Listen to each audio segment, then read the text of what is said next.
8100 will answer on the first ring. Equitable Bank, we take banking personally. Member FDIC. Shop Woodhouse Place Hyundai and Nissan, 144th and Giles. KOZN, Bellevue, Omaha, Council Bluffs. Crossover. Oh, killer crossover. Just crossover. It just crossed him over. Absolutely. Another victim to the crossovers. Cross him up and sit him down. All right, it's time for the crossover. John and Josh are here. Hello. Hi. What's up? How we doing? Happy Baylor Shireman Day. To all who celebrate. Happy Transfer Portal Day, yeah, to all who celebrate. To those who celebrate. To those who celebrate. Excuse me. We always have to add that caveat because there's always going to be someone out there who's not celebrating, or we just have to make it clear. Well, I don't think Husker fans are Yeah, I celebrating. think most of Nebraska ball's not happy with it. I think they're pretty peeved. Are they peeved or they're worried about football right now? Basketball. We got Devin Drew. Yeah, there you go. Devin Drew, ladies and gentlemen. All's well. He gets a This day is about too. football. Why are you worried about Shireman football? gets a day. Devin Drew. They're going to go gets a 10-2 this year. Football's the next thing up. That's what it is. That's why people. What are about worried. baseball? What about the Yeah, Big Ten you're baseball skipping tournament? baseball. Well, I'm not skipping anything, but Nebraska got to do some work to get into that thing.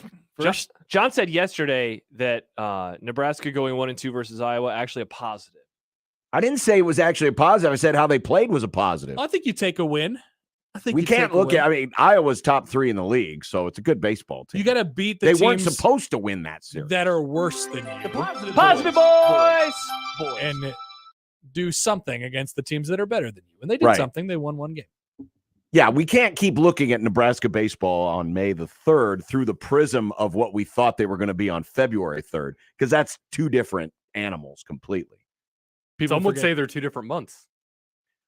Really? Yeah, some. Amazing. Well, they can still be bad though, right? Even compared to what not comparing them to what we thought they'd be coming into the year. I thought they played well last weekend. I did. Yeah. I thought they played well last week. I think that, I believe they're going to get into the conference tournament. Yeah, not saying they don't have work to do. Of course they have work to do. Is it disappointing if they just barely eke in based on the preseason expectations? Yes. Yeah. But I think we can all admit the preseason expectations were A little high. inflated. A little high. I don't think. I'd say a lot high. I think. Oh, yeah. I think we threw out that they were going to be hosting a regional pretty quickly. Exactly. That's why I say a lot high. I just think that and we've talked about this. The frustration of all of the other collective failures of the men's sport Collective has NIL has made it so everyone just projected everything onto baseball and said, that's true. These guys are going to save They us. gave them just a little bit of like. And guess what? Will Bolt was positivity. like, "Hell yeah, bring it. We love that." And that's fine. That was cool. Yeah, and that's fine. That's fine. You're supposed to do that. But It's fine. but fine. It's we underestimated some of the losses that they had. Definitely. Yeah, they were then very they got veteran hurt. last year. And Yes. yeah, they were not so veteran this year. Yeah. Okay, I have something for you guys. All right. Maybe you've seen this. This is from CBS Sports, Matt Norlander. The bold new college basketball flex scheduling model that would bring big non-conference games into February. I've seen the story. I've not read the story. Yeah, I haven't You had seen a it chance to yet. read the story happen all? I was just skimming it. Perusing. We I'm a could do skimmer. this out loud. All right, I'm a perfect. skimmer. 22 of Division I's 32 conferences have been receptive to an ambitious scheduling concept that would introduce back-to-back non-league games played just a few weeks prior to Selection Sunday. Basically, this is Bracket Busters Round 2. I like it. I'm a big fan. This is a fun idea. For 1 week in February, a slew of leagues would pause their conference schedules and instead have all their members play 2 non-con games. 2 non-con games. Awesome. The model would have every team involved play 1 home game and 1 road game, with the majority of those games happening 3 days apart, many on Wednesday through Saturday, or Wednesday and Saturday, with the window commencing after Valentine's Day. The matchups would be decided by an algorithm that would ensure the best teams play the best teams. Good. The games wouldn't be determined until the end of January, like a mini Selection Sunday within the regular season. You can even build a television show around it. What leagues? Do we know the leagues? Where the list of the leagues? Who are the leagues that are involved? You said 22? 22 of the 32 conferences have been receptive. So this feels early still. Very early. Yeah, it's early. That's a cool idea. I like it. It'd be really fun for. I mean, it'd be really good for some of those mid majors. That's for sure. Possibly. It now depends on That how they win they. the game. Yeah, it depends on how they mix and match things. Because I always loved the bracket busters. Bracket though. Buster was awesome back in the day. Yeah, Especially But in the they were- first but the few bracket years. busters were pretty much for the mid majors. Well, they were so important too. It's like this is our Yes. one game against a team that is halfway decent. Exactly. Whereas this, what this might allow for too is, furthering of, conference storylines and, how perception of strength of conferences. Yeah. Because typically once you get to It January, ends. it ends. Yeah. And so it's like whatever you finished true. as a league That sticks until March. by Christmas is stuck. Yeah, think about And then it goes, and then it basically carries through. And so, if you remember had the Big Ten a couple years ago. yeah, The Big Ten is great. Big Ten is great, best conference of all time, and then it wasn't. but then we'll know, they'll fail in March because that's what they've done. Mhm. But yeah, I mean, it could help. It could help a league that maybe struggled in November and December to turn it around with a couple of, good performances. And I'm not saying that it would be just, and I wouldn't want it to be a deal where it's like the Big Ten's playing all the Big 12 teams and all that other stuff. I would like to see a mismatch or a mix I'm with match you. Yeah. of different things where you see some more West Coast teams or, you see teams from different regions. We don't get a lot of matchups against SEC schools. Well, John, or ACC schools. they're not going to be matchups with the SEC schools or the ACC schools. Back to the story, the large caveat. The pitch has been sent to 26 leagues outside of the Big Six conferences. ACC, Big 12, Big East, Big 10, Pac-12, SEC. The 6 biggest leagues are not involved for practical reasons. 20-game league schedules, Wait, rigid what? TV contracts, in a sense that they wouldn't embrace this outside-the-box concept, as it wouldn't stand to benefit many teams in those leagues the way that it So Well, it basically, wouldn't, but who this cares? is bracket busters. Yeah. Okay, then I'm out on the edge. Yeah, I'm It's out. not- it's not as I don't fun. care anymore. Boring. That's a bummer.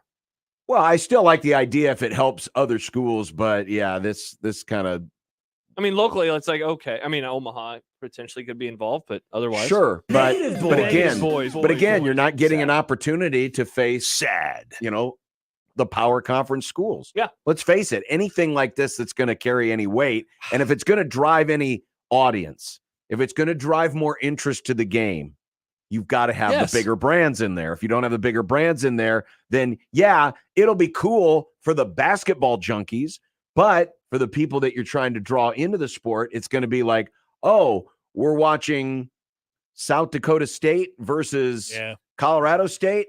Oh, okay. It's so. I think the conferences and maybe the conferences coaches. I mean, it would have to be a large scale thing, but they would have to come together and say, "Hey, look, we can embrace something like this, or go and have a Creighton or whoever it is play a game on the road at South Dakota State." It's like somebody's going to have to do it in order for it to be embraced at all. It's just that nobody wants to be that. Nobody wants to be the team to do it. No, because there's nothing to gain for them. To the point of the story, Yeah, it's like everything to lose, nothing to gain.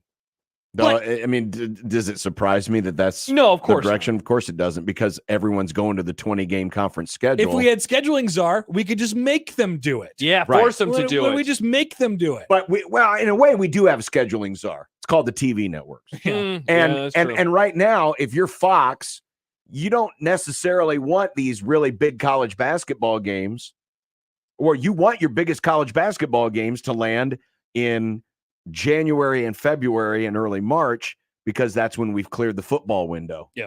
Right? Your FS1. Before Christmas, FS1 is, we're thinking football. Most of the ESPN networks, we're thinking football. And then after we get past January, we have basketball now.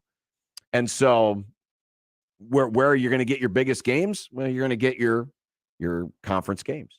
Yeah. So I can understand where they're coming from, but that said, though, John, seems like a missed opportunity. Like, if this thing is true and it's matchups, let's say within your neighborhood, and let's say it was like 1 through 25 in terms of quad rankings, you get a Kansas versus a Duke in January or February. This is when it's being discussed. I mean, it certainly gets more of my attention than Kansas and Duke on like a battleship in bingo. November. It really would. Yeah, because that, as John just said, that's still football season. Yeah, you get a non-conference behemoth like that in February. I think people are much more interested in watching, especially because at that point you have the season underneath your belt. I mean, you've played a lot of games. Those games, like you said, they're big because it's the start of basketball, and there's something cool about that. But they could play it on Mars, and I wouldn't like it. Just wouldn't be that cool because it's college basketball in November. And all right, not even on Mars, Hap. They could probably play it on Mars. I'd be pretty interested. But like they've done it. They've played outside. They've played on on Mars. They played on a literal boat. They played on a boat. They played on a boat. They played a basketball game on a boat, and they did a delay because I didn't care at all. Was that the one on the carrier? Yes. Yeah. And the other part too, and I'm reading from the story, because of the rigid TV contracts, right? So Fox wants to be guaranteed that, hey, every January, February, March, we've got Big East basketball on our network. Well, if all of a sudden you send, a top 10 rated Creighton to Duke, well, guess who gets to televise that game? ESPN. Yeah. Fox doesn't get it because it's that's, and ESPN owns more of the rights than Fox does. So you couldn't even be like an even split, right? Where Creighton hosts this team and then they now maybe one way you could make a concept like this work, maybe, is and it would be something where the networks are actually kind of at the center of all of this. So like Fox, we know they have Big East, Big Ten, Pac-12. Mm-hmm. They have those contracts. If they could work it between those leagues, where you could do something like this, like a Super Gavitt games, something like that, and SEC, ACC, Big 12, the ESPN networks have those contracts for the most part, and so maybe they could work it out that way. But that's, let's face it, TV runs everything. Mm-hmm, for sure. That's where all this comes from. I am glad that we do have the Big Ten ACC Challenge and the Gavitt games, even though they alternate, you don't get to play in them every year. I mean, that provides for some good stuff. Now, once again, it's in November and December. And it's getting buried by football. Yeah, it doesn't quite carry as much weight. Right. But I'm glad that those games exist. I am too. Yeah, for the diehard fans of college hoops, it's awesome. Yeah. I'm just not one of those. I mean, Creighton's schedule this year, they're going to get somebody good in that game. They're already doing the Maui Invitational. Maui Jim Maui. And they're doing Vegas. They're doing BYU in Vegas, which is awesome. It's going to be a pretty good Mormons setup. in Vegas. That's what's that? Mormons in Vegas. Yeah, Mormons in Vegas. Oh, they love people forget about Sin City. You can see the Blue Man Group, right? They could. Jabberwockies. Mormon friendly. Yeah. There was no coffee at the MGM Grand. They have an entire storefront for Jabberwockies. But who? Remember the Jabberwockies? They were on like America's Got Talent. I have no idea what that is. No, it was a very, very brief moment in time. I'll show you what they look like. It's this group of dancers. Yeah. I don't know. They just dance really weird. Shaq danced with them one time. Shaq danced with the Jabberwockies. I didn't even know about that. Yeah, at the All-Star game. They have an entire storefront. I'm like, who in the hell is going into the Jabberwocky store? It is 2022. Guys. Who is going into the Jabberwocky store? John definitely is not.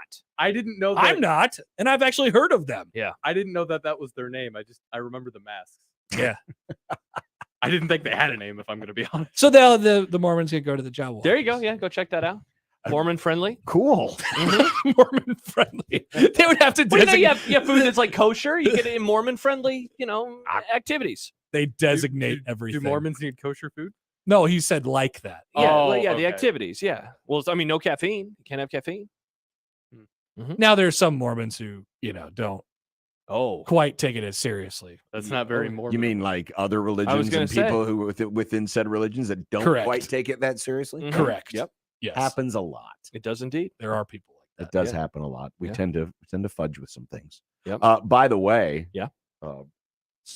little sports flashy. Bum, bum, bum, bum, bum. Jordan Addison has entered the portal. No officially? Way. College football's dead. Yeah. This kind of came out of nowhere. Yeah. He's officially in the portal. Wow. So what if he surprised everyone's like, I miss Mark Whipple. I'm coming to Nebraska. Going to Nebraska. That would be hysterical. Let me make sure I got this right. Okay.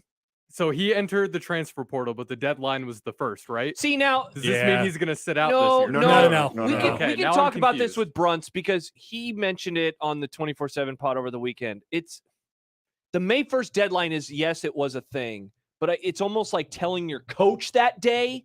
They had to have had their written correct entry into the portal by midnight Sunday night. You know how, Nick, you post the podcast, but it takes like 20 minutes to get up? Yeah. Kind of like that. But then the school or whatever, whoever's in charge of putting it in the portal gets time, or they get 48 hours to do it. Now, I don't know why they would wait. This situation is obviously really weird. Yeah, but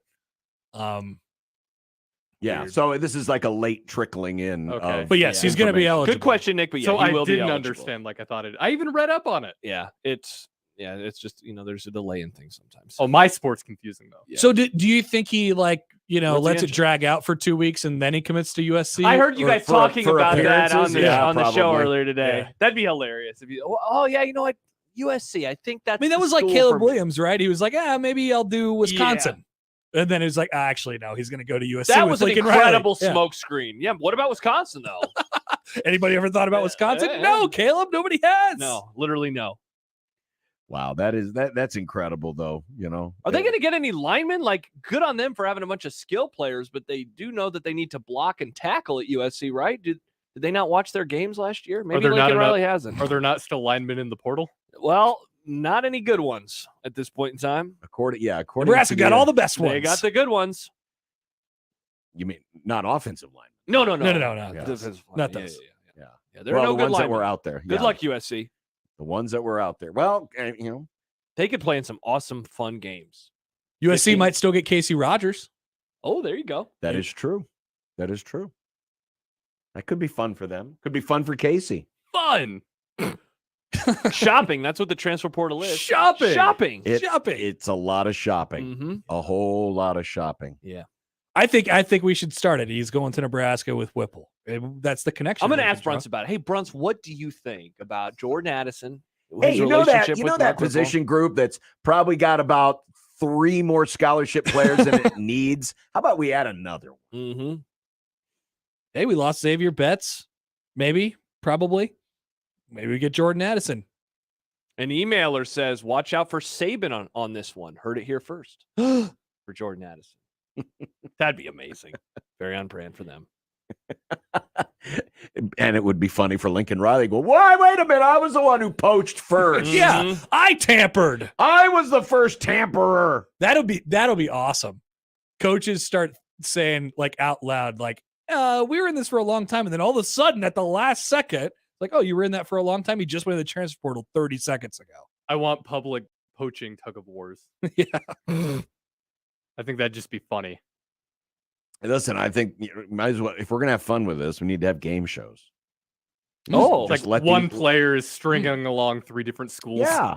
Have do a Price is Right type game show. well, you should do like a blind date. What's the Netflix show that you watch? Love is Blind. Yeah, you did something like that, but for college football. Absolutely. Yeah, he's talking Football to a is coach, blind. and he's like, "Oh, So, this has yeah. to be USC," and it's like, "Nope, it's Scott Frost. You're going to Nebraska." The original idea is he picks the school for all the right reasons, right? You know, he really likes what they're all about. The degree. there, but he just doesn't get to see Scott Frost's face, and he doesn't get to see the Nebraska Right. N. So he may His pick voice has Nebraska. changed. We had the best week of practice of all time. He's turned into Bill Moose. Bring back Bill. Bring back Bill. We would send Bill as a representative. He's a really good, salesman. Oh, that could be what you do. You absolutely. send fired athletic directors or coaches as the representative for your team.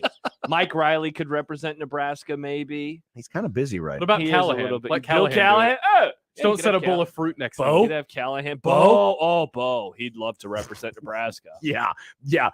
Bo would love to be I'd involved lo- with anything regarding the transfer. I would love a situation where Bo would actually have to act like he liked Nebraska for any amount of time. Now that's an even better bit.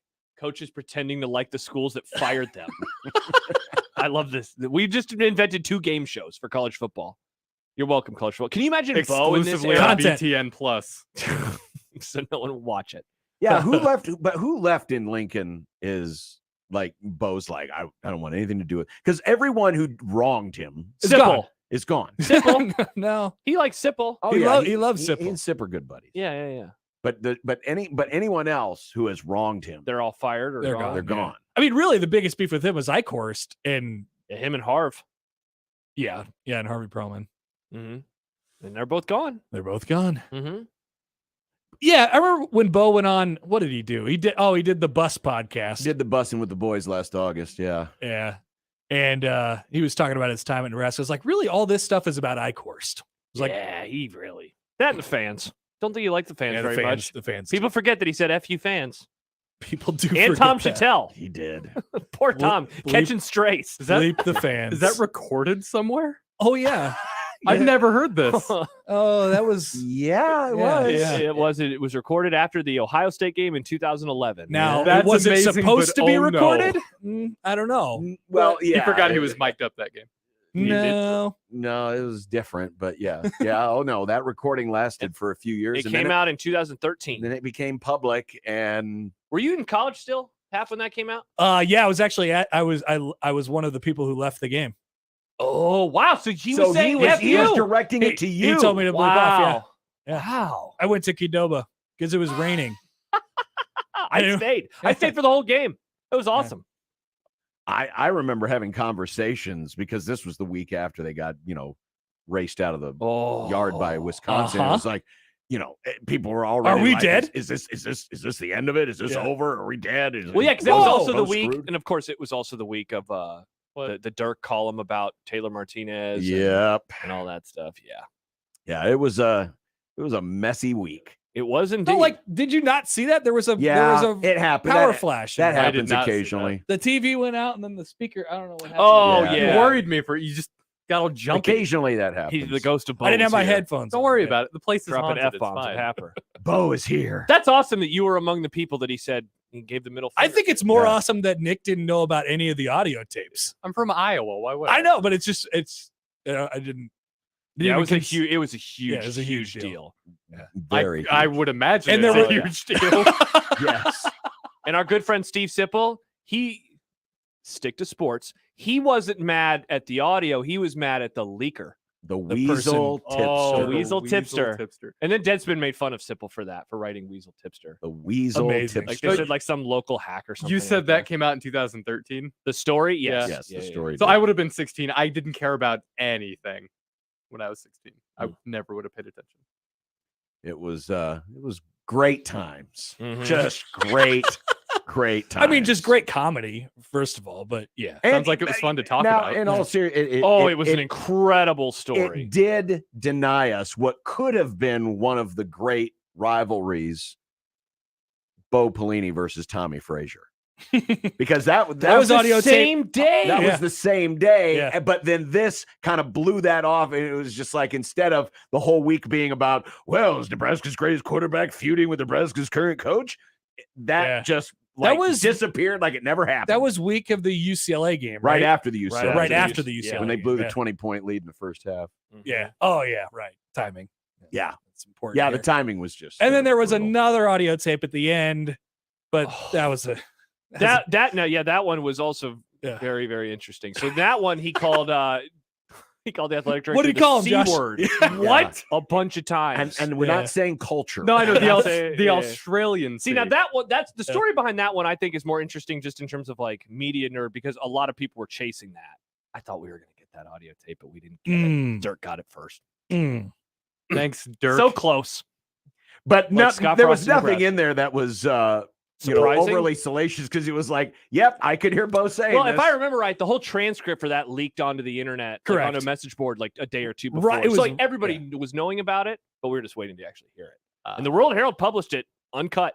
Oh, It's like 10, 15 minutes of Yep. it just ripping everything to see, shreds. that's surprising to me. That at they- Lincoln North Star. at Lincoln Doors. that's surprising to me. They'd cover the full raw audio. Yeah, well, they uploaded it Or online upload and the they were full- like, hey, Here it is. here it is. That's You actually may be amazing. offended. Enjoy it for what it's What a worth. time! What a time! Good times. Yeah. Yeah, and now they just don't go to bowl games. And there's no more audio tapes. There's no more audio. Bring back the audio. As far as we know. Well, but now there's videotapes of coaches illegally coaching. Oh, that's true. Yeah. You just get NCAA Yeah, how about violations for that. Good game. Violation. How about Hap yesterday when we learned that it was because of like Rutledge interviews, and that's why the NCAA decided to start investigating Nebraska. Yeah. Just so crazy. Hilarious. Him going scorched earth. It was like, hey, you know what? This is kind of weird. Yep. Amazing. Yep. Weird place we were in. Weird place. Yep. Very weird place. Oh, God. But that's all over. Mhm. Oh, yeah. Yeah. Now Smooth things are very sailing. legal, very cool. Very cool and And very, very legal. And now we normal. all get to sit back and wait to see what 5 days Scott Frost takes off. Bye week. Gotta be. Right? Probably. Yeah, because I don't think they'll want to do it during fall camp. You It's too just start important. immediately after the game ends. He doesn't even do the press conference. He's like, I'm suspended. I can't be here. I think And- I think Sam on the show said this morning, like, what if he started it at like 12:01 Yeah. Sunday? Yes. Sunday, Monday, Tuesday, Wednesday, Thursday. So he's done going into the bye weekend. They can have his nice weekend There you go. unsuspended. Play a little golf. That's what I do. Play a little golf. He'll be off the whole week. Mhm. He can play golf that week. Mm-hmm. And hunt. Hunt And fish. hunt. Yeah. Fish. Call up Dr. Tom. He All can do all kinds of three stuff. at once if he wants. Or I think this is what Scott Frost should do when he takes his suspension. Listen to us. No, well, he Oh, could do yeah. that, but Scott, tune in. but Yeah, he could still do interviews, but right? he should show up by like Bobby Valentine and just wear the bad mustache. Yeah. That's not Scott and Frost. just be Potato head and just face. be the analyst who goes into the huddle and says, "Nice job, Good job, fellas." guys. I'm encouraging you. The Groucho disguise. Yeah, pretty much. Yeah. I mean, he could get back on his message board posting. He could do that a little bit Oh. during that week. Used to be a huge fan of that. Yep. Head over to Reddit. A lot of things he could A lot do. of opportunities. Will they announce that, or will it just kind of happen secretly? Or I've been wondering the same thing. how will they handle that? Somebody reaches out. He's like, I'm suspended right now. Sorry, I can't respond. I can't talk. I'm busy. Even if you're suspended, you can. It's still AM radio. Still am ready. You could have an out of office email. That's true. Yeah. We were wrong yesterday when we thought he could take it on separate days. He cannot take it. He on has to, separate day. but wouldn't have been great though if Frost would have decided to take it for like 5 consecutive Mondays. Monday press so conference. he doesn't have to show up to the press Oh, conference. sure. That'd be, Yeah. that'd be He's got a great. case of the Yeah. Mondays. Well, then every we're out Monday. of segment. Now he wouldn't get his pizza though, which is they make Actually, a you- positive though. Then he doesn't have to eat Valentino's. They make him a pizza. Wow. Got him. They make him a pizza that he positive just boy. steals and takes downstairs every week. And we're always like, hey, what the heck, man? That's for everybody. That is terrible. Cut to Scott Frost at home eating Casey's. We find out that he actually likes Casey's more than Val's. Hell yeah. Be an audio tape on that. Oh, there would be. All right, guys. Thank you much. Oh, wow. That was Connor awesome. Happer. That was fun. Connor Happer, ladies and gentlemen, the Connor Happer Show. Yep. It's been an interesting day. A lot of transfer portal news and a whole lot more. So let's get a program started next on 1620 The Zone. Your Omaha area forecast from Canoyer Garden Center and KETV News Watch 7 on 1620 The Zone. For your afternoon, I'm tracking partly cloudy and mostly clear skies with temperatures peaking in the upper 50s. For tonight, partly cloudy skies with a low temperature of 41 degrees. Mostly cloudy for your Wednesday with showers returning by Wednesday evening. I'm meteorologist Anthony Copeland with KETV News Watch 7. 1620 The Zone's Unsportsmanlike Conduct, brought to you by a great friend of the program, Union Bank and Trust. Cox upgrades your equipment at no additional cost to help keep your Wi-Fi fast, so you can keep up with your son. Hey, Mom. And your son's friends. Hey, Mrs. G. All of them, including that one kid whose name you always mess up. It's Drebin. I think it's Kevin. Seriously? Help keep your Wi-Fi fast for everyone with equipment upgrades from Cox Panoramic Wi-Fi. Requires panoramic Wi-Fi. Available software updates push to gateway, and every 3 years you're eligible for an upgraded device. Speeds vary and are not guaranteed. Other restrictions apply. Hi again, everybody. Kent Pavelka, courtside, getting ready for this year's roofing season from the rooferees at John Higgins Weather Guard, America's leading installer of Da Vinci roofs and roofs of all styles. We're expecting another year filled with good sportsmanship, fairness, and integrity. Make the right call with John Higgins Weather Guard, providing the highest level of customer service with an A+ rating from the Better Business Bureau. It's tip-off time with the rooferees at John Higgins Weather Guard. Planning something fun for your office, family, or friends? Joe's Karting is for you. Take a break. Come to Joe's to race, relax, and recharge. Great for team building. Ditch the speaker and burn some rubber. Trust us, Joe says you'll leave motivated. Joe's Karting race packages range from providing simple stress relief races to the real deal race experience. Check us out at joeskarting.com. Remember, go to Joe's, your place to race. Hi guys, it's Andrew with Brookside Medical Clinic. Is erectile dysfunction damaging your relationship? Are you sick of the pill and all the side effects? Well, welcome to the future. We have a major medical breakthrough. Brookside Medical Clinic uses the most advanced form of wave therapy. Backed by 60 clinical studies, our technology uses pressure waves to repair and open up blood vessels. We've helped countless men get rid of their ED. But what is the true end result? Their relationship, even their lives, improve drastically. If you're ready to regain your love life, call us right now, and not only will the assessment and ultrasound be free, we'll also give you a gift that produces immediate results in the bedroom. It almost never fails. This is worth $550, and it's free to callers right now. 402-671-7777. That's 402-671-7777. Put a stop to your erectile dysfunction and experience what I call the happiness ripple effect. Call Brookside Medical Clinic now. 402-671-7777. This edition of Unsportsmanlike Conduct on 1620 The Zone is proudly presented by Union Bank and Trust. The program starts now. KOZN. Unsportsmanlike Conduct on 1620 The Zone. Husker Athletics, Creighton, and yes, UNO. Don't miss a moment, they'll give you your fix. They're on every day from 2 until 6. Spend your afternoons with John, Josh, and Nick.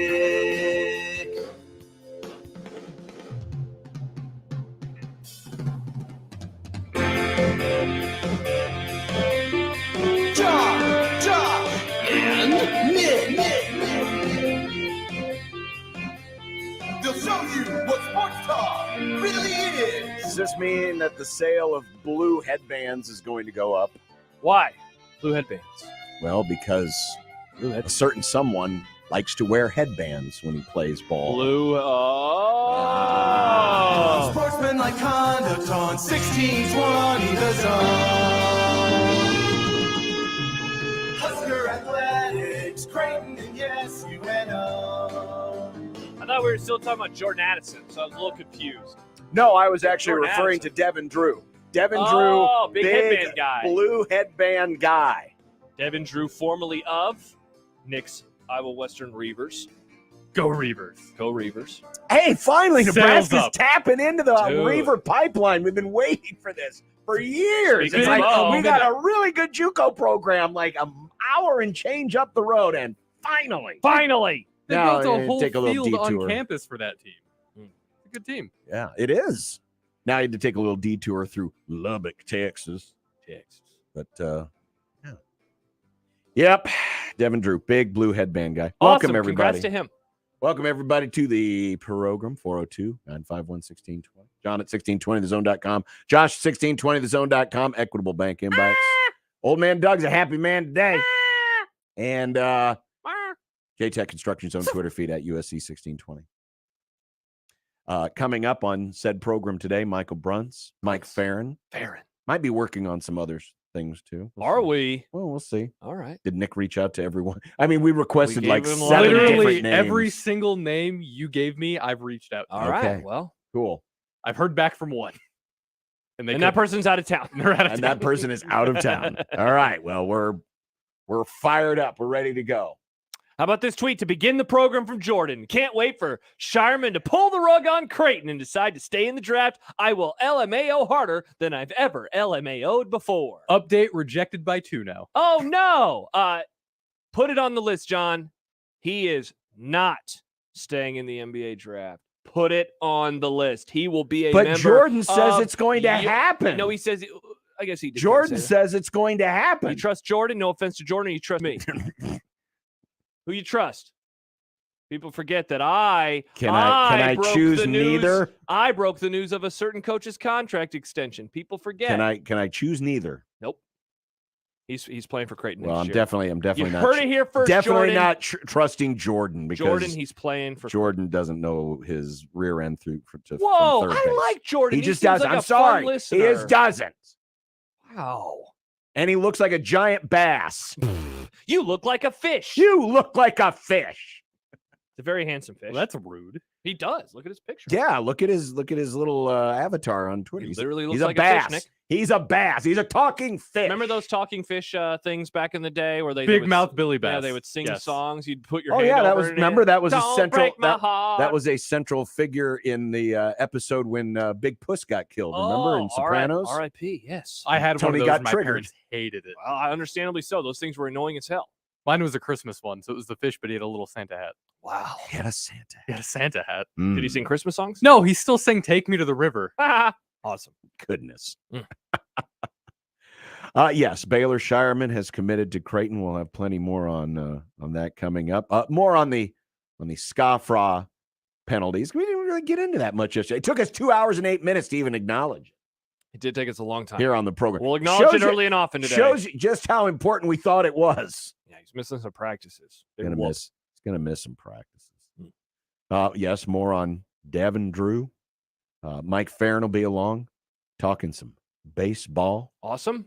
And I'm sure there'll be more nil news coming up today. Probably so. Probably more nil discussion. Probably I'm sure, so. here on the program. So we really appreciate It's a heck of a lineup being out there for us today. Oh, and by the end of the program, a recap of last night's Saul. Yes. To which John did not spoil us last night. Very kind of him. I didn't spoil us last week. I didn't say who was dying. I just had a feeling someone was dying. Yeah. I will say this as a tease for the end of the show when Howard is having his meeting with his therapist at the very beginning, and he's talking about having a dream. Then they cut to Saul/Jimmy walking and dressed with the spray tan. I thought that he was describing his dream at first. I did too. I was like, oh, this is hilarious. I did too. In his dream, he was Saul, but as Yeah. himself. And then, of course, we figure out, what Saul is trying to do. That look, I couldn't stop laughing. Every time they showed him, it was a really good look. It made me laugh. There were 3 moments. There were 3 moments in last night's show where I was like, oh, it was one of those moments. And that was one of them. Nice. Because when they actually put the camera on, it was Saul dressed as as Howard. as Howard. And he had the best part too And was the spray the tan and suit, because he has what would you call those up by the tie? Like pins? Yeah. I've what is never that? had a suit that I have Like, to wear those. Are those the lapel pins? Is that what those are? It holds the tie. Yeah, it's like a very tie clip. It's like a. Yeah, I'm not You really. look. John and I don't make enough money to know what even that is. No. Yeah, it's for people who have very, very, very, very, very nice suits. Yeah. and shirts and And ties. Howard has very, very, very nice impeccably suits. dressed. Oh, as it's hell. actually called a tie pin. Interesting. Yeah, so it's for. And what is that supposed to do? I've always thought it's just a look thing. I imagine it has a. It's described as has a no function? neckwear controlling device. Hmm. Originally worn by wealthy English gentlemen to secure the folds of their cravats. I don't know what that word is. Yeah, but it's nothing. rich white folk. Yeah, it looks. I think it looks cool. I will never have a suit that looks that good, so I don't have to worry about it. Right. That was a very funny moment, but we'll talk more about it later. More on that to come. Yeah.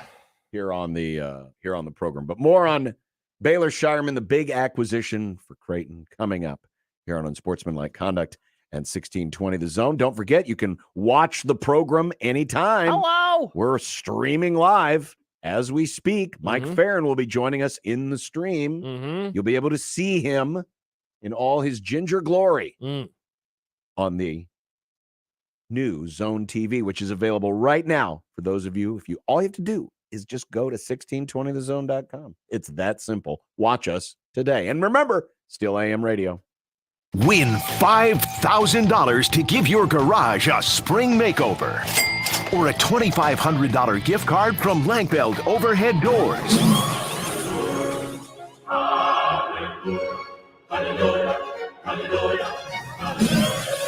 It's the 5K Garage Makeover. Get all the details and enter to win at 1620thezone.com. From Lankfeld Overhead Doors and 1620 The Zone. If there's one thing that you can count on every spring, it's that we're going to have to deal with some hail. J-Tech Construction is the company to call to make it right again.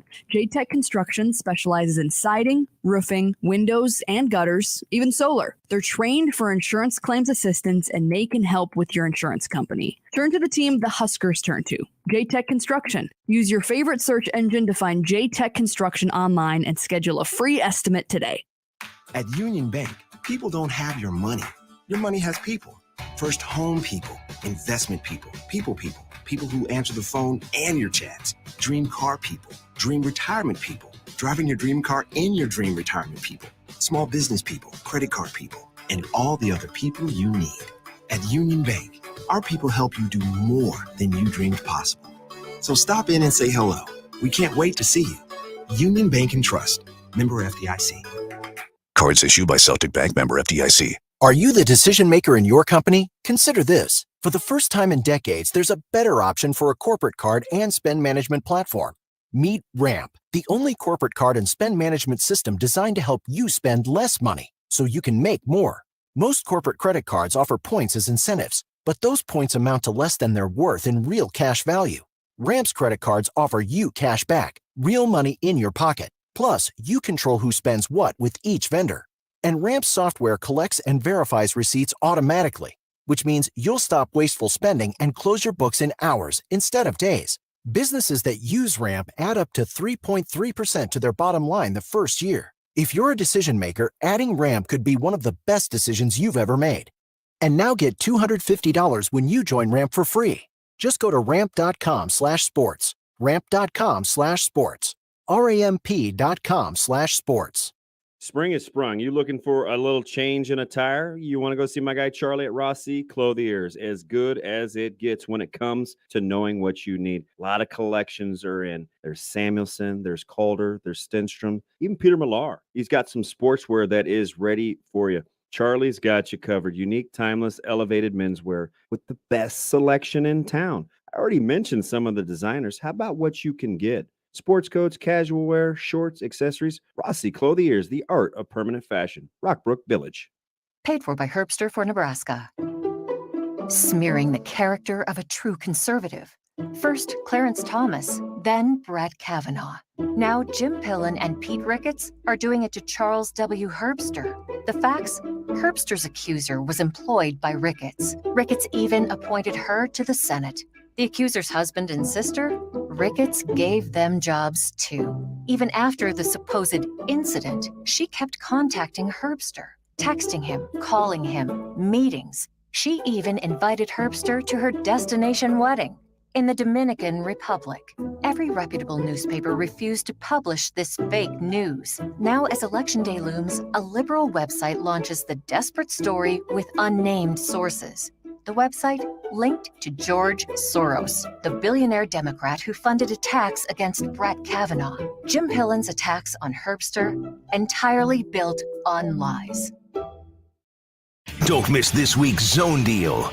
This week's half-off deal is $50 worth of vouchers to Le Voltaire French Restaurant for only $25. Le Voltaire Pepperwood Village is a locally owned, unpretentious French restaurant serving down-home cooking with an extensive wine list and great handcrafted cocktails for decades. Whether dining with friends, clients, or that special someone, Le Voltaire will make you feel right at home. Zone deals go fast. 9 a.m. Friday, 1620thezone.com.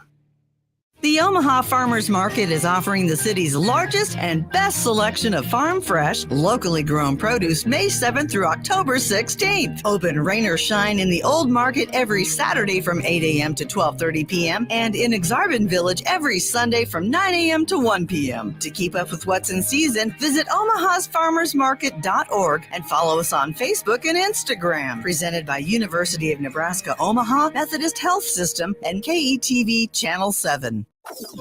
This is Unsportsmanlike Conduct. The story of that commercial break is, it's over. On 1620 The Zone.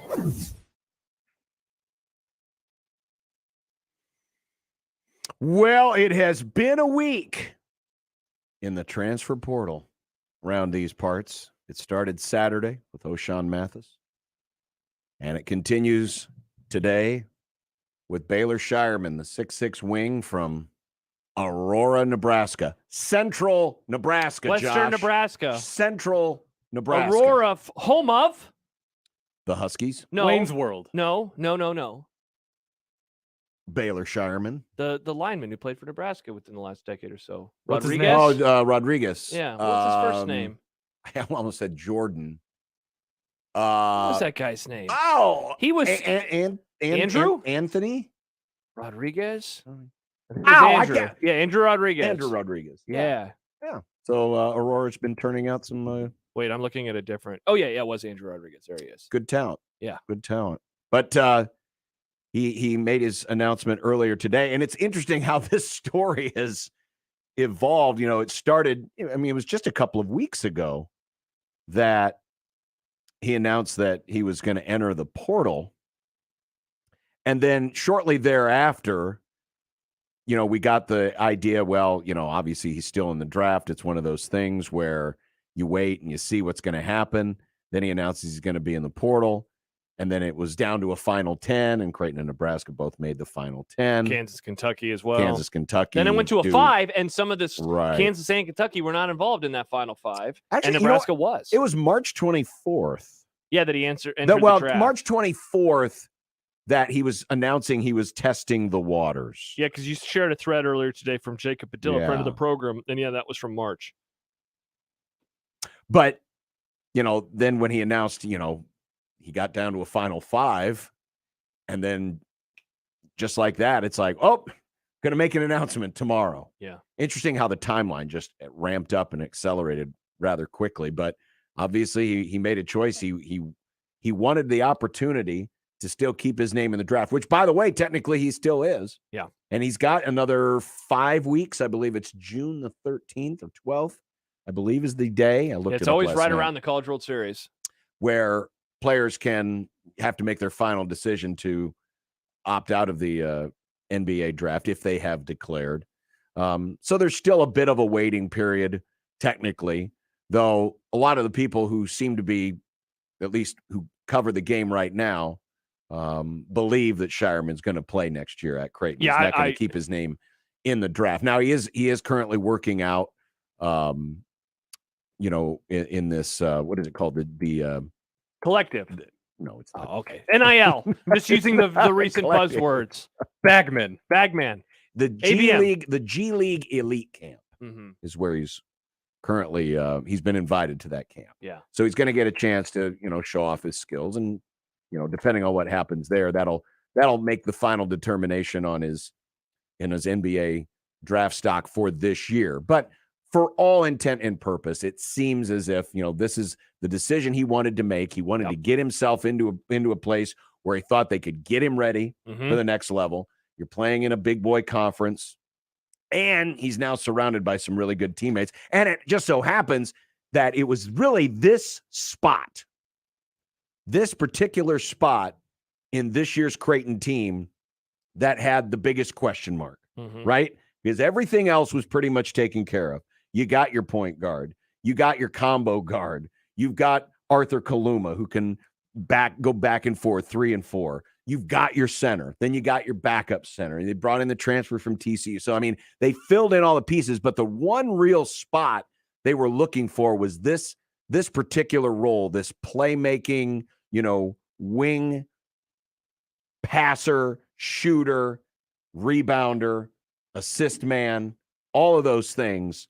He fits it to a T. Yeah, it really does seem like from conversations that I had with people in the know that the and not to use a tired word, but the culture of Creighton, it really did seem to mean a lot to him. The possibility, the development component, and how good Creighton has been at that, getting into the pros, which of course that they can sell, and also that they were kind of competing with some schools that for lack of a better term are a little messy.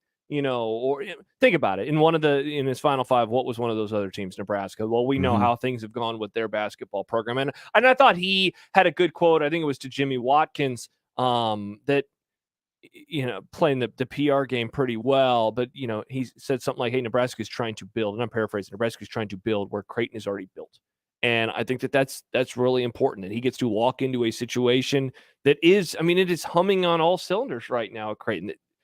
This is the best spot that this program's ever been in the history of the program. So he's joining a really good group, a really good coaching staff, and as you mentioned, a team that's really, really good, was already a top 10 preseason team, and now, I mean, immediately, one person had him 4th. I know another person had him 5. This is a team that Final Four now is going to be the expectation for a lot of people, both around here, but also nationally. Yeah, the quote he had, the exact quote to Jimmy Watkins at the World Herald was, the biggest separator was the culture. Coach Hoiberg's trying to build the culture with Nebraska ball. Creighton already has established its culture. I'm coming back to graduate college, and ultimately I want to win. See, and that was the other part of it too, is, yeah, you, not to say that you couldn't go to Nebraska, couldn't showcase your skills, couldn't improve your draft stock playing against Big Ten competition. But the last part, I want to win.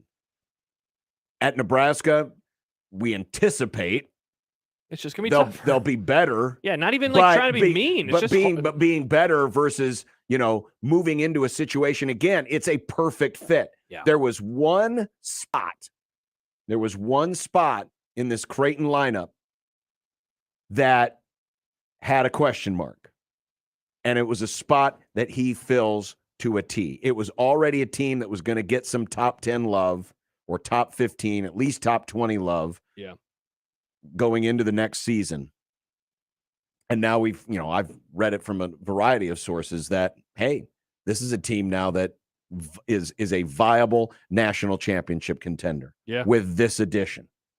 And, when you look at that opportunity and being able to do everything else, and the fact that you're playing in a system that fits his skill set very well, that has developed players to send on to the next level, playing against Big East competition, playing on big stages, playing in professional cities. That's another one too. You're playing in Philly, you're playing in New York, you're playing in Providence near Boston. You're playing in big markets against really good programs. Against really good programs. For a really good program. For a really good coach. It makes sense. It does. And you get to stay in your state. You get to go back to your state. Sure. And mom and dad get to drive, 2 hours and change to come see you and on for every home game. Mm-hmm. Piece of cake. Yeah. And listen to your great post-game coverage when they leave. And listen to the post-game coverage when they leave. Very cool. Exactly. For home games on 101.9 The Cake. Joel says Aurora is home of Austin Allen as well. There you go. Let's yes, keep it naming is. people from Aurora. Yes. Yeah. Aurora's been turning out Aurora. some good product here lately. But there was some good breakdown of it today. Check out Jacob Padilla. The thing that really stuck out, and Jacob put this out back on March 24th when Shireman announced he was going to put his name in for the draft. But the fact that when you look at his points per possession, 1.435 points per possession, 99th percentile, which means of all the college basketball players last year, he was in the top 1%. The 1% of all of college basketball in terms of his points production. Man. And he's moving in to this system. And I know last year was a bit of a culture shock. They did it in a different way, which had its own attractiveness to it. It was kind of fun to watch Creighton, win grinders. The one thing that they weren't very, very good at doing in years past. They won a lot of grinders last year. Next year, it's probably going to look a little more like Let It Fly again, with maybe a little bit more of that grinder mentality that they developed last year mixed into the batter. So, exciting time for certain. Coming up, more on the Scoffraw penalties. And there were some stats that were put out last week by Mitch Sherman that I thought were rather interesting on Nebraska football. Okay. As we move forward and head towards the season. Also, Michael Bruntz will join us, and we will get the latest on Nebraska's newest additions, plural. Additions, plural. But a reminder, we're going to be live at Werner Park this Friday from 2 to 6. Star Wars night at the ballpark. Yeah! That's right. We're going to be at Star Wars night with the Storm Chasers. So join the program live from Werner Park, 2 to 6. Head to 1620thezone.com for more details. Live from the Host Coffee Studio, this is 1620 The Zone. At Union Bank, people don't have your money. Your money has people. First home people, investment people, people who answer the phone and your chats, dream car people, dream retirement people, driving your dream car in your dream retirement people, small business people, credit card people, and all the other people you need. At Union Bank, our people help you do more than you dreamed possible. So stop in and say hello. We can't wait to see you. Union Bank and Trust. Member FDIC.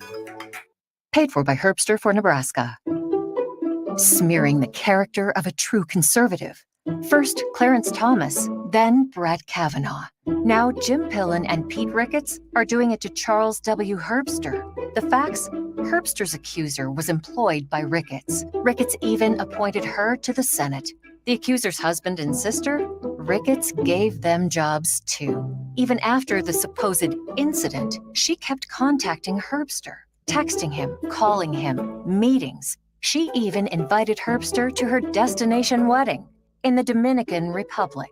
Every reputable newspaper refused to publish this fake news. Now, as Election Day looms, a liberal website launches the desperate story with unnamed sources. The website linked to George Soros, the billionaire Democrat who funded attacks against Brett Kavanaugh. Jim Pillen's attacks on Herbster, entirely built on lies. Give your business a whole host of options with Host Coffee. The most impressive selection of office coffee, water options, healthy food options, and vending technologies. Host Coffee, serving you since 72. Mark your calendars for Saturday, May 14th at 6:30 and get your free tickets today for the annual Creighton Baseball Salute to our military community and First Responders Night presented by Hy-Vee. Spend a night at the ballpark celebrating the heroes in our Omaha community. Planned events include pregame static displays, strata troopers, joint color guard, enlistment ceremony, postgame taps, and a fireworks show presented by Bellino Fireworks. Tickets are available today free of charge by visiting GoCreighton/salute. Did you know that Kentucky bluegrass isn't from Kentucky? It came from Europe. And what we call Dutch elm disease actually originated in Asia. This is Chuck Monaco with CM's Outdoor, now part of the Ryan Lawn and Tree family. And while you may know us as experts in everything lawn, trees, and landscape, you may not know that we're also experts in pest control. After all, you want to do more than just look at your beautiful lawn. You want to fully enjoy it. A certified CM's and Ryan Pest Control Pro can free your outdoor oasis from ants and spiders, fleas and ticks, rodents, mosquitoes, and more. Our home insect barrier won't let them escape inside either. And unlike other companies, our employee-owner Pest Control Pros are cross-trained in plant science to help make sure that your beautiful and livable landscape stays that way. Visit BestOmahaLawn.com for a free estimate. Sign up for our complete Pest Guard Plus annual program, and your first application is free. Enjoy a pest-free summer at BestOmahaLawn.com. If you're looking for the hottest ticket in town, it's Guns N' Hoses 2022 at Liberty First Credit Union Arena in Ralston. On Saturday, May 7th, Omaha Police and Omaha firefighters will face off in the boxing ring for local Omaha charities. The atmosphere will be electric, the energy will be high, and the Liberty First Credit Union Arena will be rocking. Don't miss out on this highly anticipated event. Get your tickets now at LibertyFirstCreditUnionArena.com. You have chronic joint pain, like in your knees and hips? It's time to think about an exciting new way to treat joint pain with biologic therapies and regenerative solutions. I'm talking about QC Kinetics, now available. Lots of people here have called QC Kinetics already. They're the nation's leader in helping people deal with chronic pain. No surgery, no drugs, no steroids, and no downtime. These natural pain treatments can actually repair and restore damaged tissue in your joints with lasting results. I'm telling you, Biologic Solutions helps your body heal itself. If you have joint pain due to arthritis, lower back pain, shoulder pain, you need to change the way you think about pain treatments and discover the biologic therapies at QC Kinetics. Get moving, get your life back. No surgeries and no drugs. Call QC Kinetics today to learn more now. That's 402-205-4960. Again, that's 402-205-4960. Seller's market? Yeah, that's the understatement of the year. So how does that affect you? Brent Rasmussen of Mortgage Specialists. No matter what's going on with the economy, there are several unbendable laws at work. The biggest one is when supply is low, the demand is high. It's no different in the housing market. Right now, the difference in the number of available homes in the metro area versus the number of waiting buyers is extreme. So if you're thinking that you want to buy, what should you do or even not do? Well, first things first, let's make a plan. Mortgage Specialists will be there to give you all the correct information you're going to need. We know ways that'll show the seller that you're a serious buyer. We'll use all of our knowledge and experience to show you other ways to navigate in this market.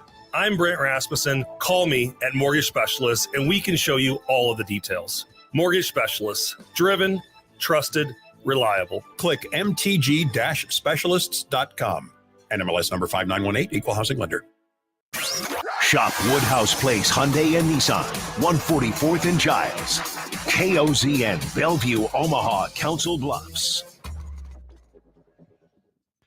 Quick tweet, John. Tweet from J-Tech Construction Show. Tweet feet. Actually, this is an email.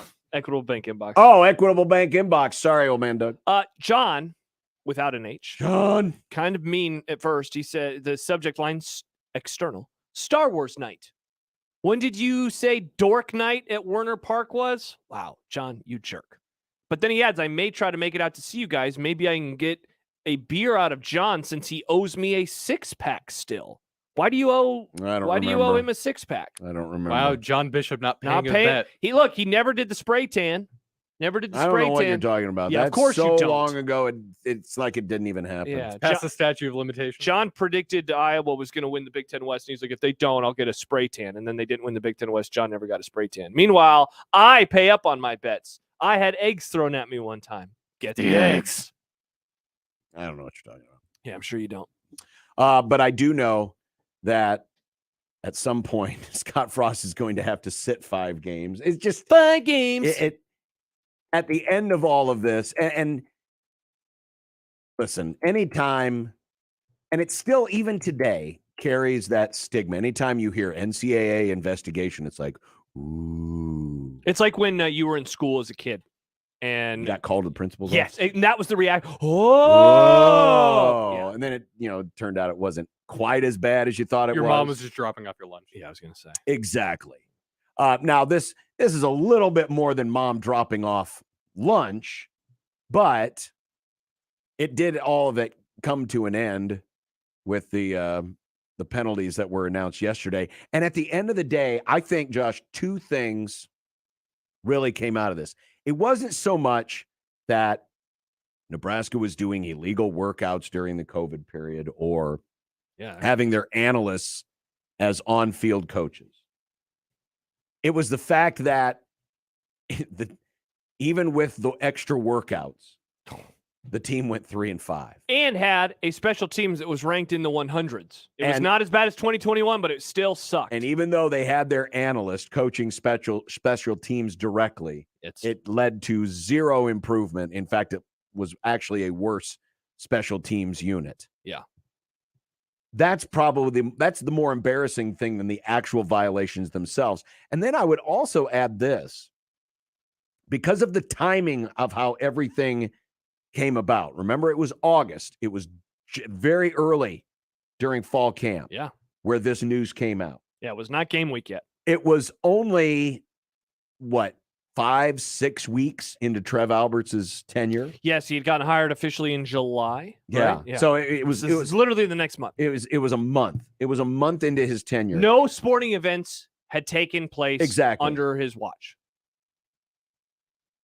And who knows? Who knows what's going to happen in the future? But you could make the argument that the biggest damage done by all of this was getting that relationship off on a wrong foot. Mm-hmm. Between Alberts and Frost. I'm not saying it's at the point where it's toxic right now. Obviously, it's not that toxic. Otherwise, Alberts would have let him go, I'm sure. Yeah, publicly, he it would have seems had like a chance. they're fine. Exactly. But it wasn't a great first impression. No. For the new boss. Well, you could say, and look, I don't want to use this word in a couple seconds and have the same reaction we just discussed coming back. But it's an embarrassing situation for a variety of reasons. The first one we already mentioned. They cheated and it didn't do anything good. You know, if you're going to cheat, at least win. At least win. At least be better in that position. It's worse to cheat and be bad. It's embarrassing than it is to cheat and win. So you have that going for you. And the other thing is, you got caught doing something that I have to imagine everybody or a lot of schools are doing. Sure. I mean, I read the excerpt yesterday from one of the stories about it, where analysts are allowed to give words of encouragement on the sidelines, and it's like, how do you even define that? What is a word of encouragement? Is it just being positive? Hey, good job. Being a positive boy on the sidelines? What does a word of encouragement even mean? So they got caught doing something that I think a lot of other schools do. And yeah, I think that you bring up a good thing as well, or not a good thing for Nebraska, but that early on in the relationship, ahead of a pivotal season where a lot's on the table, just before they're about to kick off against Illinois, something kind of got in the way. And really, it was a fitting end to the offseason, because that was the last important moment of last offseason. Yep. And it just fit. January until August, all sorts of crap happened, you know? And you do wonder, and I'm not saying that this was the reason, but I do wonder, because we all remember back to that press conference, right? Oh my gosh! Well, that picture resurfaced yesterday when all the stories. The picture of Frost just standing there with the stern look on his face, arms crossed, obviously very upset at the world. Yeah. And Albert's trying to kind of lead him off stage. Mm-hmm. Made for an awkward look. But that was just a couple of weeks before the first game of the year. Yeah. And you do wonder if that bit of a distraction, and let's face it, there is the belief that, you know, maybe somebody working from inside helped expose this story to the public, right? And so probably one of Frost's things was, who was the dirty snitch? Or maybe he already knew the dirty snitch was. And that was part of the frustration. And that was part of the frustration. But with a staff that already sometimes can get distracted. Yeah. You do wonder if that moment doesn't happen last year, if maybe the Illinois game goes a little differently. It's a what if. I'm not saying that was a reason. Yeah, we don't know the answer, because they've botched a lot of games, matter the situation so far. But we also know a lot of what ails Nebraska is not the physical. It's the mental. Definitely. It's the mental. It's the ability to focus. It's the ability to flush bad things and move on to the next thing. And that's not just a play to play to play scenario, but that's a practice to practice to practice, or a day to day to day scenario. Sometimes this team can get so caught up in and wallow in its own grief or mire or angst that emo. It distracts you from the task at hand, and that is getting better day to day. John, does that not explain the constant quote that we hear about the wind beneath the wings? Like, sure, wanting to almost will positivity, will being a stronger team physically and mentally into existence. That they, like, another way to take it is, wow, you guys just need something to happen so then you can actually believe in yourself. And look, that's not to poo-poo belief. It is a very important thing, but I think that a lot of us would acknowledge sometimes you have to decide that you're going to believe in yourself. Right. You have to just make that kind of pact with yourself, or make that pact with your teammates. So yeah, I don't know what the season does or doesn't do if that never happens. We'll never know. But it was, like I said, it was like the last thing that had to happen in the offseason, and it was like, of course, it happens right before. Yeah, it was the last domino of a really bad domino puzzle that fell during last offseason. It was a weird offseason. Yes, it was. And that's how it ended with that piece of news. Yes, it was. And the funny thing is, we said this yesterday too. I thought that they would have gotten in trouble for, spurring COVID protocols versus what they actually got in trouble for. That kind of surprised me that this is what they got in trouble for. Again, because I think a lot of schools are doing something like this. Oh, absolutely. We've talked a lot lately, of course, about how name, image, likeness and pay for play and all these things. It's just so different because a year ago, this was breaking the rule, and now it is, welcome to college sports. But there was the story last week about some potential changes that could be coming to college sports, and one of those was getting rid of caps on number of assistant coaches, where conferences could decide what to do. And so in a way, there's like this weird twisted, self that I have of like, wow, they broke a rule that might not even be a rule, momentarily, given how fast things are changing in college sports. The other penalties, by the way, there's an extension of the athletic department wide probation. That goes back to the violations that were found in the women's gymnastics program a couple of years ago. Removal of all non-coaching staff members for 5 consecutive days during the 2022 season. So basically, the analysts are all going to get time away. It'd be a $10,000 fine, and then there was a reduction that occurred in the spring of 1 coach for 2 days from practice. So they've already served part of that, and that was part of the whole negotiated thing.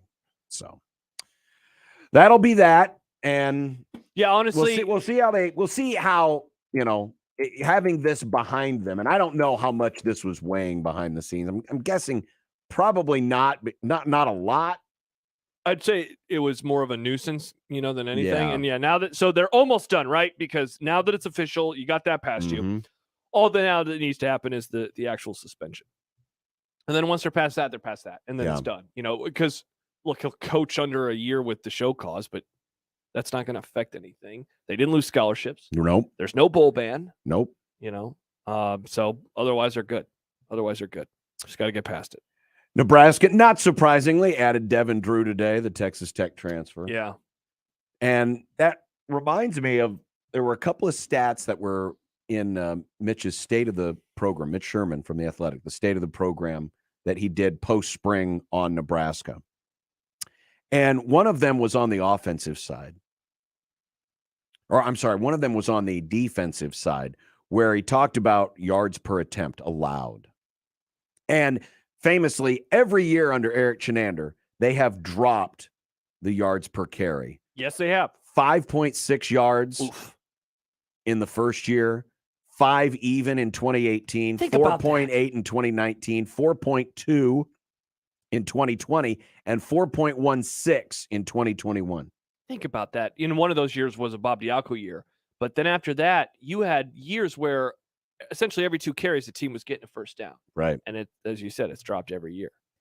But as Mitch Sherman pointed out, still that figure, last year's figure, 4.16 yards per carry allowed by Nebraska's defense, even after 4 consecutive years of improvement, still ranked 11th in the Big Ten. It illustrates just how far behind the Huskers had fallen in matching the physical play of league opponents. And that is rather stunning. While, yes, you celebrate, hey, progress and significant progress. I mean, they've shaved 1.7 yards per carry. Like 2 yards. Off of the average. Yeah, but they still ranked 72nd in the country in yards per game or yards per carry allowed. And the big problem with this too, John, is that number actually went up at the end of the season. After a really nice stretch, they allowed over 8 yards a carry against Wisconsin and basically 5.03 against Iowa. So what had been trending, down, it basically flipped in those 2 games. And they allowed 4 rushing touchdowns total in those 2 games, including 3 versus Wisconsin alone. Yeah, the first year under Chenander, Nebraska allowed 5 yards a carry. So first down every 2 carries. That was 11th in the Big Ten. Despite shaving almost a full yard per carry off of that number. Going in after last year, you're saying now? I'm comparing 2018 to last year. Okay. Yeah. So despite shaving nearly a full yard in 4 years, still 11th in the Big Ten. Yeah. This goes to show you how important it is in football, but especially in this league, that you've got to be sub 4. I mean, for example, last year, the leader in the Big Ten Conference in running defense was Wisconsin. They allowed 1.99 yards per carry. Think about that. They allowed 1.99 yards per carry. That was the best in the entire country, even better than Georgia. Best in the country. You know what this reminds me of? If memory serves, I'm going to look this up. If memory serves. Wasn't Wisconsin actually better before some stuff late in the year? Yeah, Purdue had negative 0.5 yards per carry. Iowa had 0.8 yards per carry. John, they held 4 teams below a yard per carry last year. Notre Dame, and remember, they lost to Notre Dame. Yeah. A few late scores made it a blowout. Notre Dame had 32 carries for 3 yards, 0.09 yards per carry. Man, ridiculous. You know what it reminds me of? That stat that you just read about Nebraska and how much they improved, but still 11th. It reminds me of when I read about like a team in the SEC West. It's like they're number 19 this year in their recruiting class, but they're 7th in the SEC West. It's like, oh, cool. Yeah. So you're a top 20 recruiter nationally, but it doesn't matter because of the division you're in. The gold standard of 21st century, we'll call it, Nebraska defense is, of course, 2009. That defense allowed 2.7 yards per carry. Wow.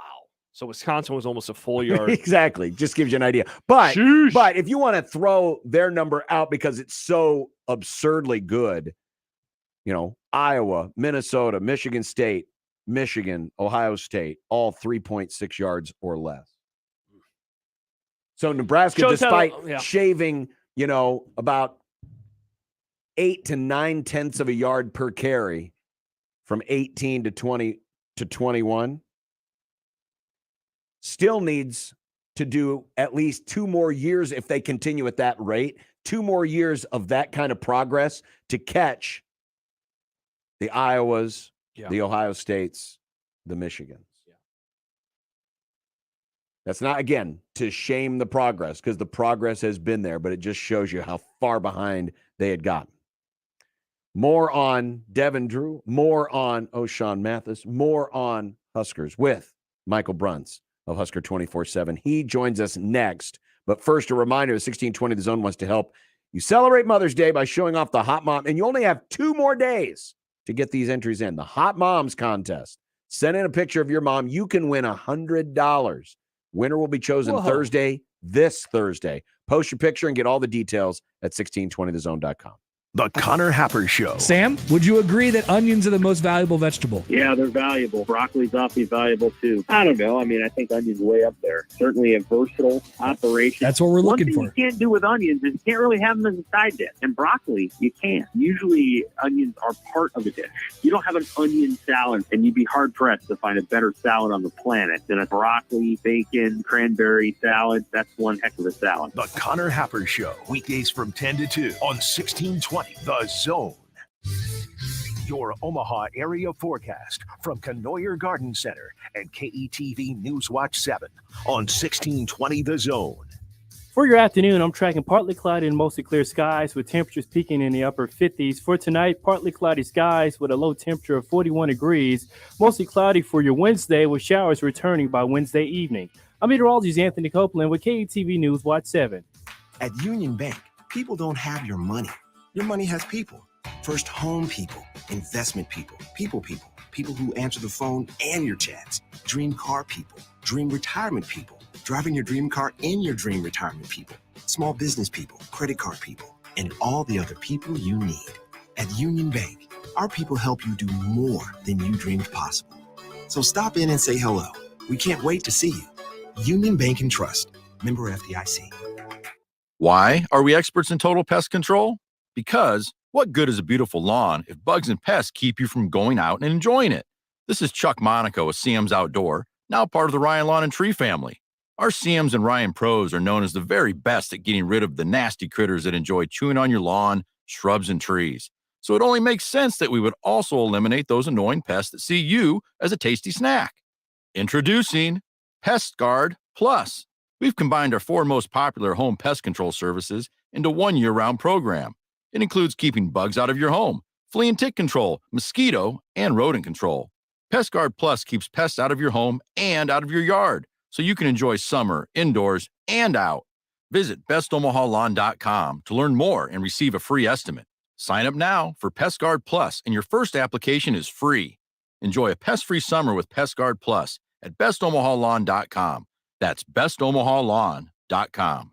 Spring is sprung. You looking for a little change in attire? You want to go see my guy Charlie at Rossi Clothiers. As good as it gets when it comes to knowing what you need. A lot of collections are in. There's Samuelson, there's Calder, there's Stenstrom, even Peter Millar. He's got some sportswear that is ready for you. Charlie's got you covered. Unique, timeless, elevated menswear with the best selection in town. I already mentioned some of the designers. How about what you can get? Sports coats, casual wear, shorts, accessories. Rossi Clothiers, the art of permanent fashion. Rockbrook Village. Join Blur Parties at Hilton Omaha this June as we host a premier college baseball championship tailgate. Experience an all-inclusive full bar and buffet, TV, music, and a variety of tailgate games. Book a corporate tailgate event or just hang out with friends. The best part is we're located on the south side of Charles Schwab Field at the Hilton Omaha. Visit blurparties.com to buy tickets or to find out about sponsorship opportunities. That's blurparties.com, your college baseball and football tailgate destination. Cards issued by Celtic Bank, member FDIC. Are you the decision maker in your company? Consider this. For the first time in decades, there's a better option for a corporate card and spend management platform. Meet Ramp, the only corporate card and spend management system designed to help you spend less money so you can make more. Most corporate credit cards offer points as incentives, but those points amount to less than their worth in real cash value. Ramp's credit cards offer you cash back, real money in your pocket. Plus, you control who spends what with each vendor. And Ramp software collects and verifies receipts automatically, which means you'll stop wasteful spending and close your books in hours instead of days. Businesses that use Ramp add up to 3.3% to their bottom line the first year. If you're a decision maker, adding Ramp could be one of the best decisions you've ever made. And now get $250 when you join Ramp for free. Just go to ramp.com/sports. Ramp.com/sports. ramp.com/sports. This is Unsportsmanlike Conduct. We'll go right. The 1620. The Zone. Here's a story of a man named Bruncy who covers Husker sports, boys and girls, like football and basketball, even weightlifting, like front squats and curls. Then one day, good old Bruncy called a talk show, and acting on what they thought was a hunch, John and Josh wanted to start a family. And now we get to talk to Michael Bruntz. It's Michael Bruntz. Michael Bruntz. Now we get to talk to Michael Bruntz. By the way, during the break, Casey Rogers announced his final three on a tweet that said, announcement coming soon. The schools are, in alphabetical order, Auburn, Oregon, and Oregon, Southern California. All right. Any of those surprising to you, Michael Bruntz? No, not really. I think that's I think he's visited all three, so that would make sense. But I mean that was just a small percentage too of the offers that he had. I mean, that shows you the value of a defensive lineman in today's transfer portal. Could Scott Frost blame Lincoln Riley for tampering? Ooh. I mean, that seems to be the in thing to do these days. Yeah, I don't know that would necessarily fall in the Jordan Addison column. Okay. But I mean, that's an interesting thought. I mean, you also could have at least two former Nebraska defensive linemen at Oregon this year. So Mm-hmm.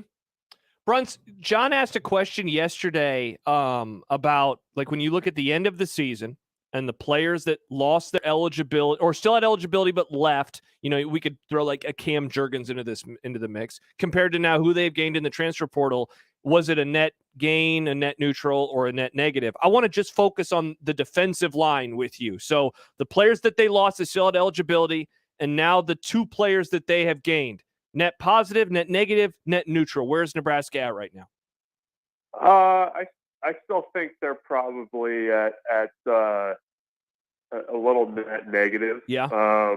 And I think the big reason for that is I don't know that you have currently a replacement for Damian Daniels. I mean, I think that's where my mind goes initially is, you know, who's going to be that guy in the middle of the line. I know they're going to be playing more four-man front. I mean, we've heard that from both the defensive line commits. I think Nebraska's hinted that pretty strongly in the spring too, that's going to be more on the table. But I just think what Damian Daniels could have been next year coming back for, I guess, the sixth season of eligibility. I mean, I don't know that Nebraska has that replaced yet. So that's why I would just go still at net negative. If you can find another guy, though, that can come in and be kind of a rotational piece that can help you right away, I think you're getting closer back to even there. So, I think part of that is I have a lot of respect for Damian Daniels. I think when you look at what he did against some pretty darn good Big Ten defensive and interior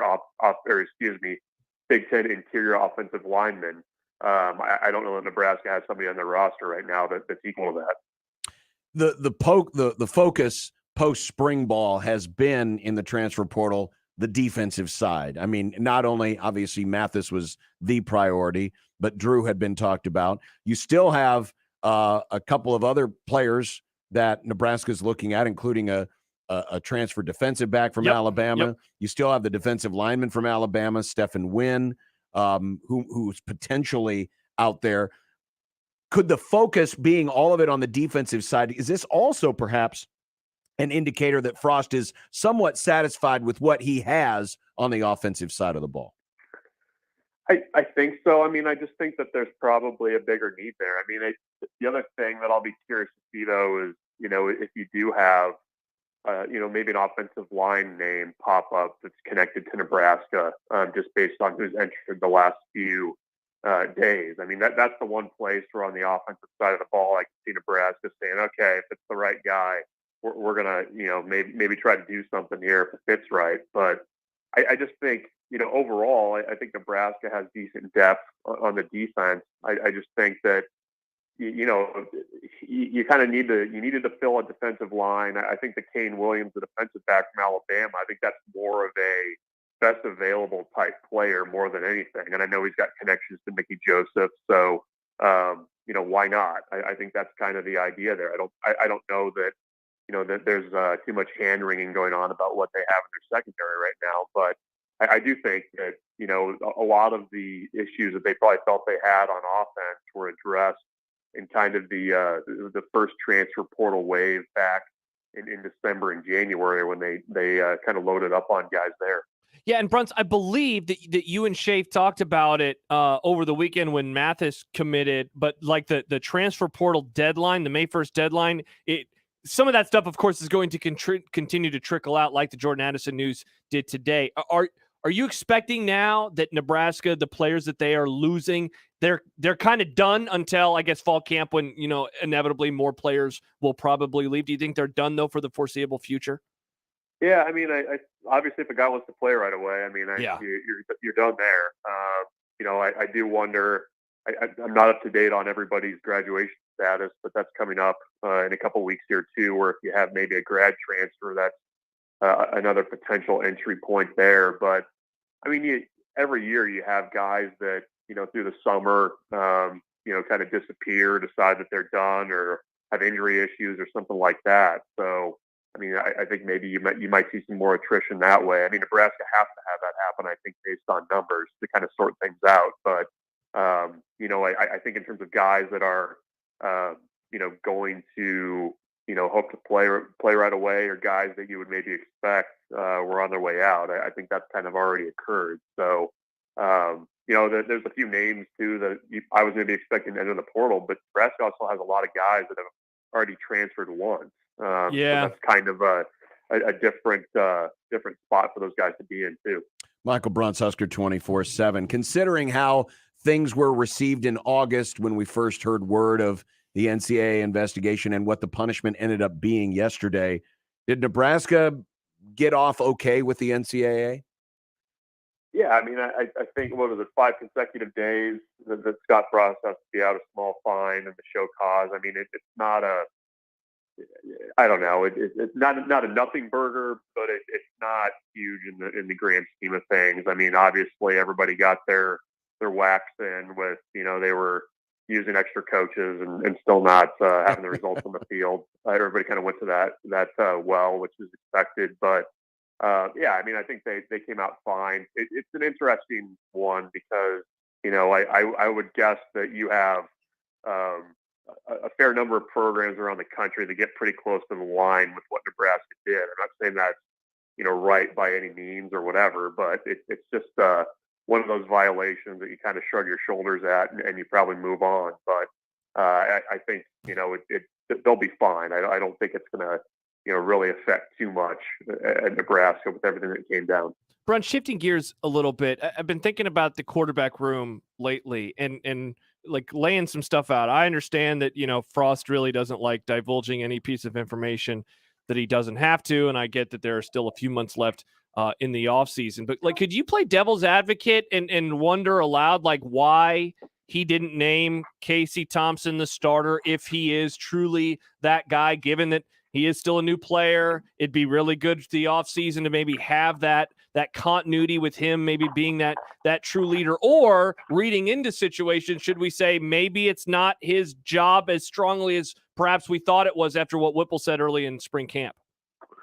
Yeah, I mean, I think Nebraska, I think Scott Frost are they want to hold off as long as they can, because you want the feeling of competition. I mean, I think that's the biggest thing. And that's been lacking so much, the quarterback position, pretty much every year, except for, right before the 2018 season, that, I think that's a big piece why. The one thing that I do wonder too is with, Chubba Purdy not really doing anything this spring, him being healthy in that mix, I think kind of changes the picture a little bit. Not necessarily that, he's going to immediately come out of nowhere and press Thompson for that starting job. But I do think that, that backup battle is probably pretty interesting. And I think they probably want that one to continue well into the fall as well. So I think there's, a number of reasons why you want to hold off from naming them. I don't think that Casey Thompson necessarily would lead differently this summer if he were named the starting quarterback versus not. I mean, I think everybody has a pretty good idea of where things stand right now within that locker room. So, I just think it's probably, wanting to try to get as much competition this fall as they can to make sure that he's continued to be pushed as well. Michael Bruntz of Husker 24/7.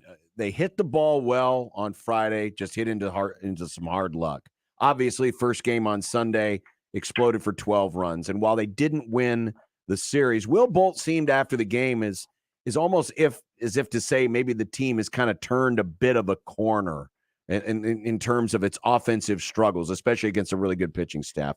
Did you see last week? And when I say last week, let's throw in the last game of Indiana. Let's throw in the Kansas State, the Omaha games. Has Nebraska started to maybe turn a bit of a corner in your eyes?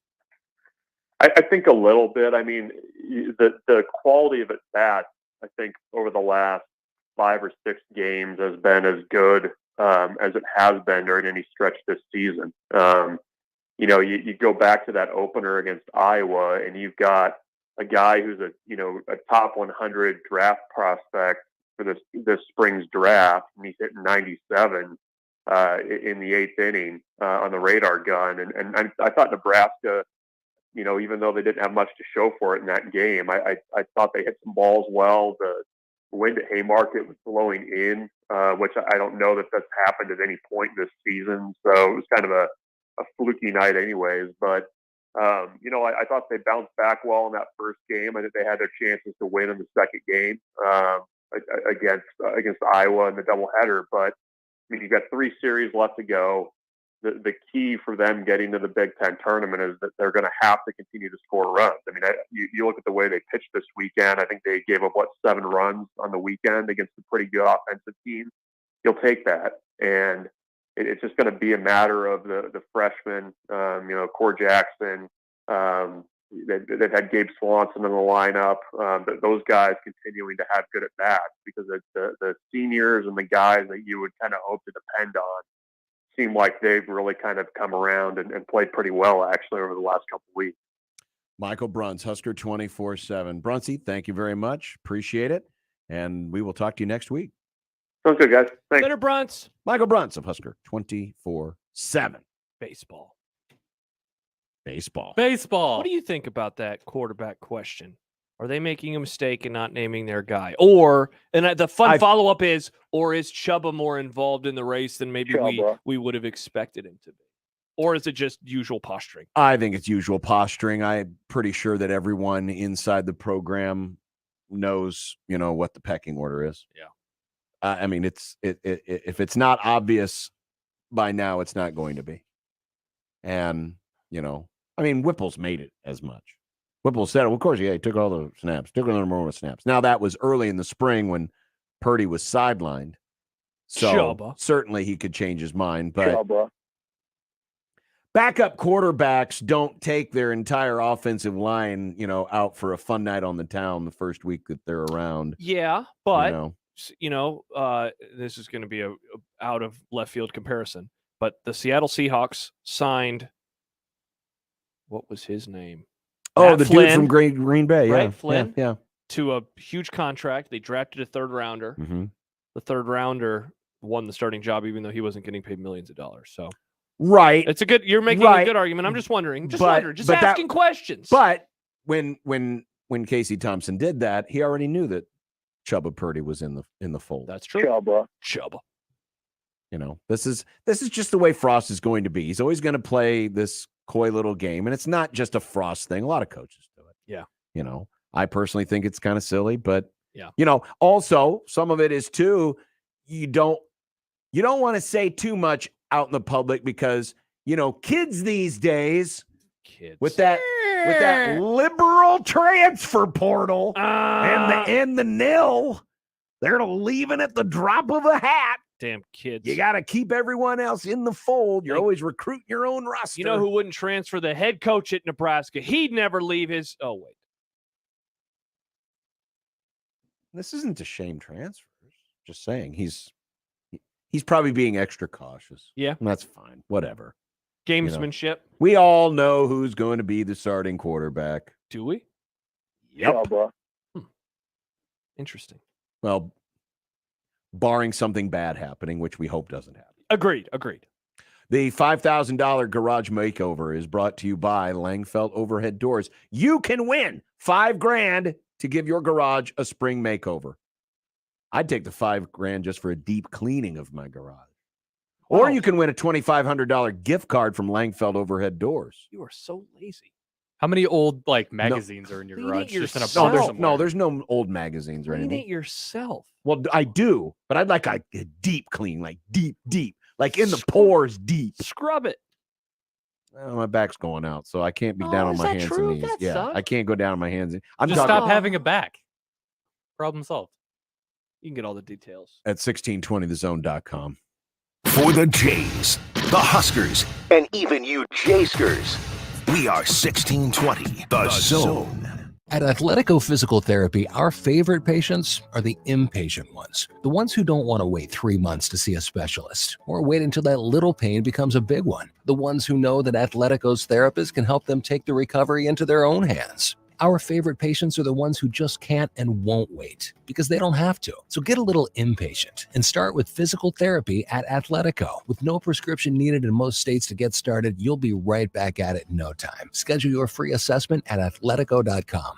1620 The Zone's Unsportsmanlike Conduct, brought to you by a great friend of the program, Union Bank and Trust. The Omaha Farmers Market is open every Saturday in the Old Market from 8 a.m. to 12:30 p.m. and every Sunday in Exarban Village from 9 a.m. to 1 p.m. May 7th through October 16th, enjoy the bountiful season of locally grown and handmade goods. Get the city's best selection of fresh produce, herbs, meat, and more. To keep up with what's in season, visit omahafarmersmarket.org and follow us on Facebook and Instagram. Presented by University of Nebraska Omaha Methodist Health System and KETV Channel 7. Hi guys, it's Andrew with Brookside Medical Clinic. Is erectile dysfunction damaging your relationship? Are you sick of the pill and all the side effects? Well, welcome to the future. We have a major medical breakthrough.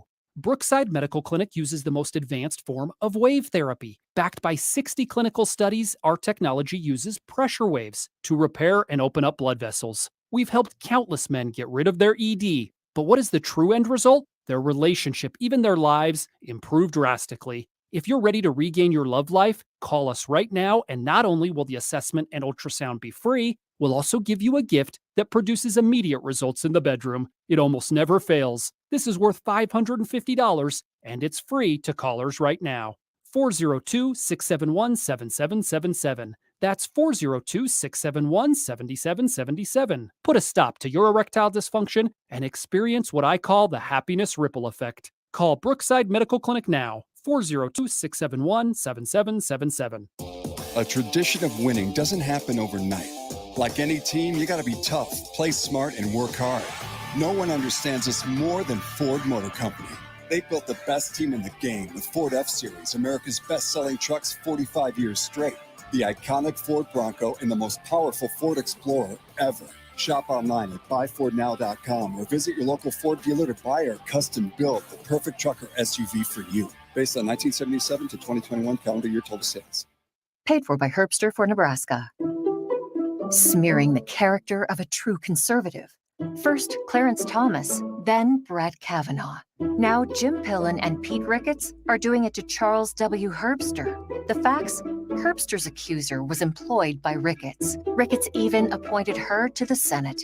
The accuser's husband and sister? Ricketts gave them jobs too. Even after the supposed incident, she kept contacting Herbster, texting him, calling him, meetings. She even invited Herbster to her destination wedding in the Dominican Republic. Every reputable newspaper refused to publish this fake news. Now, as Election Day looms, a liberal website launches the desperate story with unnamed sources. The website linked to George Soros, the billionaire Democrat who funded attacks against Brett Kavanaugh. Jim Pillen's attacks on Herbster, entirely built on lies. Having a great smile with straight teeth doesn't just feel good, it has real benefits, like more confidence at work and even improved swipe right potential. And you know what that means. And Bite makes it easy for everyone to get straighter teeth they've always wanted without even leaving home. Bite Invisible Teeth Aligners cost thousands less than traditional braces and are doctor-directed. Order your at-home impression kit from BYTE.com and get started today. That's BYTE.com. Be happy, be confident, be you with Bite. 1620 The Zone's Unsportsmanlike Conduct is brought to you by Union Bank and Trust. Now back to the program. Haven't heard her name in a while. Marge Schott. That was the first time in a while. Shotzi, the dog. Back when the Reds had good ownership, am I right, Reds fans? Hey, they did win. All one of you out there? They did win. People weren't putting bags over their heads. Oh, they're still putting bags over their heads. Baseball. No, they weren't back then, though. Oh, no. Because they were winning. No. People forget about the Big Red Machine. Well, that's going way back. Go Big Red. Oh, way back. Speaking of baseball, Mike Farron will join us here. And you should ask him about old Marge. I've got no questions about Marge. Well, you can work one in. What do you think of Marge? They won a World Series with Marge. They did. The last one they played in. What year was that? 1990. Wow. Upset the Oakland Athletics. Wow. Swept them. Wow. There were a lot of weird sweeps back then. Like when the Dodgers beat the A's, weren't the A's the favorites? And then the Dodgers won the whole series in 4. Oh, no, they won in 5. Damn it. But still. Yeah. Yeah. Yeah, that was one of the better teams that only won a World Series. Wow, so that was interrupted by an earthquake. That was their last pennant, and that was one of their last appearances even in the world or in the playoffs. Yeah, there was an earthquake at the World Series. What? Amazing. Oh, this is another one of those we teach Nick sports. Yes, 1989 World Series game. Was it game 2? Yes, I believe so. It was the Giants of San Francisco versus the A's of Oakland. Yeah, it was the Bay Area World Series, and right in the middle of the pregame show. Yep, game 2. And I wasn't watching because were you working? I was working, but I was mad because the Giants had beaten the Cubs to win the pennant. So I was not going to watch the World Series. It was still hurting too much to see Will Clark still playing baseball. Damn you, Will. And so I was watching another show, and they interrupted for. Wait, it was game 3. Game 3. Okay, game 3. They interrupted whatever show I was watching with this news that San Francisco had been hit by an earthquake, and I'm going, "Oh crap, the World Series is on." That's when I switched it over. But it happened right in the middle of the pregame show. There's a famous video of Al Michaels of they're showing a play from the game before, And then all of a sudden the picture starts going out and you hear Al Michaels say, I think we're having an earthquake. And then it cuts out. Because Al Michaels is from the West Coast. So he's very familiar. And of course, his broadcast partners are not. So they're like, what the hell is going on here? And Al Michaels says, I think we're having an earthquake. They just cut the feed? No, the feed eventually died, and then they eventually got it back. And Al Michaels actually helped do a lot of news coverage that night. It's crazy how from much the broadcast truck. That's really cool. He did a lot of stuff like that. You know, I've mentioned recently I've been rewatching the ESPN OJ documentary. Yes. And he plays a huge part in that coverage, calling in because he's from Brentwood. Because he also I didn't know that was him. Didn't he also identify that there was a prank caller? Yes, from the Stern show. Yeah. Yes, he's on the phone with Peter Jennings. Because he's a big Stern fan. He's on the show with Peter Jennings, and some guy calls in, and I can't remember. I think it was Captain Jenks, who is a longtime, fan of the Stern show. He does all these prank callers. And Al Michaels is the phone guest. And Peter Jennings says, Peter, I think what we have here is a prank caller or something like that. Yeah. Yeah. Because he ended with "and Baba Booey to y'all." Yeah. That's how it ended. Yeah, I'm reading from Wikipedia. Michaels, unlike Jennings, understood the prankster's use of the term as an association of being a Howard Stern fan. Michaels is a Howard Stern fan too, and has discussed that prank call as a guest on the Stern show. Al Michaels. Al Michaels is a good guy. He is a good guy to have on scene when there's breaking news. He really is. He'll be able to cut through the BS. He's like a old school sports reporter, like the Wild World of Sports guys back in the 60s and 70s, that if he had to, he could kind of switch into news. Oh, absolutely. Bob Lee, of course, could do that in his later years. I respect that. That's really cool. Yeah. Cool. He could have easily could have. But yes, there was an earthquake during the World Series. Oh, you blew my mind. And it got postponed for a few days and a while. So they played. Was it like 6 days? No, I think it's more than that. They played Sunday, October 15th, and then they didn't play again until Friday, October 27th. Almost 2 weeks. It was almost off. 2 weeks. Yeah, I got it was a sweep. I assume the ballpark's earthquake proof. Right? Candlestick. It suffered some damage, but not. It wasn't bad damage. Yeah, they still played at Candlestick. Yeah. So I can't imagine what it would have been like if it happened mid-game. Well, I mean, similar to, I guess, what happened, because it's not like the place was empty. It was full. Right. Oh, yeah. It was full. Boy, it's weird how we get on these subjects. I know. I'm sorry. That's all me. It's a great lead into Farron. That's all me. It is a great lead into Farron. Mike Farron, another guy who, We could ask him about that. What do you remember about the 89 World Series? Oh, he'll make some snide comment. He probably about will. How, it's too bad you wasted that great series by Mark Grace. That's right. We did. Don't give him ammo, Oh, John. I thought when you started talking that you were going to say that Farron would have said, like, yeah, I wish John would have been there and maybe he wouldn't be here anymore. I thought that's where you were going to go with it. No, Mike Farron's not like you. He doesn't wish death on people. Oh, he's listening right now. He's in the background. No. He's smiling. I don't know. I think he kind of did wish that you were there, a part of the minor damage. So typical from the murder cultist. Anti-murder. Well, Josh. Yes. Hopefully there won't be an earthquake this week. I hope so. Anywhere. Yeah, good take. Unlike, you rooting for, I am destruction. No, never. But Mike Farron will join us next here on 1620 The Zone. By the way, Mets are up 5-1 on the Braves. Baseball. First game of 2 today between the East Division rivals. Omaha Guns and Hoses is coming up this weekend. You know that? Mm-hmm. It's coming up in Ralston at the Liberty First Credit Union Arena this Saturday, 7 o'clock. It's put on by the police and Omaha Professional Firefighters Associations. And it's all done for great local charities. Get all the details at 1620thezone.com. Live from the Host Coffee Studio, this is 1620 The Zone. 1620 The Zone. Traffic. From the Burton AC Heating, Plumbing, and More Time-Saving Traffic Center.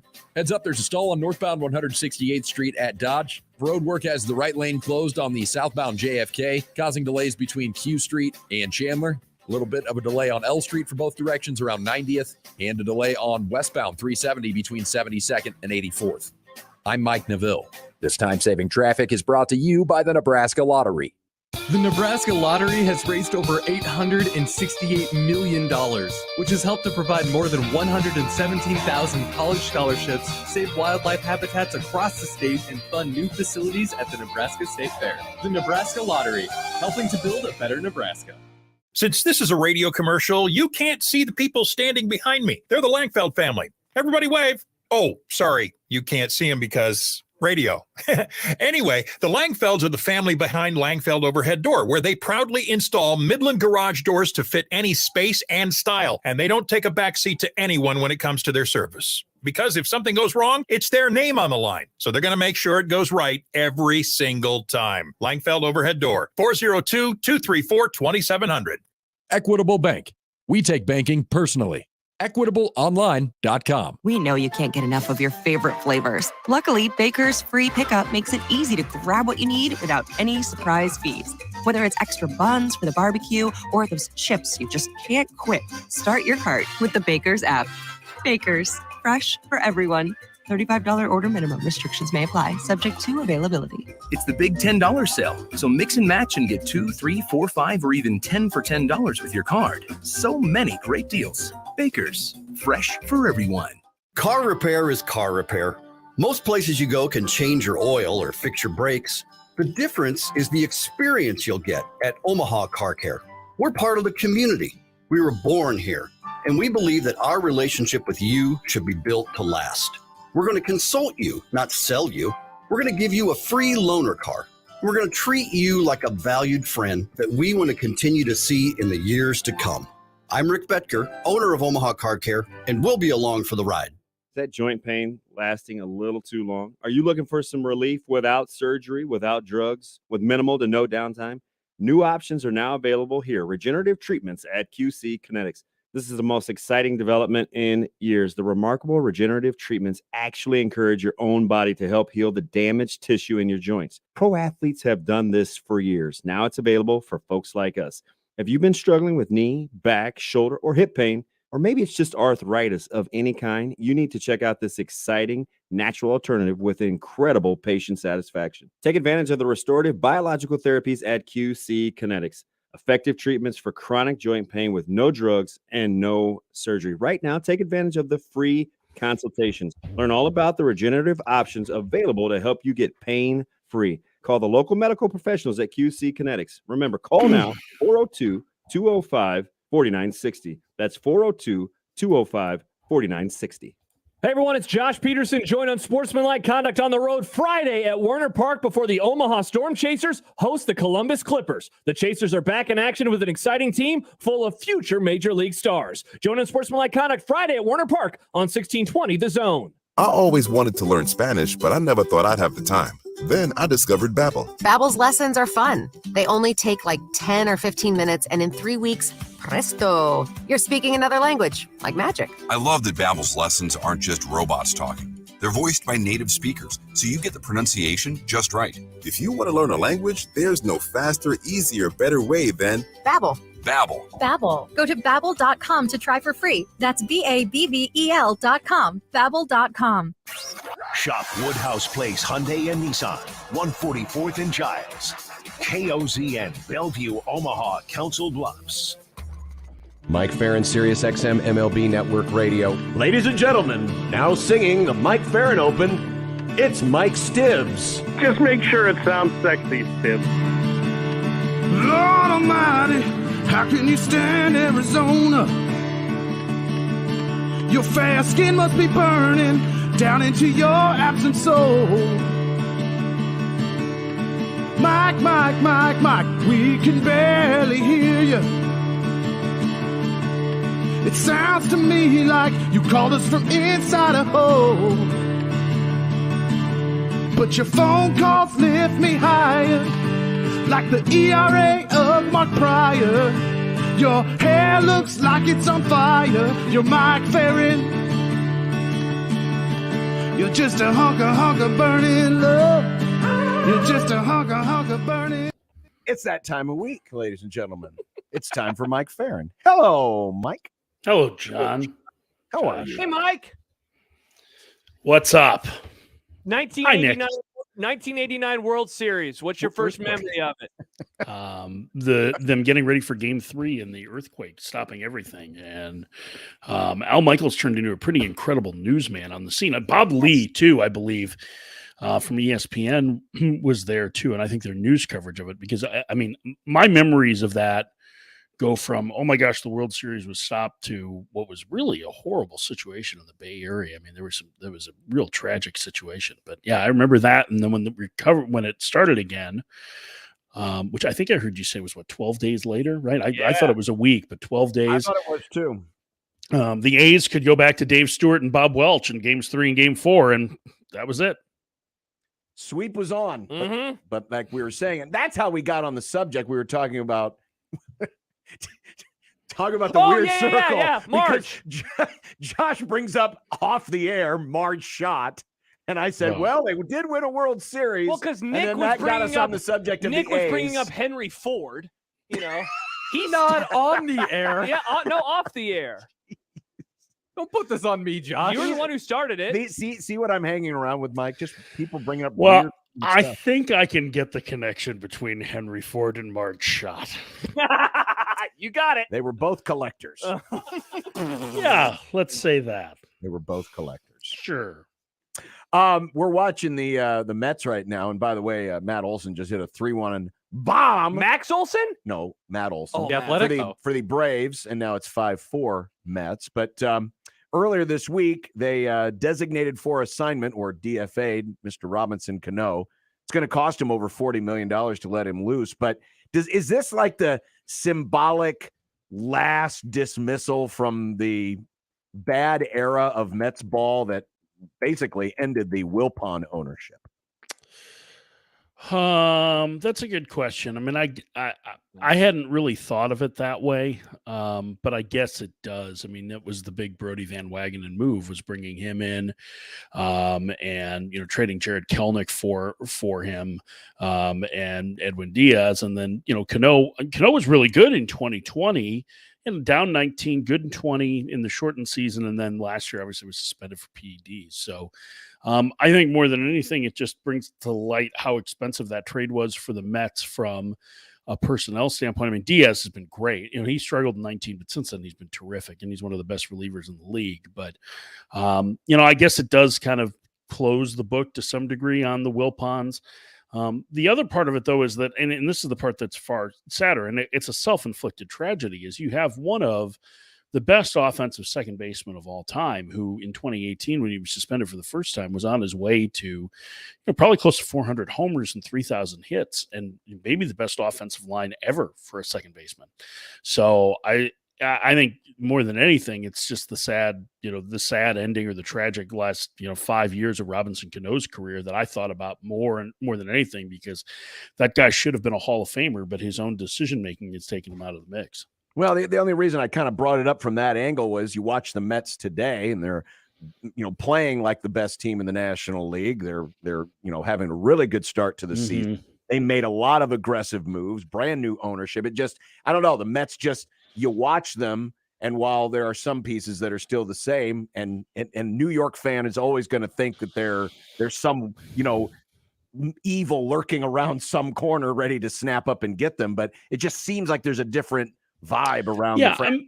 I think it's a lot of the people that they brought in too. I mean, Buck Showalter is going to get a lot of the credit for it, and rightfully so. But Starling Marte, Eduardo Escobar, Mark Canha, Chris Bassett. I mean, those are all pretty high character guys, and so I think they felt like they needed that. And really, it's a deep and pretty flexible roster. And Cano was kind of the piece that didn't fit, because he could DH or play second base, and that was about it. With Jeff McNeil, he can play some outfield. They can move some guys around. Guillorme is a really terrific defender at all three infield positions. So I think a lot of it has to do with the additions that they made this winter. And those guys are good players, but on top of it, they're just like really strong character guys. And I think that changes it, along with the fact that they've got a manager who just, he knows what he's doing. Not that Luis Rojas didn't. I mean, I thought Rojas is one of those guys that's going to get a second managerial job, and it's going to be really good.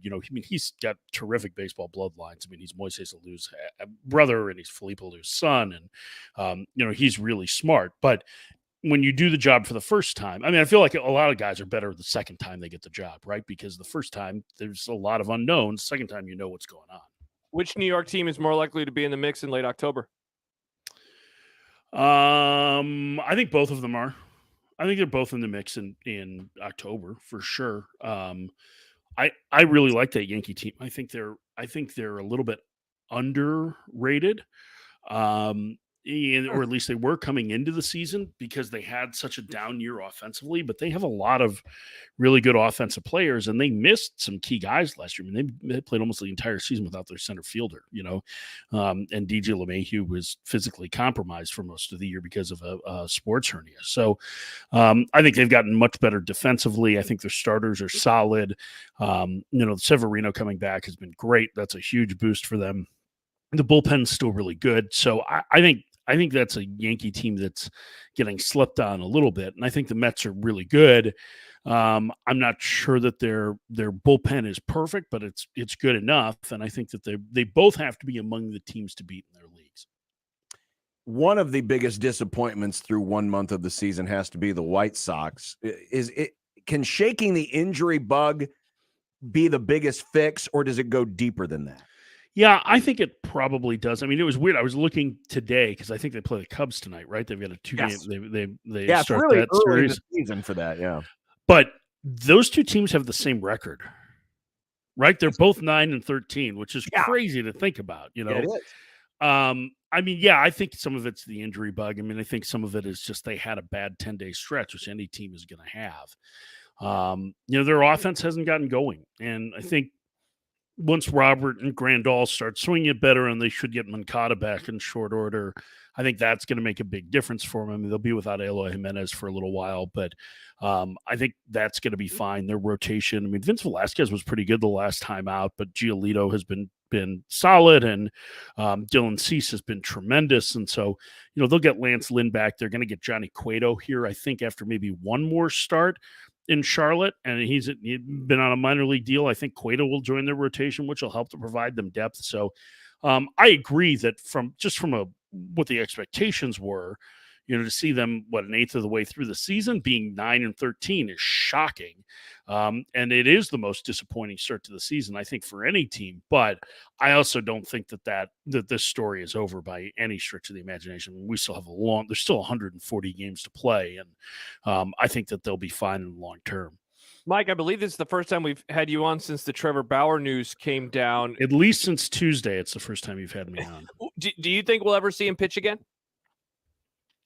That's really hard to say. I'm not sure that if he were a free agent, that there are a whole lot of teams that were going to be all that anxious to hire him, even if all of these allegations, and there are a lot of them now. I mean, it's 3 different women who have made very similar allegations. If let's say Bauer is right and they're all proven to be wrong, like, I still think that there's an awful lot there that teams are probably going to stay away from. So I don't know. I mean, I think he's going to fight this appeal or fight this suspension with an appeal, and that's going to get ugly. And when you start going into these situations, it can get ugly for the person that's filing the appeal as well, because there have to be witness statements taken there as well. And so I don't know exactly what's going to happen. And I think part of the reason why the suspension was as significant as it was from Major League Baseball was to try and plan for the possibility that it was going to be reduced on appeal. But, I'm hard pressed to see Bauer pitching anytime soon. And I think it's, even though there's been no criminal charges that have been filed against him, I think we've learned enough about assault cases like this over the last decade to know that just because charges aren't filed doesn't mean that something didn't happen. And Yep. the bigger concern that I have than anything is that it's 3 different women who've said something pretty similar. And I don't think that there's some vast conspiracy going on against Trevor Bauer from people across the country. So I'm not sure that he's going to end up being a guy that I don't know what's going to happen to him. I just don't know what's going to happen to him. We'll have to let the appeals process play out. This is the first year for the MLB official rosin bag. We're still working a year later into the whole, getting rid of the foreign substances on the baseball bit.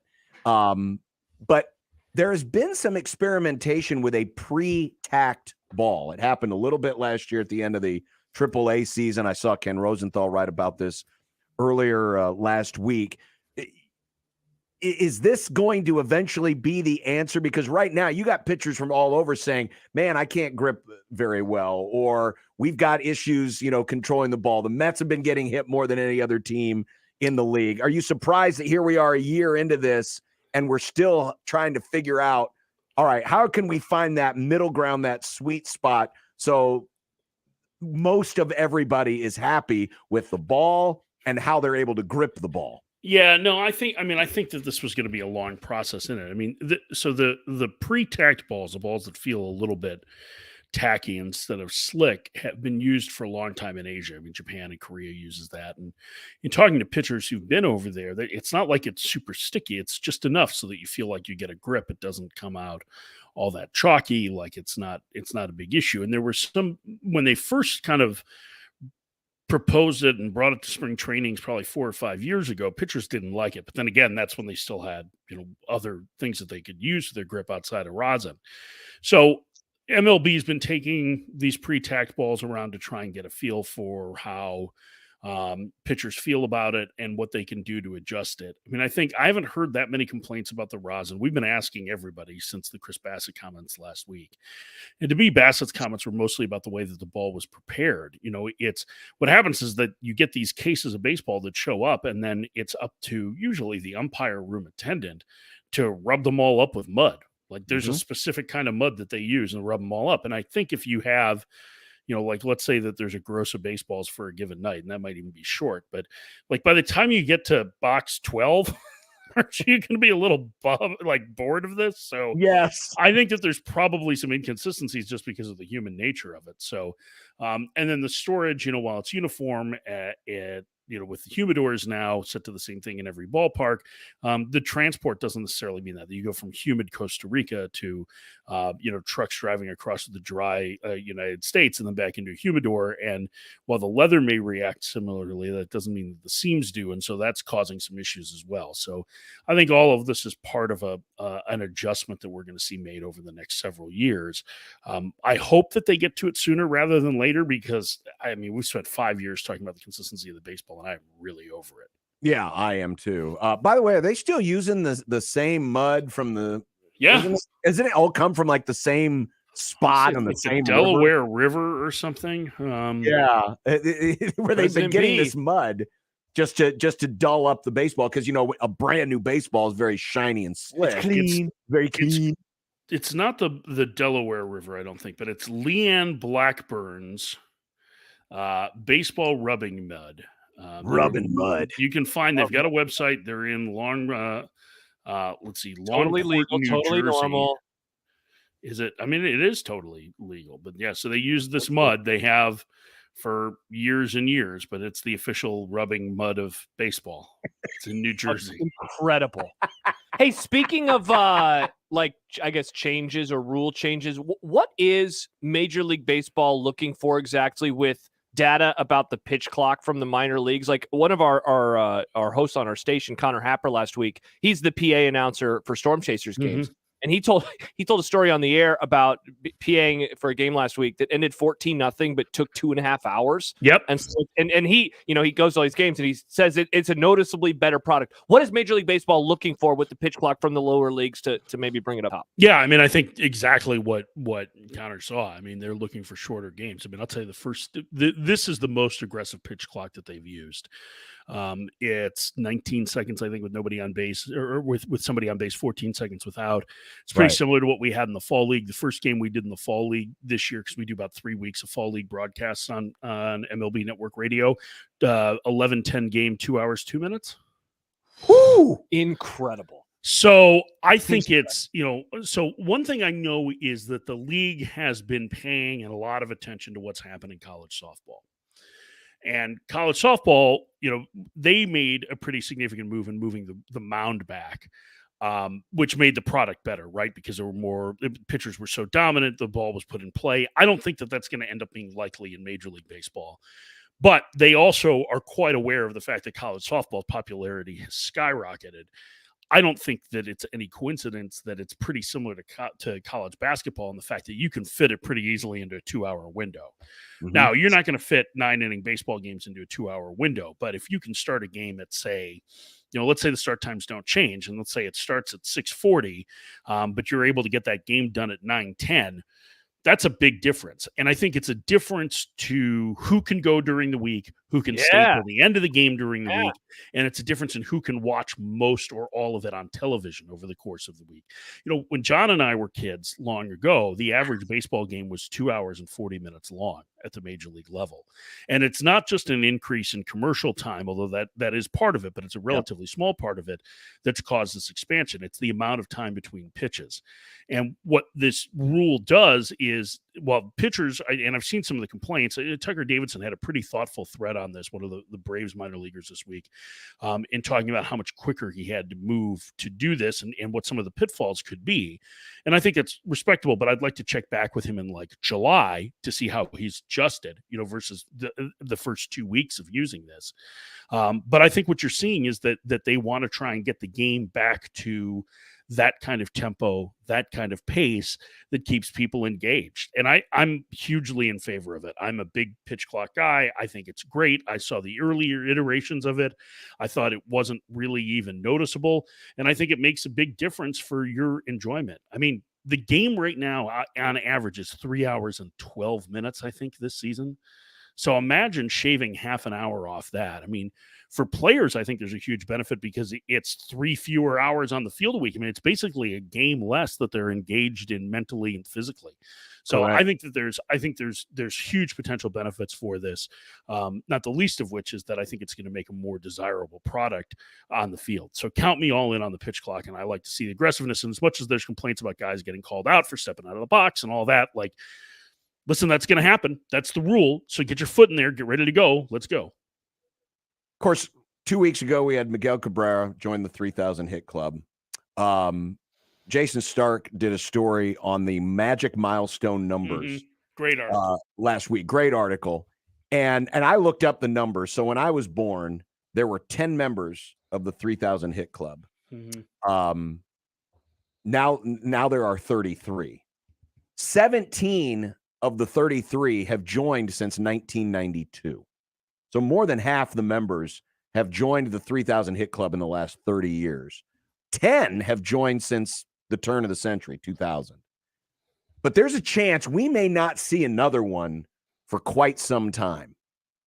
And they ran some numbers. They used the Fangraphs data to try to project, who's got the best chance among especially the middle, we'll call them the middle-aged or younger players to reach the mark. Jose Altuve, who's 32 years old, is at just under 1,800 hits, but he only has a 32% chance of making 3,000. And some of the other guys who are way up on the list, we just talked about Robinson Cano. Obviously, his career's done at, 2,600 hits. Yadier Molina, his career's almost done, 2,100 hits. I mean, is it possible, Mike, we have seen the last 3,000 hitter of our lifetimes? No, I don't think so. I mean, I don't know. It depends. Like, when are you expecting yours to end?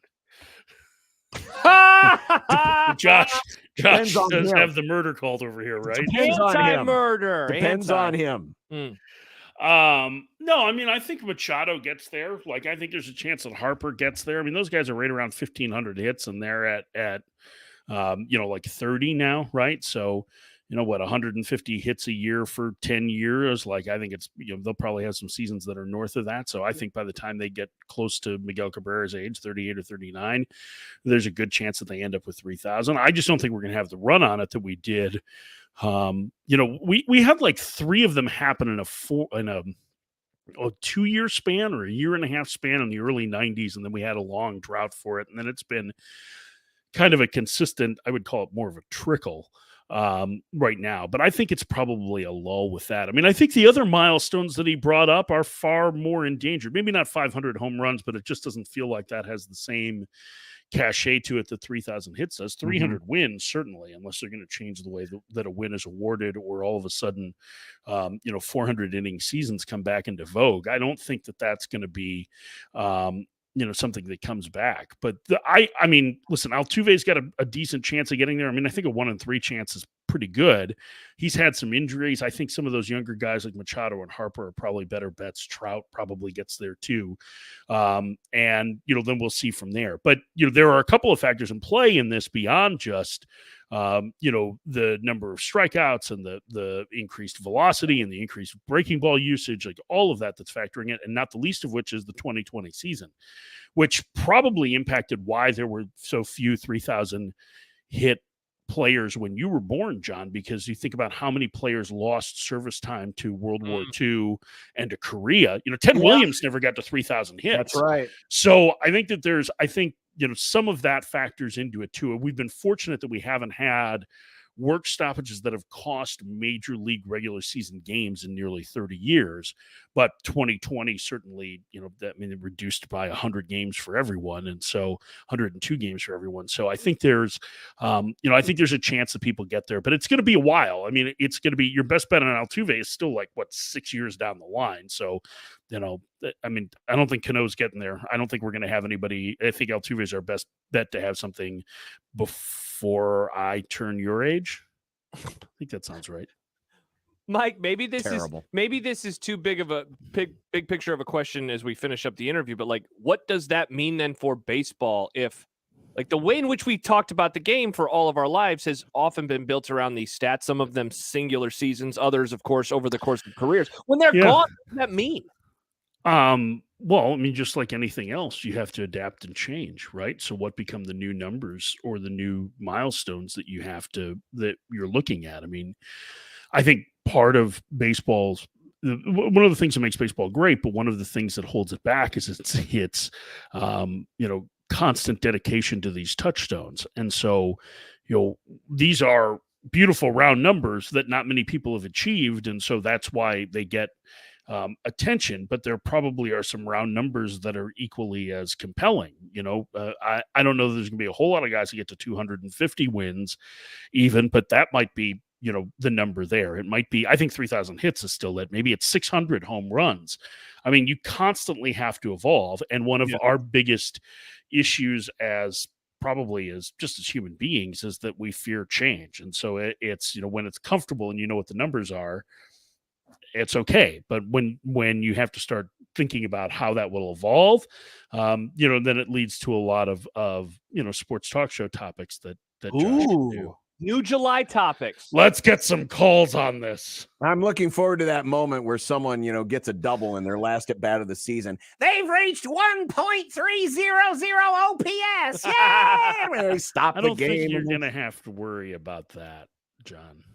I know. I'm just mocking the new. Listen, if somebody had a 1,300 OPS for a season, that'd be a hell of a year. It would be. That's why think about that. That stop the game, and they'd all be jumping up and down and celebrating. And that's like you're talking about like a 300 on the scoreboard. I just want to point out how ridiculous that is. That'd have to be like a 450 on base percentage with an 850 slug. Like Bonds didn't even do that. So hey, you idiot! That's why I'm saying it would be a tremendous feat.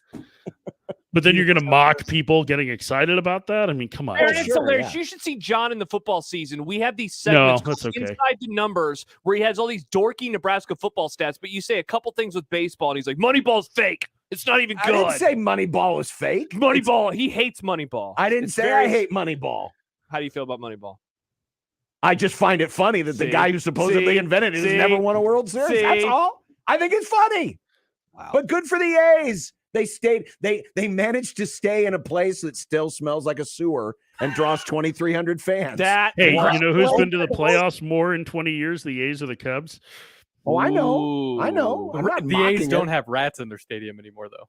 No, it's because they have a feral cat out for it. Yeah, feral cat. Was that number? Did I see that was the lowest attendance since 1990 at a major league game? Is that what the stat was? Last night? Yeah. It was like 2,400. But they also got really good news on the stadium front, too, where it looks like the board that or the staff report that was supposed to come ahead of a big meeting in June recommended that they turn over that portion of the Howard Terminal site, which is right on the water in Oakland, that the A's are trying to build on to be used for this development. So that's a huge move forward. They have to clear a hearing June 2nd, another one June 30th, and then get city approval, I think. But there is the chance by the end of July, if things keep moving in the right direction, that the A's will have a new stadium in Oakland finally.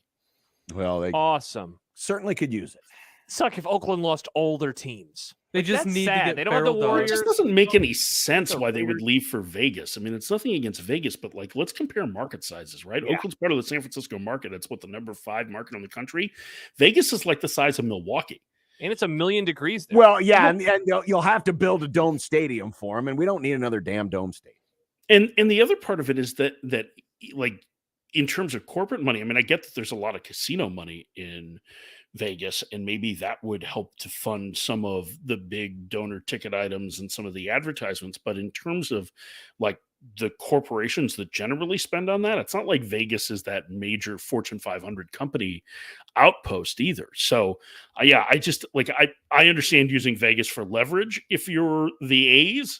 And once they're done with it, maybe Tampa Bay can use Vegas as leverage to get their stadium done. Well, somebody's just gotta like be the everybody used them for years and years, Sure. right? So like I'm sure that there's something there, but there's also a reason why Major League Baseball is letting the A's look at Vegas and not some other places which might be on a potential expansion list. I would say that they're probably not high on the expansion pecking order. No, Omaha's not on that list, I'm afraid. I'm afraid not. Portland. All right, Mike Farron, ladies and gentlemen, Sirius XM MLB Network Radio. Good combo. Yep. It started with Was it? earthquakes in March, and it ended with Oakland. And feral cats. Mm-hmm. I mean, it actually came back, by the way, it came all the way around because the A's won the 1989 World Series. So Which was the only one that great team ever won. Crazy. In all those years. How dominant they were. See, he's here criticizing Billy Beane, but he won't criticize Tony La Russa for only winning one out of the 3. Oh, what is it about you loving Tony La Russa? Tony La Russa, the guy who's managed the Cardinals and the White Sox. I'm afraid to criticize Tony La Russa? Oh, hell I think no. you are. No. Well, I am because I'm afraid I might get caught in the same vehicle with him driving. Do you know, Tony dropped one of the great lines ever in a post-game press conference when somebody asked him about a player who had had an issue in a game and or wasn't performing well despite the fact they were hitting the ball hard, and Tony looked at the reporter and said, maybe you'd be more comfortable covering the next level up. Damn. Jeez. Which is one of the great put down lines. It's maybe you would be happy covering the next level up. It's like, oh man. Tony. Love it. Mike, thank you. See you next week. Okay. There he is. Bye, Mike. We love Farron, you. ladies and gentlemen. Bye. Here's XM MLB Network Radio. You know, it's Do Good Days coming up. Tuesday, May 17th, make donations to nonprofits that matter. Wish List Wednesday, May 18th, buy items that nonprofits need. And May 19th, Volun Thursday. Give your time with family and friends to make a new volunteer commitment. Visit 1620thezone.com and learn how you can help with Do Good Days. Zone, taste of our takes. Sharp and Benning in the morning. Again, what did Glenn Taylor do to the Chickens that you would be so outraged that you're into disrupting an NBA basketball game, but you go as far to dress as an NBA official, as the lady did, that got absolutely hammered by the security guard on Saturday night, and she deserved to get pummeled into the floor. Hey, how did they know? For more, tune in every day to 1620 AM or go to 1620thezone.com. Your Omaha area forecast from Canoyer Garden Center and KETV Newswatch 7 on 1620 The Zone. For your afternoon, I'm tracking partly cloudy and mostly clear skies with temperatures peaking in the upper 50s. For tonight, partly cloudy skies with a low temperature of 41 degrees. Mostly cloudy for your Wednesday with showers returning by Wednesday evening. I'm meteorologist Anthony Copeland with KETV Newswatch 7. Dingman's Collision Center. 4 Collision Center locations serving you in Omaha and Papillion. 1620 The Zone. Traffic. From the Burton AC Heating, Plumbing, and More Time-Saving Traffic Center, heads up a crash on 90th at Western Ave is affecting north and southbound commuters. Got a wreck on the exit ramp from southbound 682 I-80, causing stop-and-go traffic back from Pacific Street. Also, stop-and-go traffic on northbound Millard Ave between 138th and 133rd. Also, some significant delays on westbound Industrial Road around 156th. I'm Mike Neville. This time-saving traffic is brought to you by Saul's Jewelry and Loan. Everyone knows Saul's pays top dollar for your gold, but Saul's pays cash on the spot for your precious metals too. Silver, gold, platinum, coins, bars. Who wants to wait to get paid? Get to Saul's Jewelry and Loan. Saul's Jewelry and Loan. You'll find it all at Saul's Jewelry. For unmatched cardiac expertise, put your heart in the right place with Nebraska Medicine, where you'll find the most heart advances in the state. Telehealth appointments to make your care even more convenient, and a genetics clinic to help avoid future heart issues. With multiple locations, our world-leading care is just a heartbeat from home. For matters of the heart, this is where you begin. Visit nebraskamed.com/heart. Home is with you wherever that may be. I'm Ed Leach, and I'm here to tell you it is time to kick off the 2021 RV season at Leach Camper Sales right now. Come see our prices and inventory before you buy. We'll find you the best fit for your family and your budget. And of course, don't forget, coffee's always on. Do you know the common signs of transmission trouble? Your engine revs before falling into gear. Shifting is rough, or you're leaking reddish-brown fluid. Knowing the signs could mean repair instead of replace. That's where we come in. We're certified transmission. The job done right at the right price. Hey guys, spring is here and the honey-do list has begun. If you're getting ready to clean up your yard, Lanahaw is your one-stop for all landscape needs. Buy your mulch at Lanahaw Nurseries. Best quality at the best price. Convenient delivery or pickup. Lanahaw Nurseries, 192nd and Center. Equitable Bank. We take banking personally. EquitableOnline.com. Paid for by Herbster for Nebraska. Smearing the character of a true conservative. First, Clarence Thomas, then Brett Kavanaugh. Now, Jim Pillen and Pete Ricketts are doing it to Charles W. Herbster. The facts? Herbster's accuser was employed by Ricketts. Ricketts even appointed her to the Senate. The accuser's husband and sister? Ricketts gave them jobs too. Even after the supposed incident, she kept contacting Herbster, texting him, calling him, meetings. She even invited Herbster to her destination wedding in the Dominican Republic. Every reputable newspaper refused to publish this fake news. Now, as Election Day looms, a liberal website launches the desperate story with unnamed sources. The website linked to George Soros, the billionaire Democrat who funded attacks against Brett Kavanaugh. Jim Pillen's attacks on Herbster, entirely built on lies. Make the right call, fans. The Rooferees at John Higgins Weather Guard. Rooferees. This is Unsportsmanlike Conduct with John Bishop and Josh Peterson. John doesn't have the good tongue skills, I guess. On 1620, The Zone. The Creighton Blue Jays picking up a huge addition today with the commit of Baylor Shireman, the Aurora, Nebraska native who starred at South Dakota State, currently is still in the NBA draft process, but it is expected that he will pull his name out of that running before the June, I believe it's 12th deadline, and will join the Jays next year, which certainly gives them one heck of an addition to a group that's already, led by a core of Ryan Nembhard, point guard. You've got Trey Alexander, who's your combo guard, who can also play the point, as we found out late last year. You're correct. June 13th. June 13th. Thank you. Arthur Kaluma and Ryan Kalkbrenner, kind of that core of the guys returning back. And now you put Shireman into this bunch. This is a guy who can shoot at 50% from the field, 40% from three. That's the thing. 80% from the free throw line. Yeah. Plus, great passer. You watch some of his stuff, and if you didn't get a chance, he probably played the one game, unless you follow like the Mavs in the Summit League. Obviously, you saw Shireman at least twice a year. Great passer, averaged 4 assists. Mm-hmm. He can find the guy. You watch some of the highlights, and just as the Jays, what they like to do, they like to get out and run. Shot goes up. Rebound comes down. There's 2 or 3 guys streaking to the other end of the basket. And you've got a number of highlights over the years where Shireman's throwing a football pass. This was a guy, as pointed out by Dirk Chatley in Omaha World Herald, threw 59 touchdown passes in high school his senior year. So he's got a great passing ability, but you can think of him too. And I know, Creighton fans loved them some Mitch Ballock. This guy's got Ballock range. Mm-hmm. Oh, I was going to say, you mentioned 40% from 3, and in his career in college, it's 41.4. But that doesn't tell the whole story. 46.9% last year from 3, and the year before it was 43.8. So he's had a huge jump since his freshman year of college when he shot about 25% from beyond the arc. Yeah, you said it a little bit earlier. The way in which they won last season probably going to be different, and it might return to those let it fly days of years past. Incredible get for a team that was already going to have massive expectations. Sure. One person texted me last night, I think a little in jest, but Final Four or bust. And I don't think it will be to that degree, but it is a team now that will go into the season with truly every goal possible.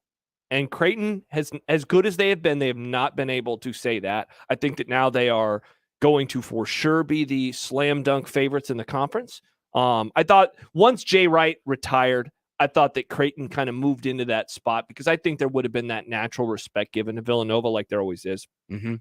I think now with this news, Creighton will be the preseason favorite for sure in the Big East Conference. Yeah, in a lot of ways, this is kind of like going into the 16-17 season where there was some pretty high expectations with Marcus Foster, Maurice Watson, Justin Patton. That team started out, was number 10 in the country. Played Villanova, was it New Year's Eve afternoon, Yep. In a 1 versus 10 matchup.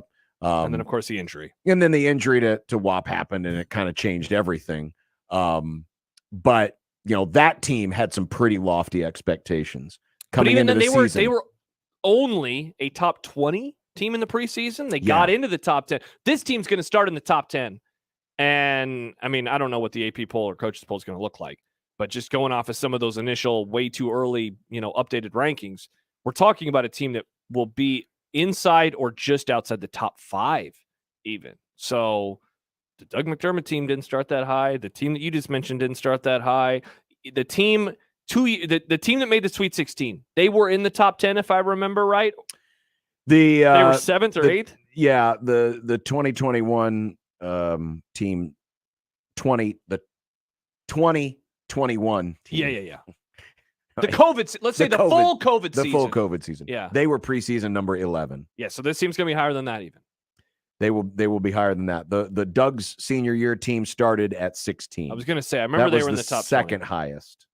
And then the one that you just mentioned, the 2016-17 team, did you find that one? They started 22nd. Okay, so yeah, barely inside the top 25. Now, those teams also reached a high of 7th is the highest Creighton has ever been in any AP poll. That was the Doug team? Well, that team never made it to number 7. They got up to number, I believe it was 9 at one point. But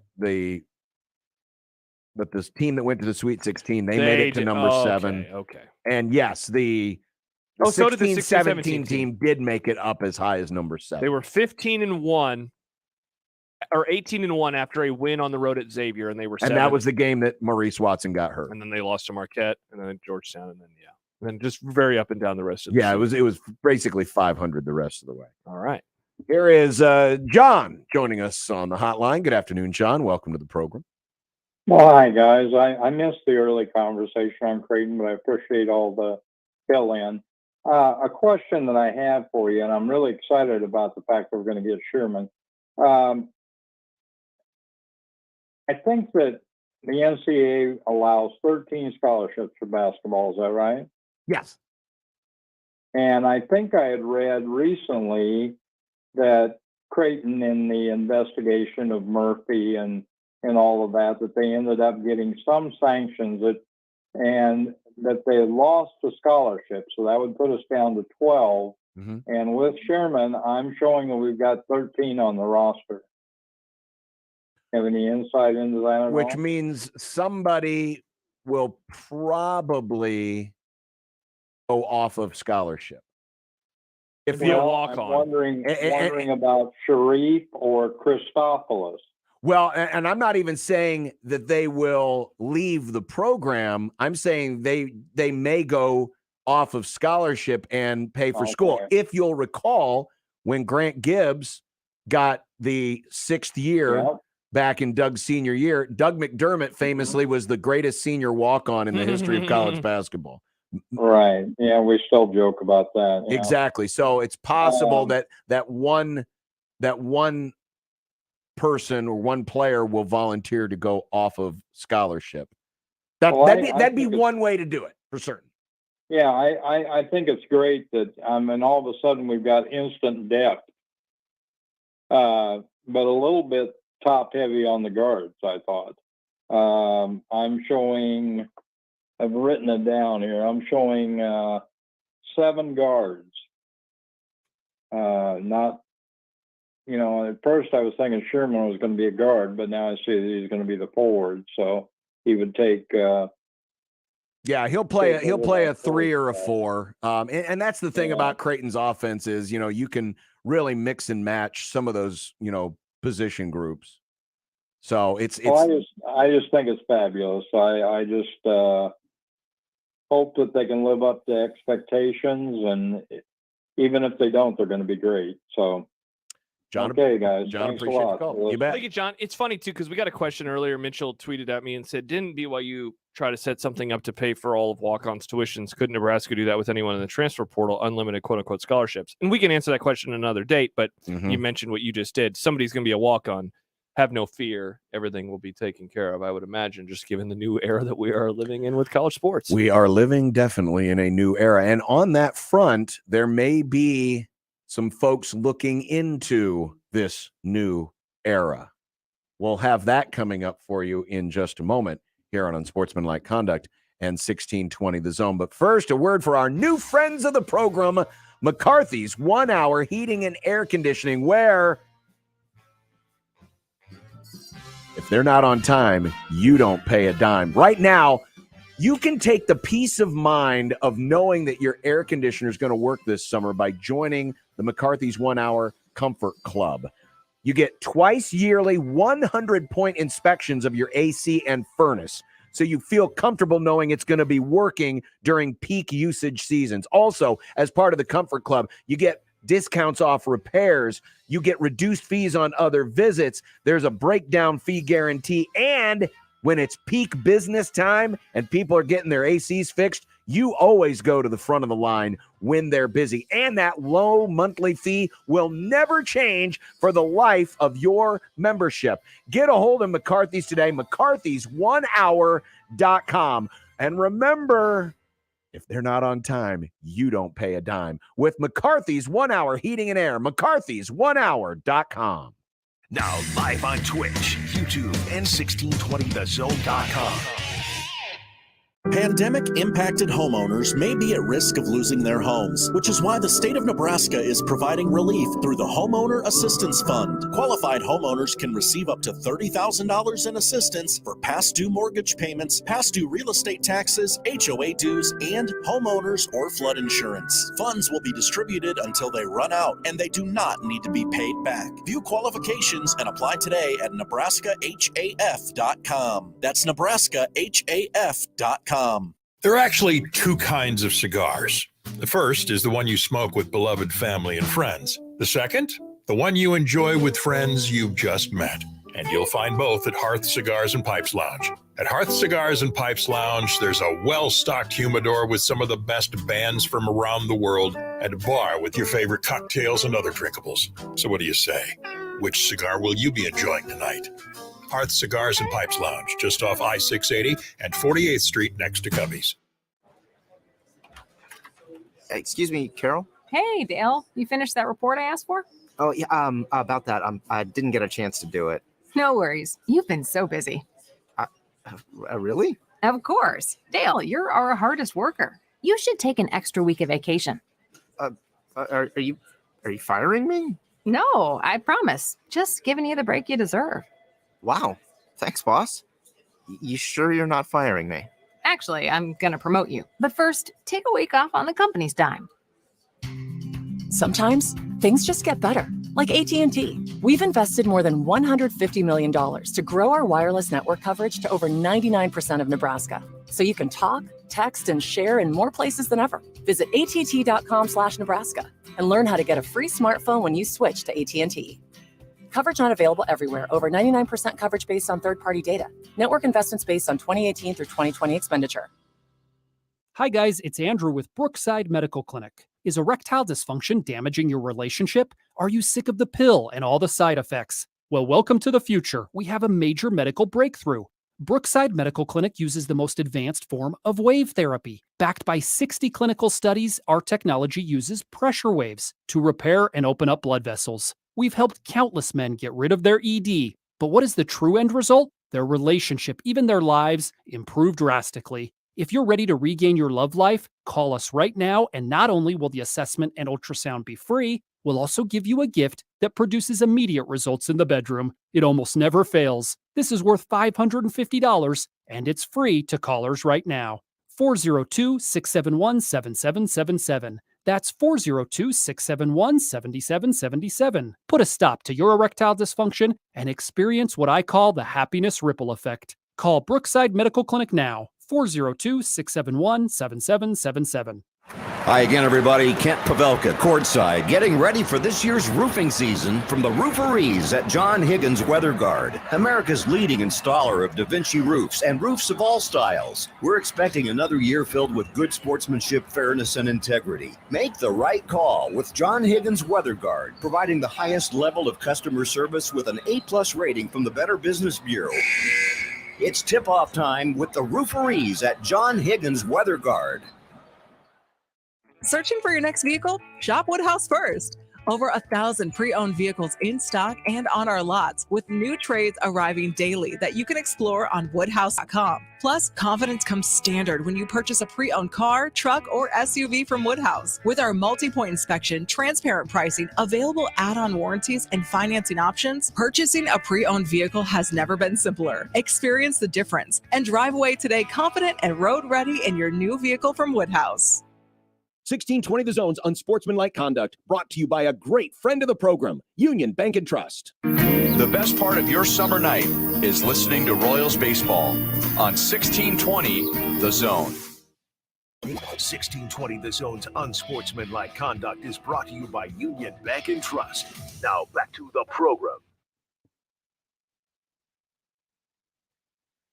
Well, you knew at some point that, albeit late in the process, the NCAA would try to fight back over what has been perceived as an out-of-control NIL/pay-for-play market, which also combined with the transfer portal has created a perfect storm of chaos. Yeah, I said on the show yesterday, it seems like over the last week we have reached a breaking point of sorts where change was, or the attempt at change. The attempt at change was going to be, something that happened pretty soon, and sure enough, it is. Well, according to Ross Dellinger at SI.com,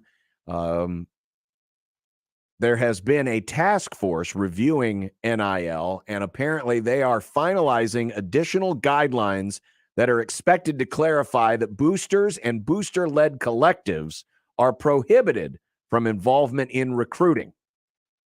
So they essentially, if you want to boil this down to its very essence, John, it sounds like they want name, image, likeness to be what it was supposed to be. And that is me, a quarterback for Nebraska, is doing an ad read for Runza, but I am not just getting buckets of cash via this collective to play at Nebraska. Yeah, the idea was that the student athletes could go out and create their own NIL opportunities.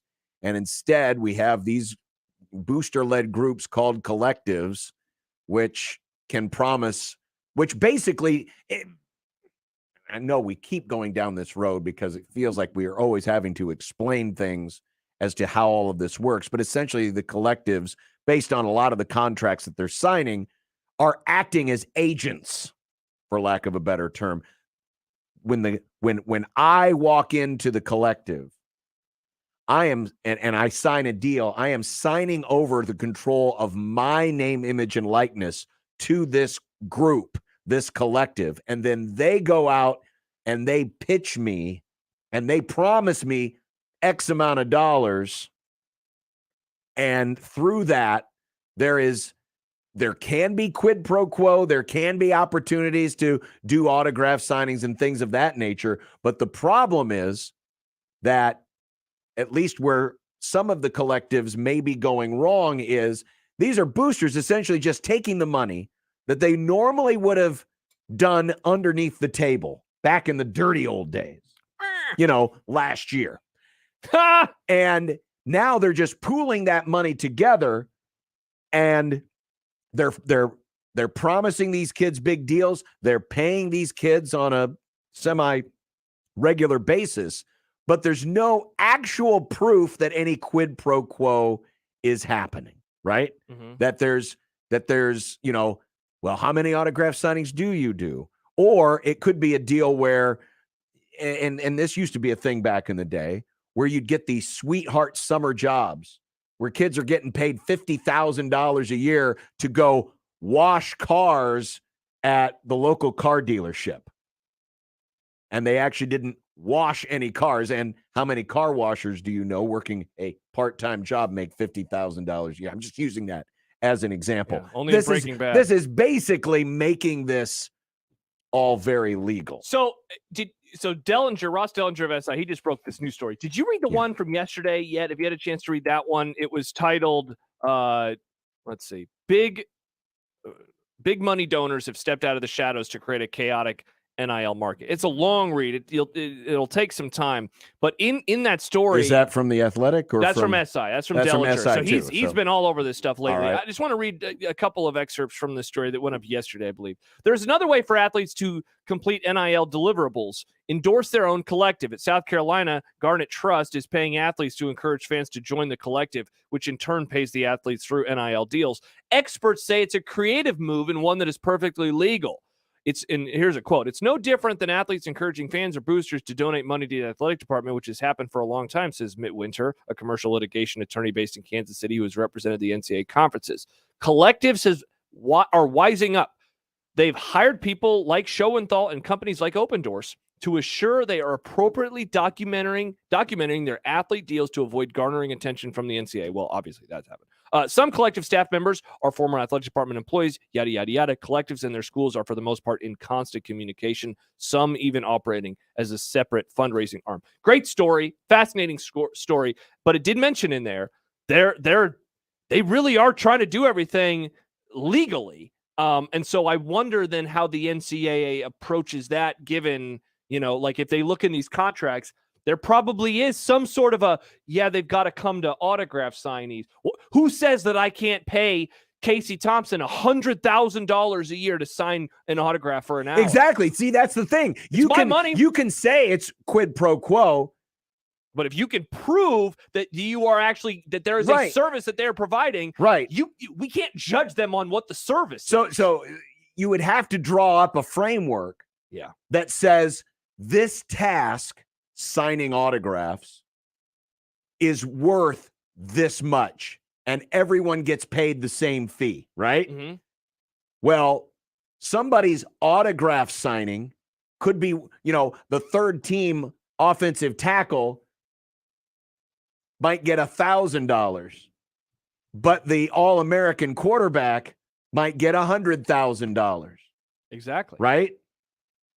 In order to really govern all of this, you would almost have to create market value and establish in rules, hey, here's the market value.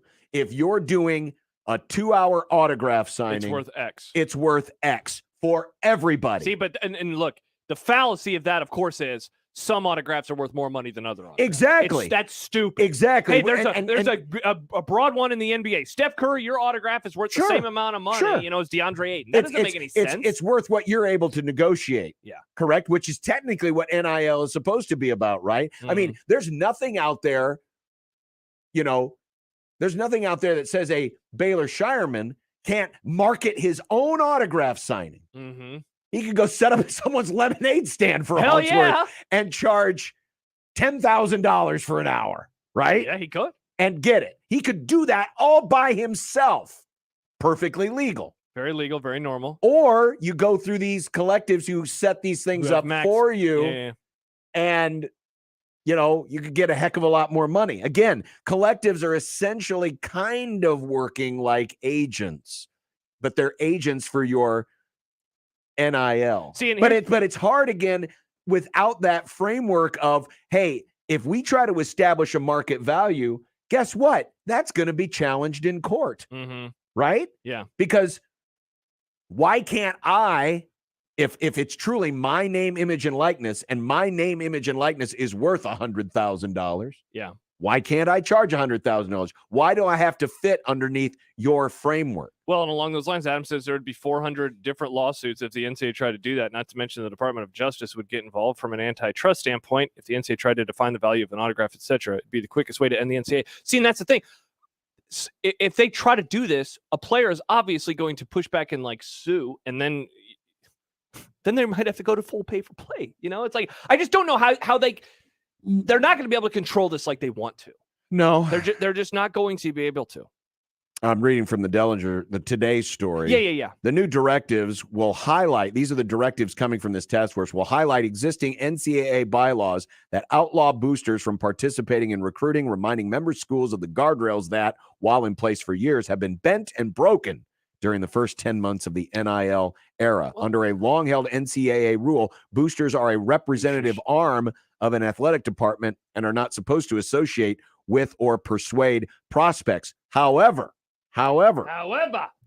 these collectives technically are not affiliated with athletic departments. You go to the ABM website, you go to other collectives. Yeah. They're not affiliated with Ohio State. Not technically, at least. Not on paper. Not on paper. And so again, how do you prove all of this? And again, like I said a second ago, because look, they're not going to put a max contract on what autographs are worth. But that's all that these collectives have to do is work in a couple of extra sentences about, hey, Casey Thompson is getting paid too. Post on social media. I mean, they can figure that part out, and they're going to be stuck in the same situation. And look, let's pretend that they actually got this to happen. You know what would then unfold, John? They just start paying them under the table again like they used to. Be back where we started. Yeah, pretty much.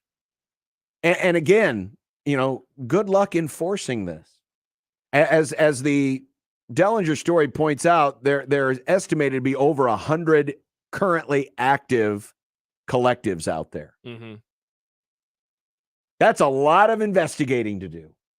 And as pointed out, a lot of these schools who are contracted with organizations such as Open Doors, both Creighton and Nebraska, for example, have contracts with Open Doors. They're keeping track of all of this. So they're able to track a lot of this information. It's going to be hard to try to figure out what's a fair market value and who's acting on their best, who's acting, outside the rule book versus who's acting within the rules. It's going to be hard to prove all of that. It really is. Which is why in this whole process, see, this type of stuff needed to be discussed last summer.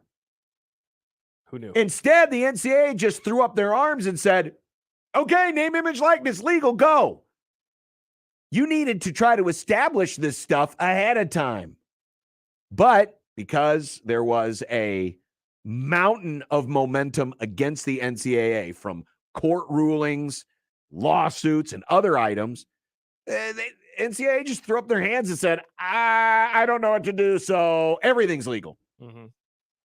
And now retroactively trying to dial it all back, it's like letting all the farm animals out of the barn and trying to gather them all back. Guess what? They've scattered to the four winds. Good luck with that. Yeah.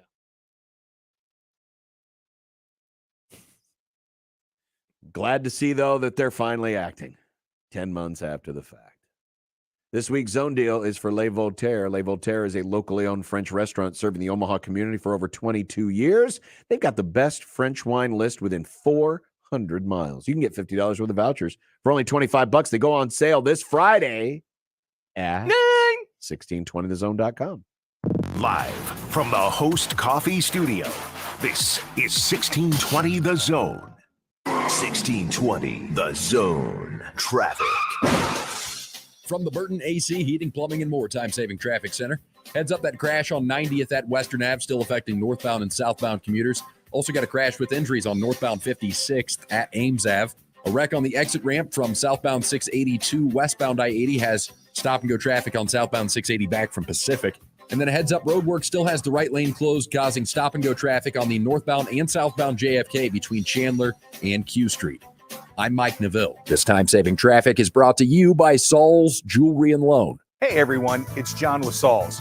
Great jewelry is always in fashion, and we have it all at Saul's. From diamond bracelets to rings to earrings and those one-of-a-kind gold pieces that you can't find anywhere else, and so much more. Smart shoppers start here at Saul's. You have chronic joint pain, like in your knees and hips? It's time to think about an exciting new way to treat joint pain with biologic therapies and regenerative solutions. I'm talking about QC Kinetics, now available. Lots of people here have called QC Kinetics already. They're the nation's leader in helping people deal with chronic pain. No surgery, no drugs, no steroids, and no downtime. These natural pain treatments can actually repair and restore damaged tissue in your joints with lasting results. I'm telling you, Biologic Solutions helps your body heal itself. If you have joint pain due to arthritis, lower back pain, shoulder pain, you need to change the way you think about pain treatments and discover the biologic therapies at QC Kinetics. Get moving, get your life back. No surgeries and no drugs. Call QC Kinetics today to learn more now. That's 402-205-4960. Again, that's 402-205-4960. Email any of our shows anytime into the Equitable Bank inbox. At Equitable, we take banking personally. For me, John at 1620thezone.com. The Equitable Bank inbox from 1620 The Zone. Hey everyone, it's Josh Peterson. Join Unsportsmanlike Conduct on the road Friday at Werner Park before the Omaha Storm Chasers host the Columbus Clippers. The Chasers are back in action with an exciting team full of future Major League stars. Join Unsportsmanlike Conduct Friday at Werner Park on 1620 The Zone. Cards issued by Celtic Bank, member FDIC. Are you the decision maker in your company? Consider this. For the first time in decades, there's a better option for a corporate card and spend management platform. Meet Ramp, the only corporate card and spend management system designed to help you spend less money so you can make more. Most corporate credit cards offer points as incentives, but those points amount to less than their worth in real cash value. Ramp's credit cards offer you cash back, real money in your pocket. Plus, you control who spends what with each vendor. And Ramp's software collects and verifies receipts automatically, which means you'll stop wasteful spending and close your books in hours instead of days. Businesses that use Ramp add up to 3.3% to their bottom line the first year. If you're a decision maker, adding Ramp could be one of the best decisions you've ever made. And now get $250 when you join Ramp for free. Just go to ramp.com/sports. Ramp.com/sports. RAMP.com/sports. Paid for by Herbster for Nebraska. Smearing the character of a true conservative. First, Clarence Thomas, then Brett Kavanaugh. Now, Jim Pillen and Pete Ricketts are doing it to Charles W. Herbster. The facts? Herbster's accuser was employed by Ricketts. Ricketts even appointed her to the Senate. The accuser's husband and sister? Ricketts gave them jobs too.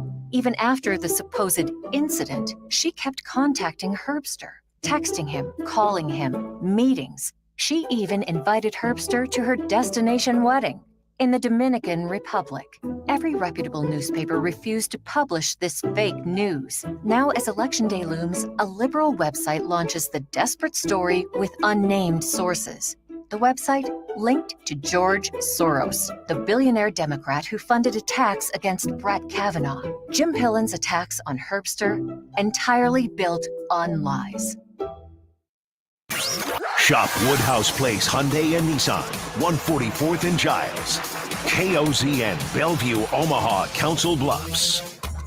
It'd be nice to have a blow throw. It would be nice to have a blow throw. It would be nice to have a blow throw. It would be nice to have a blow throw. It would be nice to have a blow throw. It would be nice to have a blow through. It would be nice to have a blow Through. It would be nice to have a blow Through. from your mom. The happy hour is on the air!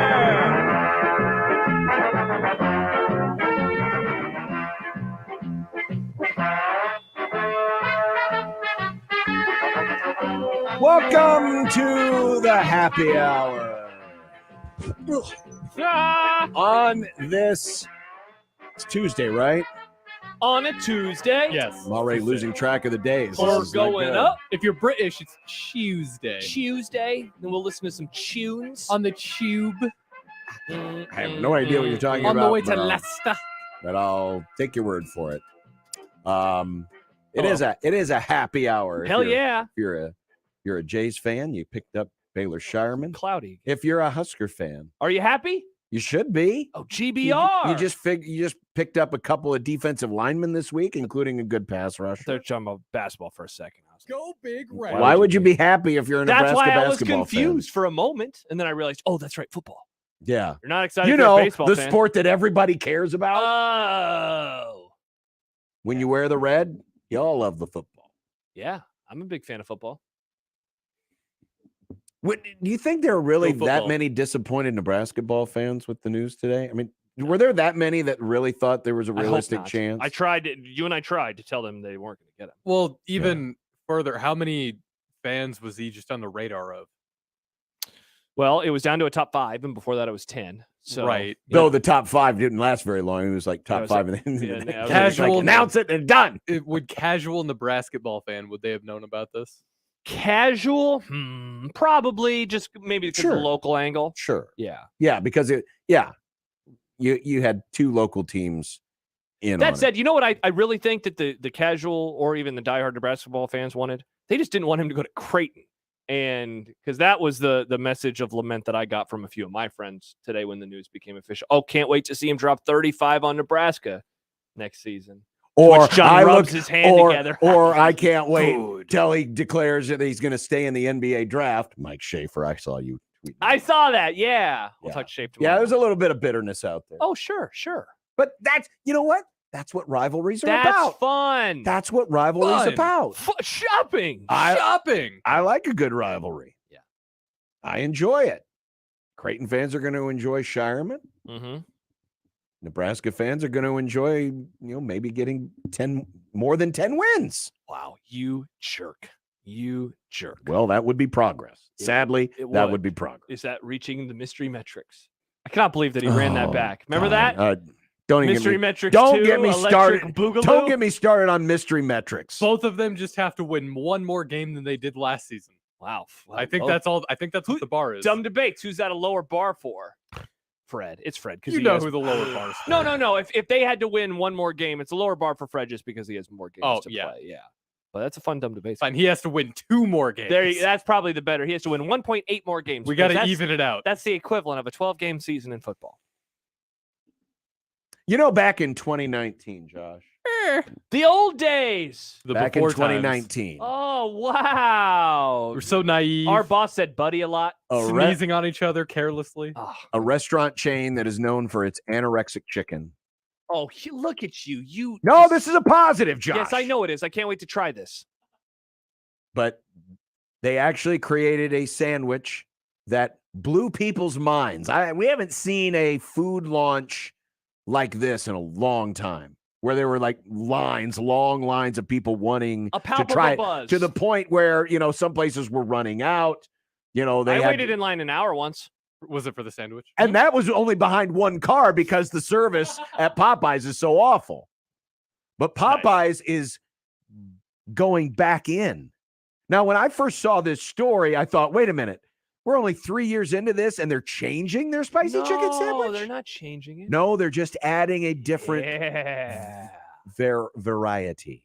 A variant. They haven't invented a new variant of spicy chicken sandwich. Omicron sandwich. No, it is the Buffalo Ranch Ooh. chicken sandwich. It has the same, delicious chicken breast that is actually decent sized compared to the chicken breast you Don't get. nod your head and agree with him, Nick. But the sauce is a mix of buttermilk ranch and spicy buffalo. Oh, that sounds just lovely. Lovely. Now Some listen, ranch as much grief as I have given Popeyes for bad service, tiny pieces of Bad chicken. service. This since is a when? this is a really the spicy chicken is a really good sandwich. Yes. I don't know. Well, we did do the taste test Wednesday. That's the only time I've had the regular chicken. Dare we bring back Taste Test Wednesday tomorrow to try this? Well, is it? I would not be opposed. Nick would not be opposed. It's already available. Just down the street. Is it? Yeah. Well, Nick, if you want to go ahead and get in line now okay. for next week's Taste Test Wednesday, because that's how long it'll take before you can actually get served. Well, it's Wednesday tomorrow, John. We could do it tomorrow. Well, but then he would have had to get in line last week. Yeah, no, I missed to get here in the show time. by a couple hours. Yeah. You guys are Chance, if horrible you're listening, come fill in for me quick so I can run the people. Popeye. Horrible people. Oh, we could have Chance go get it for us. That'd be very nice of him. Because if we had him get it live at like 3:30, then we would miss the lunch rush. Of which it is always very quick, very, very good. Yeah, 20 minutes. Mm-hmm. Yeah, sure. Yeah. Very quick. But I thought you would be excited. I'm glad- pumped. When I saw that email today, I was very, very. Wait, you saw an email? Are you subscribed to a Popeyes newsletter? Guys, come on. Good grief. This is a cult. No, it's okay. This is First a of all, cult. when you download I do not get emails. I mean, take a look at the two of us. Which one of us do you think subscribes to an email chain from a fast food joint? You wouldn't guess it was that guy. You don't, but of course he is, because it's a cult. Do you not have like any of the fast food or any restaurant apps on your phone? No. Yes. Oh, okay, well I do. So when you sign up for it, and even if I do get apps, I don't subscribe to the emails. Like well, I the had to MLB put in my app. email. No, it's not that I subscribed. I just never unsubscribed because they send me specials. They send me coupons. Why wouldn't I want the coupons? It's Popeyes. Hey, this is cheaper today, Josh. Why would I say no? If I didn't, I just clicked Save mark as 15 read. minutes on our usually very slow service. But yeah, I got an email at 11:41 a.m. Of course you did. New Buffalo Ranch sandwich. And I was like, what? Of course you did. Of course I It's a did. cult. This is very normal, very legal, very normal. I want to try it. I do too. I want to try it. I do too. It looks good. Sounds good. So Nick, go ahead and after the show, get in line, and next week we'll be Cool. I didn't have any plans for tonight anyway. good. That is good.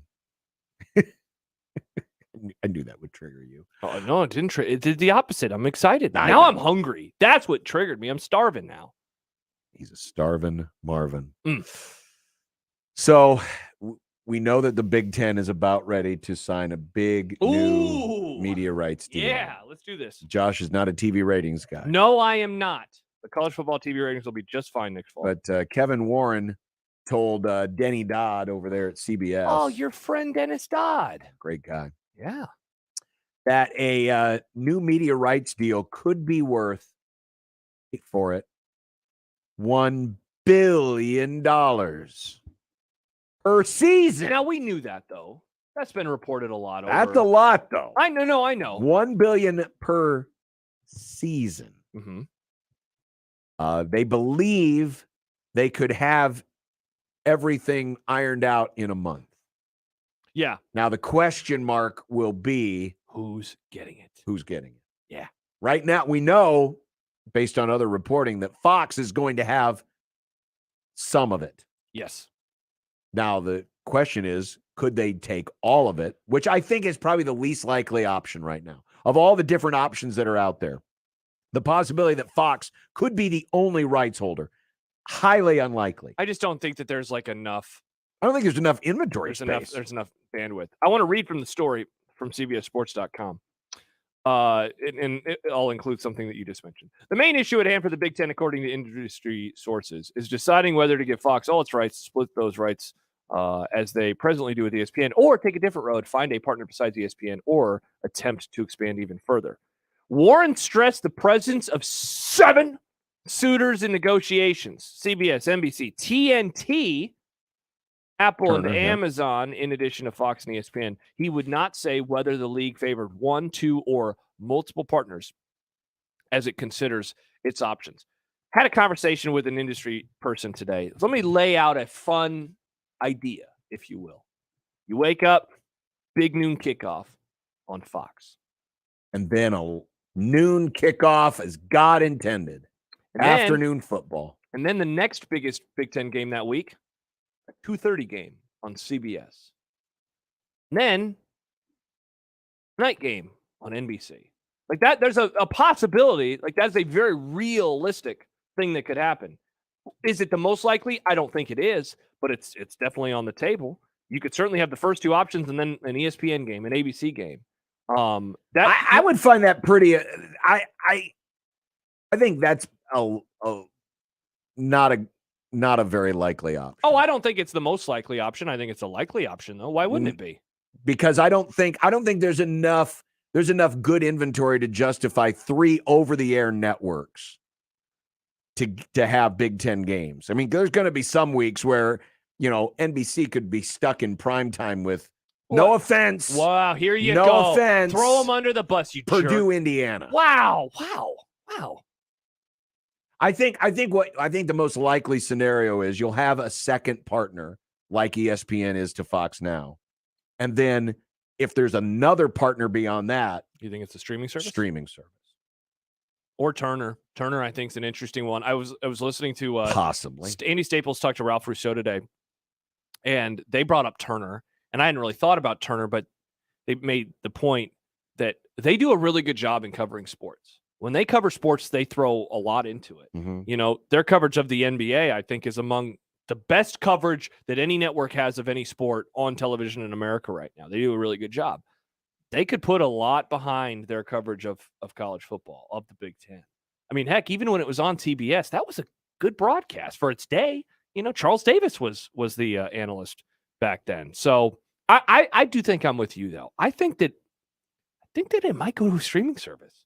I think that is very much in play right now. I think it's similar to Thursday Night Football. Thursday Night Football is not going to be the best game of the week. Yeah. Or at least it won't be designed as such. But there will be enough people interested that it'll make it a quasi must-see option. Mm-hmm. I think the same thing can be done with Big Ten football. Well, plus, especially if you try to worm it into like a Friday night football package. See, and a lot of people are making that of note. Like, there's probably going to be a weekly Friday night game now, like all the time in the new deal. So, get ready for it, get used to it. You can complain, but they're going to. Yeah, the Big Ten's they've already greased the wheels to Friday night football. I mean, Nebraska's played on Friday nights. The Big Ten has already, Michigan State essentially lives on Friday night in the first week of the season. I think what you will see happen, it'll probably end up Fox, ESPN, similar to the arrangement they have now, where Fox will always have first option, first draft pick rights, if you will. But ESPN will still have a good slate of games. And then you will have a third package for this, we'll call it Friday Night Football, where Amazon, similar to their Friday Night Baseball, for example, they got Friday Night Baseball right now. Could you see them doing a Friday Night Football package where you do get a Purdue and an Indiana on a Friday night, or, an early non-conference game, a Nebraska, Georgia Southern, or whatever. And listen, is it going to be a huge ratings draw? No, but it'll get people to subscribe to that, that streaming platform, or keep people who might be thinking of drifting away from that streaming platform to keep it. And you'll have something like that where they'll be given a couple of, decent games every year. But for the most part, they'll get like the third tier Big Ten game of the week, which in some cases can be a good game by itself. And the thing about that too, John, is that they will be willing, especially if it's Apple or Amazon, where money is endless to them, they will be willing to pay more than they'll be willing to pay more to get less. Exactly. And that's I think how they wedge themselves in. It's just like the discussion that we had been having over the last couple of weeks about the Black Friday NFL game. Amazon was willing to pay, according to reports, wild card playoff money to get a Black Friday game that wouldn't have even been that good of a game. But the possibility of having a game, on their website on their app on the biggest shopping day of the year was incredibly important to them, to the point where they would spend $70+ million on it. So that's why I think you're right. I do wonder how much CBS, like how much do they want to stay in the game, because they are about to lose the SEC, and yeah, they have some Group of 5. They have the Mountain West, I believe, and they put some of those games on big CBS, but for the most part, they're relegated to CBS Sports Network. Like, are they going to be okay with that, or are they basically just going to say, like, we're kind of done with college football now? Which is, it's sad. As someone who just loves this stuff, I mean, they've been broadcasting college football games for decades, and they've had, for a while. They got back into it in the early 80s, and they've been here ever since. Some of Nebraska's most important games in the 80s. It's that music, it's Brent Musburger, it's all of that stuff. And then, of course, it changed over the last couple of decades as they became the home of CBS, and thus, as they became the best conference, it took on a different kind of life. Sure it did. But to lose that, like, just as someone who cares about this stuff, it's kind of a sad thing to think about. Yeah, you were. Personally, I was kind of hoping that CBS would take a very keen interest, and I still think it's still possible that CBS will get a basketball carve out, because they're going to want, and I think the Big Ten's going to want some Big Ten basketball games on CBS like they currently have. Yeah, especially later in the season, they usually, you see a Michigan State Wisconsin game or a Michigan State Michigan game. Of course, they do the conference tournament on Saturday and Sunday. Exactly. I think you're still going to see that. But as far as, having a presence in college football, because then it's like, okay, what do you want? Do you want the Pac-12? Are you going to want that inventory? The Big 12? Are you going to want that inventory? And maybe they do. Maybe they're only off the air for a couple of years and they come back. But Jed says, I pray for a day that Nebraska gets $100 million a year for the TV deal and are told to do a Friday night home game. See, that's honestly, in all seriousness, I know Jed was kind of joking there, but this might mean Nebraska has to play a Friday night home game. I would guess if there's a Friday night component, they can't just ask off of it anymore. If it's going to be every week all season, that's most years, that's 13. Yeah, and by the way, that's just an idea. We're just theorizing. Yeah, I'm not saying that it's actually out there and has been done, but it's a theory. Yeah. Because if you're a streaming service, why would you want to compete with all of the other games that day? So let's say, great question. Let's say Amazon or Apple wants a piece of the Big Ten pie. Why would they want to stream their one game a week against other games, against other Saturday games? They're going to want something that can stand alone. And the problem is, with the NFL on Thursday, I don't think Amazon, if they were going to be a bidder, is going to put Big Ten games on Thursday nights. And I don't know if Apple wants to go up against that. But Friday night, and Apple's kind of established Friday as, hey, this is the night we're putting our baseball on. It's very interesting because they put baseball on Friday, and it's not like there's a national Friday night baseball game right now until then. And so it's an astute observation, man. I really think it is, because that's also how they get the best bang for their buck. They get their most eyeballs, because it's not good. Look, there will be other games on Friday, but it's not like 2:30 on a Saturday, right? Yeah, you're not competing, and you're not competing against other Big Ten games. They're gonna, if they can, especially if they're gonna pay for a premium. If they're gonna pay a premium, they're gonna want something in return, and that something in return is going to be an exclusive window. And right now, the exclusive window, exclusive-ish, would be Friday night. Mm-hmm. It would not surprise me if the Big Ten goes with a third tier, we'll call it, streaming partner, like an Apple, like an Amazon, or like a Peacock. It would be its own exclusive, semi-regular or regular weekly window. And Michael, I think, said something very smart. Nebraska games are probably attractive to a streaming service too, if you're looking for a fan base to sign up on a Friday. Definitely. And so that's why I say what I did. Like, it means Nebraska probably would have to host a playoff game, host a Friday night game. And I'd say the same thing about the other big schools.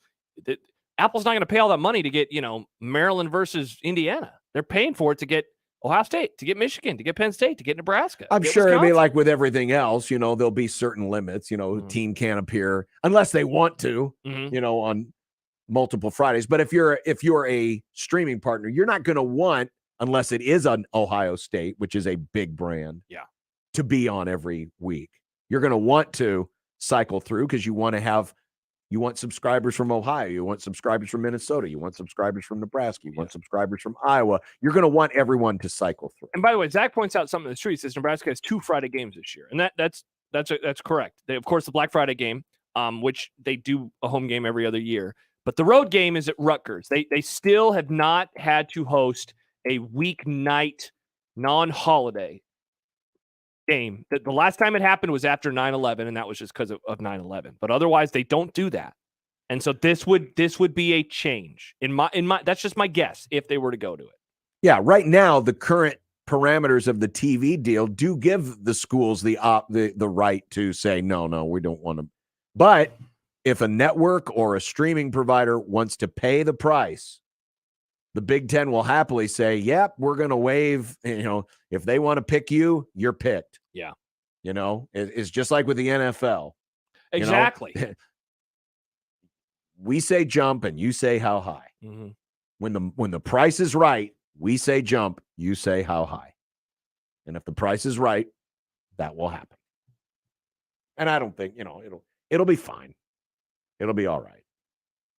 Not every Nebraska home game is going to get moved to Friday. No, not every home game, just half of them. Not even that. Just kidding. Maybe one. 3/4. Maybe one a year. 3/4. There you go, Nick. And again, this is all 11/12. speculation. We don't even know. Man, that'll be, in all seriousness, I wonder when it happens, if it happens, but I'll say when. What does the campus do? Do they decide to shut down for the day? Do they get out early? Never had to happen, But I know other schools do that. They've done it before. It's been a long time, though. Yeah, done it before. Well, you're just very laissez-faire about this. You don't think it's that big of a deal? Well, yeah. Think about the local economy. I figure you'd be screaming about the local economy. No, I'm not. It's just, but again, times change. Again, if someone pays the price, people will do it. People will come, Ray. People will watch, Ray. And who knows? This could all be a lot of conjecture, and they may not even go to a streaming provider. It could be. Jordan says, imagine Amazon with a Black Friday doubleheader, Nebraska, Iowa, and the NFL. See, and that's a possibility too. And that could be the place where Nebraska gets its one Friday game. Black Friday. Well, we already want to be here. That'd be pretty fun. It would be fun. Be pretty fun. Not for the people who are like, where's my Nebraska Iowa game? Amazon Prime? I do feel for those folks because we do like our free TV.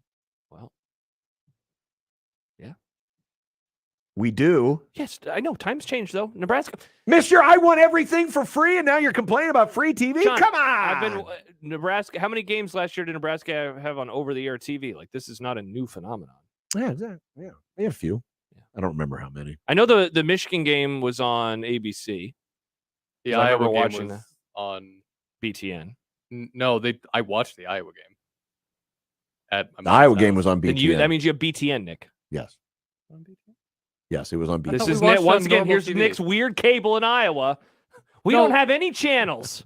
This was this last game. I didn't Yeah. think it was on BTN because I didn't think BTN was a part of my mom's satellite package. Huh. Nick is one of the few youngs who has to have all of the TV stuff explained to him by the old people. It's so funny. It's like the reverse of everybody else. Usually when you come home, you have to explain to your mom, So okay, this is Mom, how the channels this game is work." on this channel and this game is over here. Mm-hmm. But it's complete. The roles are totally reversed in Nick's house. Now, Nick, Peacock is a streaming service provided by NBC. And Nick's like, oh, it's a streaming service. I just thought that I saw the Iowa and Nebraska game on a network that wasn't BTN when I was watching it last Black Friday for you guys for the program. That's very nice. I but made no. myself watch Nebraska football. That's awesome. It was on BTN. I hated every minute of it. Very cool. You have BTN. What do you mean? Your home state team won. You should have been happy. It was super cool. Yeah, you hated every minute of it? Because I felt like I didn't do it because I wanted to. I felt like I had to. Well, let's see if we can do that for all 12 games. Hashtag 4Milt. That's right. It was 4 Milt. RIP. We're giving you a chance to win the ultimate Storm Chaser fan experience. You get 4 tickets, good for any game. Storm Chaser merchandise prize packs, a bobblehead, a stadium tour conducted by our president and still our president. President C. President C. And chance to throw out a first pitch. Jump on 1620thezone.com today and get registered. The Connor Happer Show. This won't be the first time you hear me say this year. And this is the case for both Boston and New York. Get a real ballpark. I know you're revered in the Green Monster and the short porch and Yankee Stadium and all that stuff. Get a real ballpark. It should be more than 310 down the line. I shouldn't be able to hit a pop fly with a 25-mile-an-hour wind and it blow out of the ballpark. This isn't spring training. This isn't the minor leagues. Get a real ballpark. The Connor Happer Show. Weekdays from 10 to 2 on 1620. The Zone. Your Omaha area forecast from Knoyer Garden Center and KETV Newswatch 7 on 1620 The Zone. At least it's dry this evening, though it is chilly. Mostly cloudy tonight. Chilly. Low temperatures back in the low 40s. Still mainly cloudy for Wednesday. Highs just in the mid and upper 50s. And rain moves in Wednesday evening. I'm Chief Meteorologist Bill Ranby from KETV Newswatch 7. 1620 The Zone's Unsportsmanlike Conduct, brought to you by a great friend of the program, Union Bank and Trust. 1620 The Zone. Traffic. From the Burton AC Heating, Plumbing, and More Time-Saving Traffic Center, heads up, road work has the right lane closed for northbound and southbound JFK between Cornhusker and Q Street. It's causing significant delays, so be ready for that. Also, a crash on northbound 46th at Dodge, slowing things down a bit. Got a stall on southbound 72nd at F Street, and then a few delays on westbound 370 between 144th and I-80. I'm Mike Neville. This time-saving traffic is brought to you by Romeo's Mexican Food and Pizza. Not your typical restaurant, not your typical place. Romeo's, not your typical restaurant, for your not your typical taste. Romeo's, Romeo's Mexican Food and Pizza. Not your typical restaurant. The zoo is a great place to visit, but did you know it's also a great place to work? Omaha's Henry Dorley Zoo and Aquarium is currently hiring for a variety of positions, and we think you'll love trying something new. You can spend the day meeting guests, talking to families, and having full access to walk and explore Omaha's Henry Dorley Zoo and Aquarium. To learn more or apply, visit omahazoo.com/work here. Malarkey shingles are durable, high performance, impact resistant, and beautiful. Carp's Complete Home Exteriors is a certified Malarkey shingle residential contractor. For a free estimate, call Carp's Complete Exteriors or visit carpsomaha.com. Jake and Christine knew they needed help renovating their dream home. As a Pella advisor, I make sure every step of getting new windows and doors is smooth, including setting you up with our Pella Care Guarantee. It covers everything from product to installation with some of the strongest warranties in the industry. For an exclusive offer, go to PellaOmaha.com/radio. Certain restrictions apply. See store for details. Offer ends May 31st.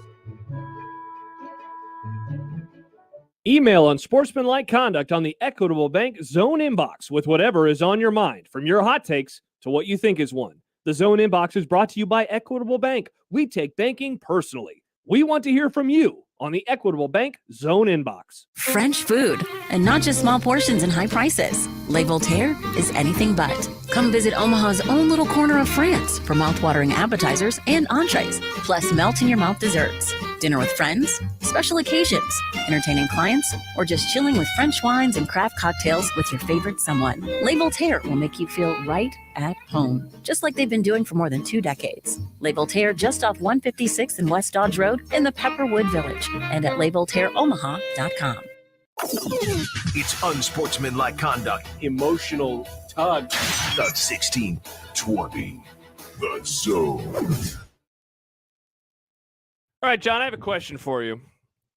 Did I miss a thread on the message boards? Did I miss a Twitter conversation? Did I miss you going out and starting your own podcast? You didn't tell me about this because I have received, I would guess, Formula Friday with John Bishop and Nick. Wow. I look forward to that with you guys. But I've received about 5 either emails or tweets today, and that might be on the low number, of people basically asking the same question. The most recent one comes from Chris, and so I'll read this to you. He says, hey, I was wondering if you guys ever thought that schools could skirt the 85-man scholarship limit by paying scholarship quality athletes NIL money and have them walk on to avoid the scholarship number. Then they would pay for their own school using NIL dollars. Could be a loophole to get 85-plus scholarships. Thanks. Did I miss something? This has been all over the internet streets today. I don't know. With Husker football. I mean, sure, that's a possibility. It's definitely a possibility. We've talked about it before, going back to last summer right? Mhm. When the news came down that BYU essentially they're doing something similar to that. I mean, in theory, I think it works. In theory, Yeah, it Steve works. emailed me earlier this week and said, I noticed a lot of the NIL talk has been targeted at the top of the market, but something that's been pointed out is Nebraska has been losing players to schools in North and South Dakota, players who used to walk on here. Walk on. Or back when there wasn't 85 scholarship limits, Nebraska would load up on them. And part of the reason why some of these area FCS schools have elevated is because Nebraska couldn't keep all of them, couldn't convince them all to come and walk on. Instead, they could get a scholarship somewhere else. So certainly, yeah, if NIL could do that, sure, it's possible. Certainly is. Which is another reason why this task force is coming out with this deal. And here would be my point, though. Doesn't matter if the scholarship limitations are 20 guys or 120 guys. The better teams are always going to have the better players, right? Sure. So, well, plus it's so. I mean, you still have to play. You still have to play them. You'll still lose if you If you had two quarterbacks that were both awesome, one walks on and one doesn't. To skirt the rules, like congrats on doing that, but one of them will probably leave if they're not the starter. So right. Yeah, because and people aren't just going to come, hey, I just want to show up here and stand on the sidelines for 4 years. No, they want to play. Yeah. So there's always a good recruiter still. Yeah, there's a limit to what unlimited scholarships can do for somebody. Nick Saban could have unlimited scholarships, but you still got to play 22. But you can only play 11 guys at a time. Yeah. So look, I'm not trying to poo-poo it because it's a fun idea. It's really fun in theory. And look, we were just talking about it a few minutes ago with Creighton. They're one over the scholarship limit right now. My guess is if they remain one over the scholarship limit, a player will walk on. But as I said earlier, he will have everything covered. I imagine that there will be an NIL deal specifically to cover the cost of Creighton University on top of whatever else he would make. So it's going to happen, in my opinion. But to turn Nebraska into a football power, I don't know if because you still got to coach good, got to coach well, you got to play well, you got to game plan well, you still got to do all that stuff. Yeah, that's not going to help anything. The reason that Nebraska is not a top 10 recruiter is not because of scholarship limits, right? Because of their own limitations. Well, yeah, exactly. Speaking of Creighton, Baylor Shireman, Dickie V tweeted out today. What did he say? Said, no doubt. I can't even do a Nicky. I'm not going to be like Nick Bond and get a cease and desist order to stop doing my Dick Vitale impersonation. But he said, no doubt that with the addition of Baylor Shireman, because he put his name in all caps. Nice. A multi-talented PTPer, baby.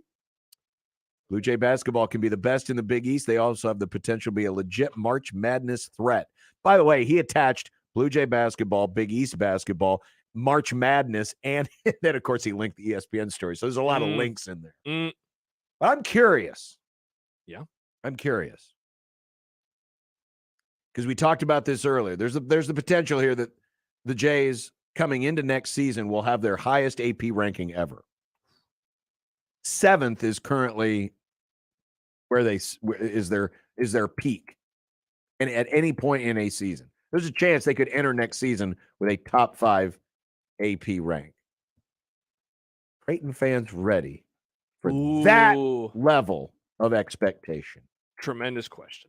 Are they ready for that level of expectation? Because it's a different mindset. Yes. Because remember, think back. Take yourself back, Creighton fans, to 2013 when Doug McDermott announced, it was about this time back in 2013, as a matter of fact, that he announced he was coming back. In that moment in time, you were entering a new conference, and the Sweet Six. It was that that carrot called the Sweet 16. It was about, this will be the team that gets us to the Sweet 16. Fast forward, to the 16-17 season with Maurice Watson and Justin Patton, who, by the way, is going to be playing in that $1 million tournament for the Jays team. They announced that today, so that'll be fun. Marcus Foster, that group, they at one point got to 7th in the country. And there was Final Four talk that year. There was Final Four talk. But that talk really didn't begin until the Jays got on a roll. I was going to say, And that talk didn't really start. Really, it kind of ramped up right before that matchup against number 1 Villanova at the end of when they bombed 2016. Philadelphia. No. This is a 2016 team. Oh, my bad. But we are starting here on this day, the day of our Lord, March the 3rd, 2022, with the highest expectations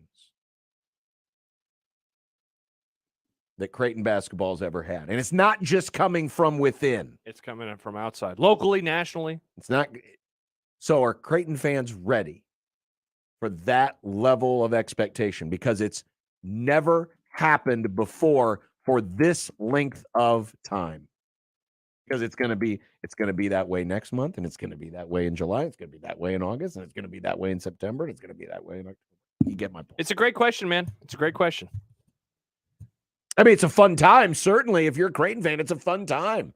It's fun to talk this way. It's the golden age of Creighton basketball. It's a fun, but, with great power comes great responsibility. That's true. Sam on YouTube says, I am not ready, John. Not ready? See, and that's, we've discussed this before.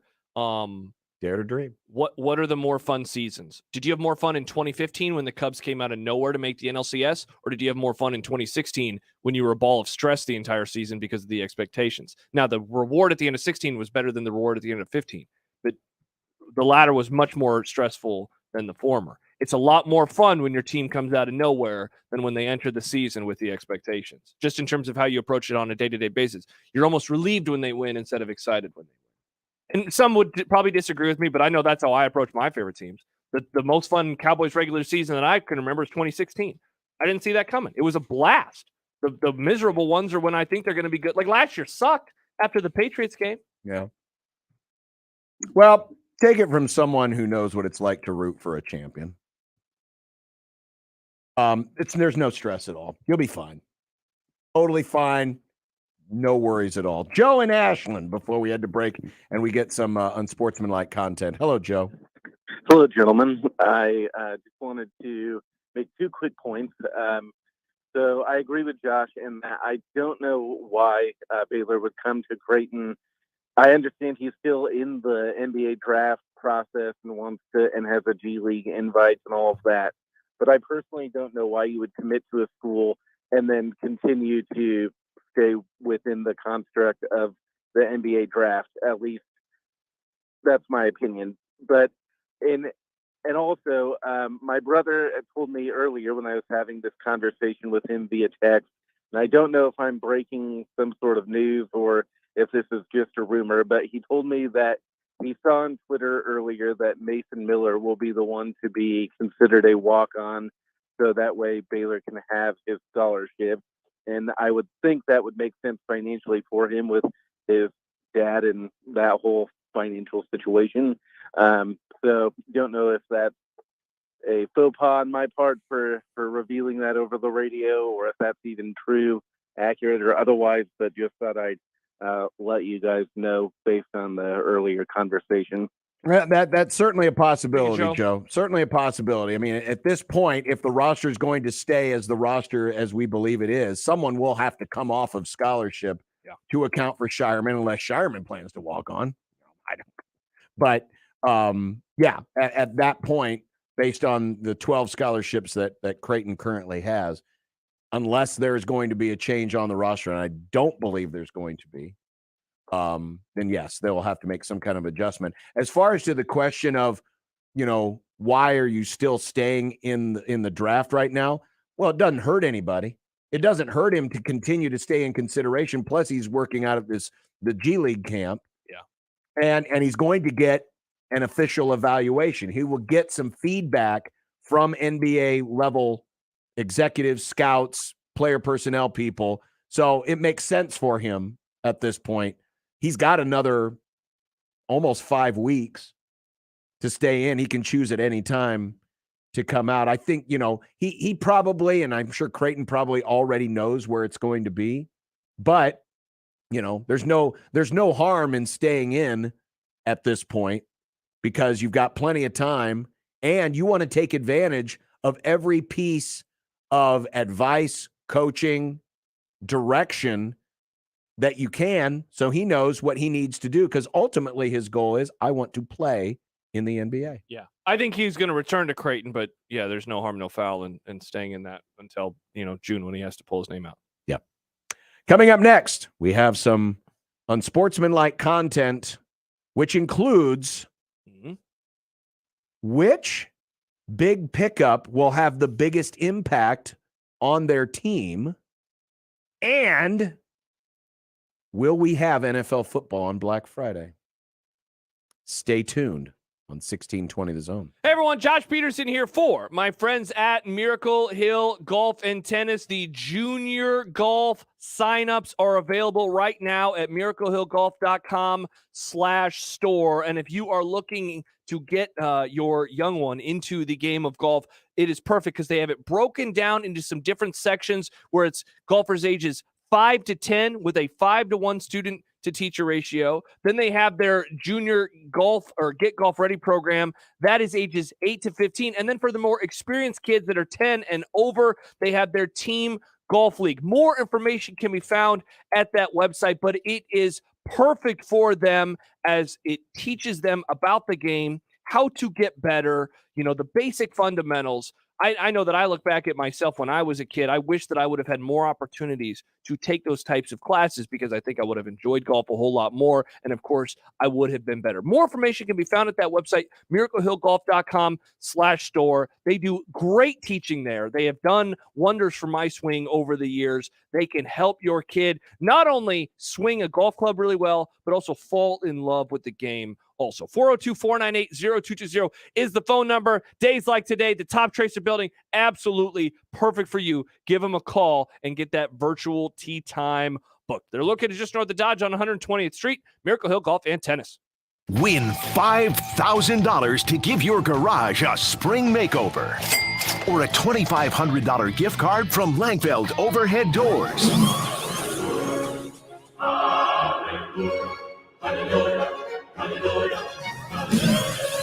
It's the 5K Garage Makeover. Get all the details and enter to win at 1620thezone.com. From Langfeld Overhead Doors and 1620 The Zone. When life gives you lemons, it's time for Godfather's Pizza Spring Feast, featuring my new lemon bar streusel. This tangy, lemony dessert is perfect with any medium specialty pizza, piled high with the best toppings, and lots of them, plus loads of mozzarella on top. Add any medium one-topping pizza, and you got my new spring feast. But you better hurry. Summer's right around the corner. Godfather's Pizza. Do it. Paid for by Herbster for Nebraska. Smearing the character of a true conservative. First, Clarence Thomas, then Brett Kavanaugh. Now, Jim Pillen and Pete Ricketts are doing it to Charles W. Herbster. The facts? Herbster's accuser was employed by Ricketts. Ricketts even appointed her to the Senate. The accuser's husband and sister? Ricketts gave them jobs too. Even after the supposed incident, she kept contacting Herbster, texting him, calling him, meetings. She even invited Herbster to her destination wedding in the Dominican Republic. Every reputable newspaper refused to publish this fake news. Now, as Election Day looms, a liberal website launches the desperate story with unnamed sources. The website linked to George Soros, the billionaire Democrat who funded attacks against Brett Kavanaugh. Jim Pillen's attacks on Herbster, entirely built on lies. Seller's market? Yeah, that's the understatement of the year. So how does that affect you? Brent Rasmussen of Mortgage Specialists. No matter what's going on with the economy, there are several unbendable laws at work. The biggest one is when supply is low, the demand is high. It's no different in the housing market. Right now, the difference in the number of available homes in the metro area versus the number of waiting buyers is extreme. So if you're thinking that you want to buy, what should you do or even not do? Well, first things first, let's make a plan. Mortgage Specialists will be there to give you all the correct information you're going to need. We know ways that'll show the seller that you're a serious buyer. We'll use all of our knowledge and experience to show you other ways to navigate in this market. I'm Brent Rasmussen. Call me at Mortgage Specialists, and we can show you all of the details. Mortgage Specialists, driven, trusted, reliable. Click mtg-specialists.com. NMLS number 5918, Equal Housing Lender. That's the sound of your KFC chicken sandwich order. That's what happens next. Your chicken is Kentucky Fried to order. And that's the sound of your chicken being put on a brioche bun. Brioche buns don't make a lot of noise. Then we add sauce and pickles and serve your sandwich to you piping hot. Order the KFC chicken sandwich. It's Kentucky Fried to order on the KFC app or at KFC.com. At participating locations, prices may vary. 1620 The Zone's Unsportsmanlike Conduct is brought to you by Union Bank and Trust. Now back to the program. Look, I made you some Unsportsmanlike Unsportsmanlike content. Unsportsmanlike content. Content that's unsportsmanlike. Reminder before bed or after the bed of the day, our recap of last night's Better Call Saul, too. Yes. Oh, yeah. Let's get to it. Let's go, Hurry, Nick, go. read. Which big transfer pickup will have the larger impact on their team? Baylor, Shireman, or Creighton, or O'Shawn Mathis with the Huskers? Now, to be fair, we should probably grade this on a scale because... Yeah, one is playing on a field of, 11 with 11 or 10 other guys. Well, but also, I mean, what Shireman does for Creighton's national championship hopes or Final Four hopes and what Mathis does with Nebraska's division hopes, right? Mm-hmm. Because that would be grading them more fairly. So which one does the better job of getting their team to that point? I'll say Shireman just because he's one of 5 guys on the floor at a time. And I'll agree in that we're also talking about in a player who was in the 99th percentile of points per possession, one of the best players in the country, and has NBA level skills right now. But Mathis does definitely help. No question about it. I accidentally deleted the question. Wow. Do you want me to read it, Nick? Nope. Creighton's all-time highest placement in the AP poll is 7th. Will they be better than that number when the official preseason poll comes out this fall? Yes. They will be top 5. I think so, too. I think 5 or 4-5 is where they're going to be. Wow. Wow, good talk. According to Peter King, the NFL was mad the Detroit Lions turned in its selection of Aiden Hutchinson so quickly. Lions coach Dan Campbell later confirmed the league wanted the Lions to use more of their 10 minutes on the clock, adding, "We're not going to do the whole dog and pony show." Is Dan Campbell the most likable coach in the NFL? Look, I know that you're going to say that it's Mike McCarthy, and that's very kind of you, John, to say that. But I love Dan Campbell. I want to root for him. I do root for him. I hope that he has success. The knee-biting thing last year was hysterical. I love this type of attitude. You could tell that team genuinely liked him, and this is just the coup de grace. He knows what the NFL draft is. Yes, it is to get players, but it could have been done in an email. You don't have to do a million-hour television event. Props to him for putting that pick in fast. He knew who he wanted. Amen. Thank you, Dan Campbell. Yes, I get it. The NFL wants to turn this into a big, giant production. But sometimes you know who you want to draft, and we just want to call his name and bring his ass out on stage. We're not going to wait so that we can hear Mel Kiper go on and on and on and on about it. You guess what? You got 2 more days where you can talk about all this stuff. Speaking of the NFL, it sounds like we won't be watching a game on Black Friday this year. Sad. But that we will in 2023 and potentially beyond. Are you surprised? No, not at all. The NFL is going to just be everywhere and do everything. Pretty soon we'll have an NFL game on July 4th. Are you surprised they're not doing it this year, though? A little. But they're bowing out to soccer. No, they're not bowing out to soccer. I really think that they are. No, they're not scared of soccer. It's They're USA not. versus England, man. So, I know that you don't care, but I think that they care. Good on the NFL to bow down. Good. 3 million to people can go watch that, and the 3 million. and the rest of the country will be watching Nebraska, Iowa. 3 million. I'm looking out for Nebraska, BTN at the Iowa. Grimm household. My mom's last name isn't Grimm. At the Nick's mom's household. Yeah, that's her last name. Hot moms, folks. Hot moms. Speaking of, I just read that. You did indeed. I thought you were going to say, speaking of hot moms.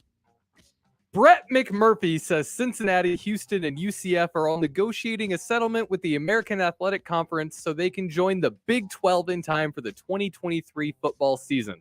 Will Texas and Oklahoma still be around to welcome them to the Big 12? Right now, technically they will be. I do not see a way in which that happens. I don't think that they're going to have a year with 14 teams, which would be so funny and so college football. But no, I think that once it's official with these schools, then Texas and Oklahoma will do the same. That would lessen the buyout by a lot because they would have done 2 more full seasons in the league, and everyone will move on and say, see you Listen, I'm surprised that Texas and Oklahoma are going through a second lame duck season, much less 3.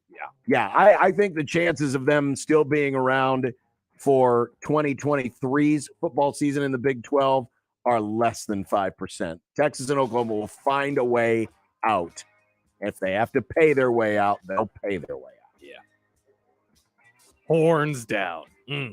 Greg Norman says top golfers backed out of the Saudi-backed Upstart Golf League after Phil Mickelson's controversial comments.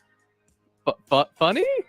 I don't know if it's funny, but it might be accurate. Let's face it, the backlash from what he said was so stark and so severe, and some say may have even gotten him secretly suspended. Shadow ban. The blacklist. That absolutely there were probably some golfers who not only were afraid of what happened in the backlash with Mickelson, but then also were reminded, oh, yeah, we're going to go to a golf league in a country that's very oppressive and this might not look good for us, and we might lose sponsors out of this. Yeah, I think we'll just stay with getting paid 7 figures by the PGA Tour. Yeah, I'm with you. I do think that it happened because he put everything on Front Street. It's one thing to get asked about, like, hey, John, do you feel comfortable going over to that league given some of the atrocities?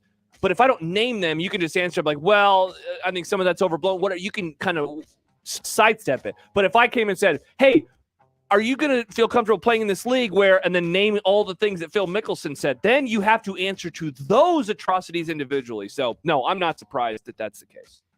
Adam sent this. It's a photo of how the infamous murdering child's toy Chucky would look like today as a middle-aged man. Ha! John, why does it look like you? Wow, it does. And John Bishop. This means you look like John Gruden. Are you the actual murder cult guy this whole time, John? I think he might be. Sounds like deflection, Josh. Let's see. Can I mimic that wry smile?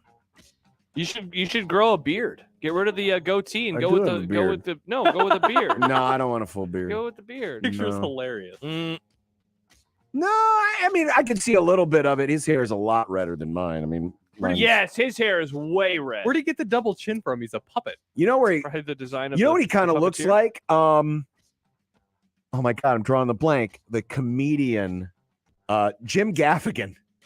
Yep, he I can looks see kind it. of like Jim Gaffigan. Hot pocket.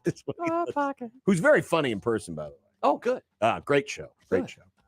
Yesterday, the National Weather Service Omaha Twitter account wrote, snow appears to be done for the season in our area. See you next year, winter.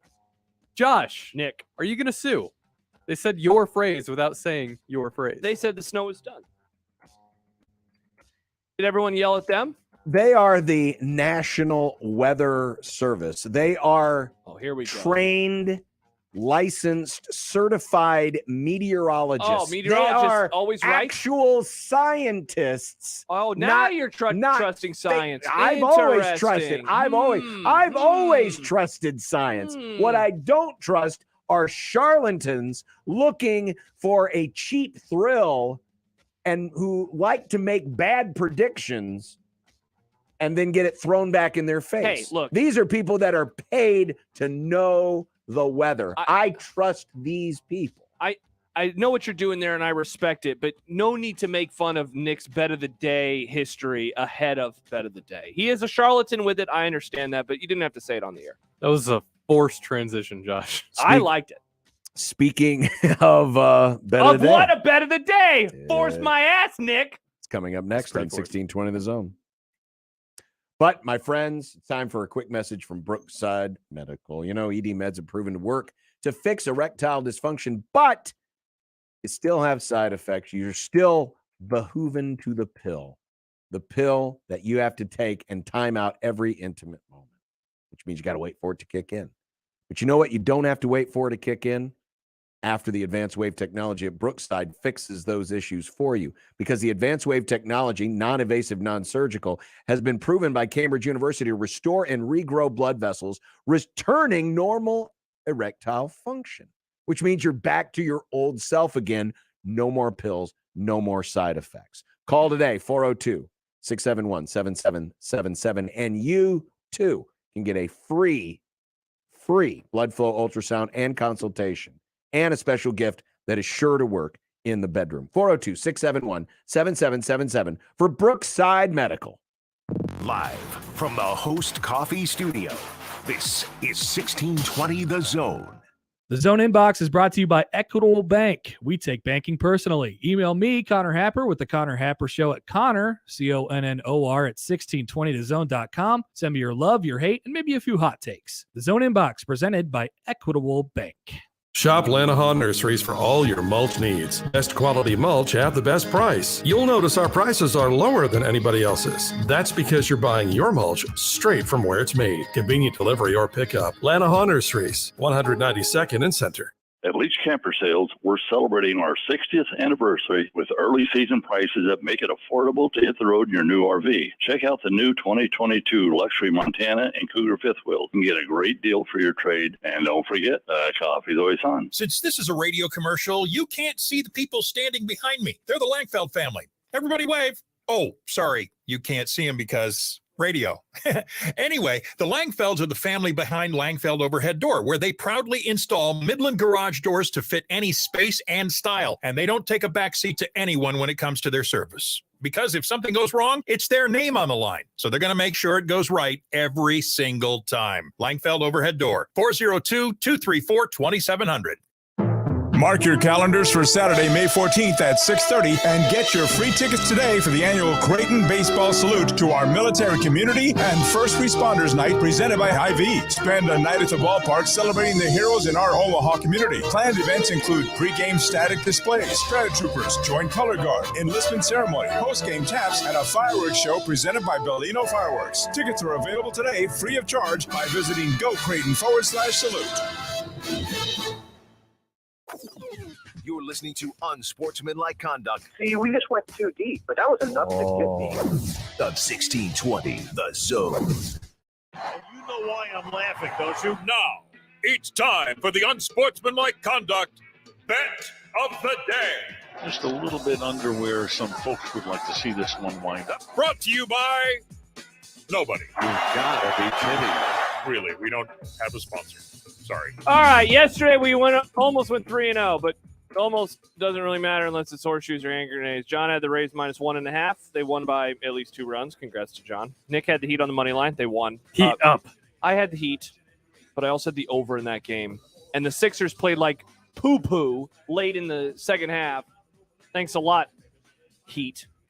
Defense. Anyway, I lost my parlay. I'm going to go with one of the NBA games tonight. I was almost going to go with the Bucks, but I just worry. I think the Celtics might get the victory tonight. So give me the Warriors -2 on the road. They go up 2-0 in Memphis, and everyone starts getting a little nervous.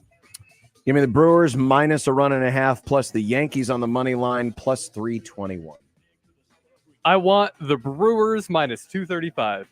Wow, that's the bet of the day. Iowa. All right, let's do it.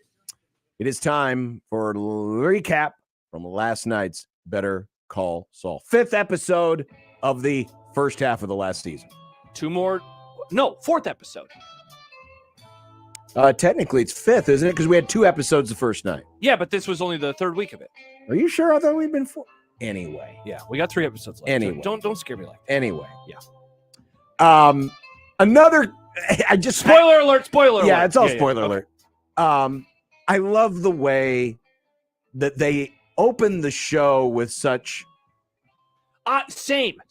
I call it mundane, call it routine. Like, what is life. this? Who are these people? Yeah, you got What's you got going this on? middle-aged couple who's biking through the neighborhood. They always use turn signals, and they that use their killed me. turn signals on their bikes, and they're complaining like old people About do the paint. about Oh. someone's paint job on their house. Oh, that doesn't look like the right color.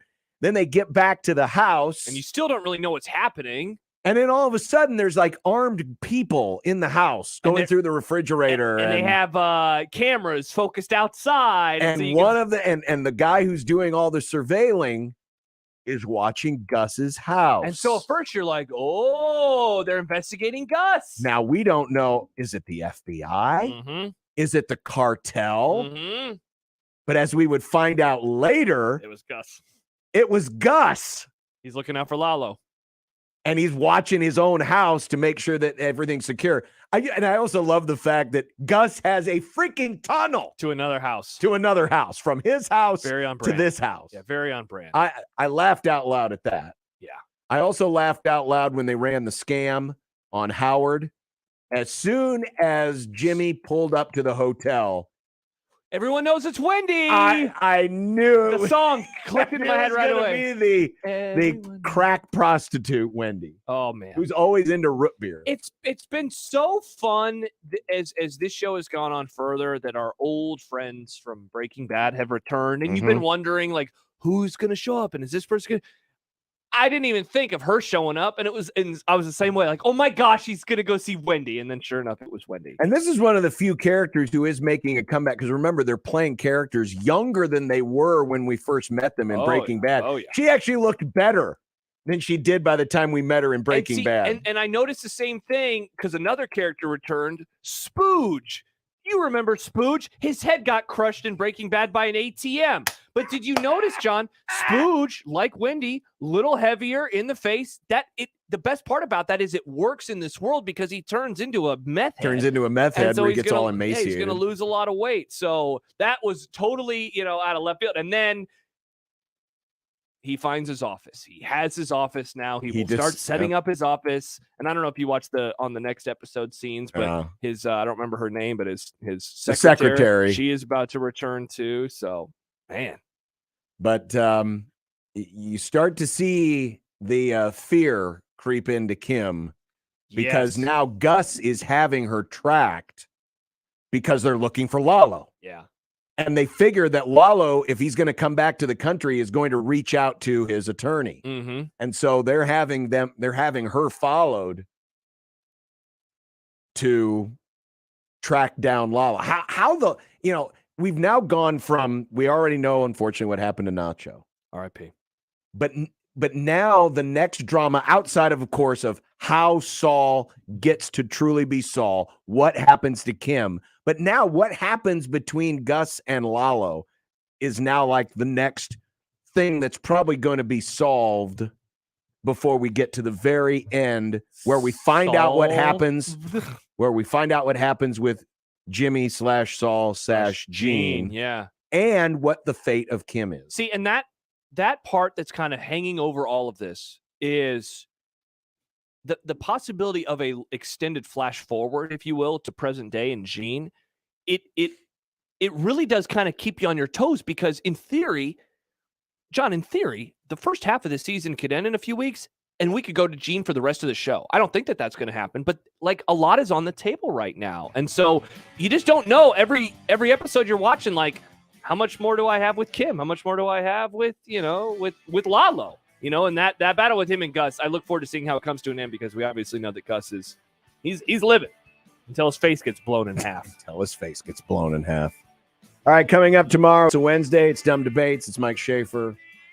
And hope you all have a great rest of your Tuesday. Yeah. Hopefully the sun comes out soon. It'll be back. Bye.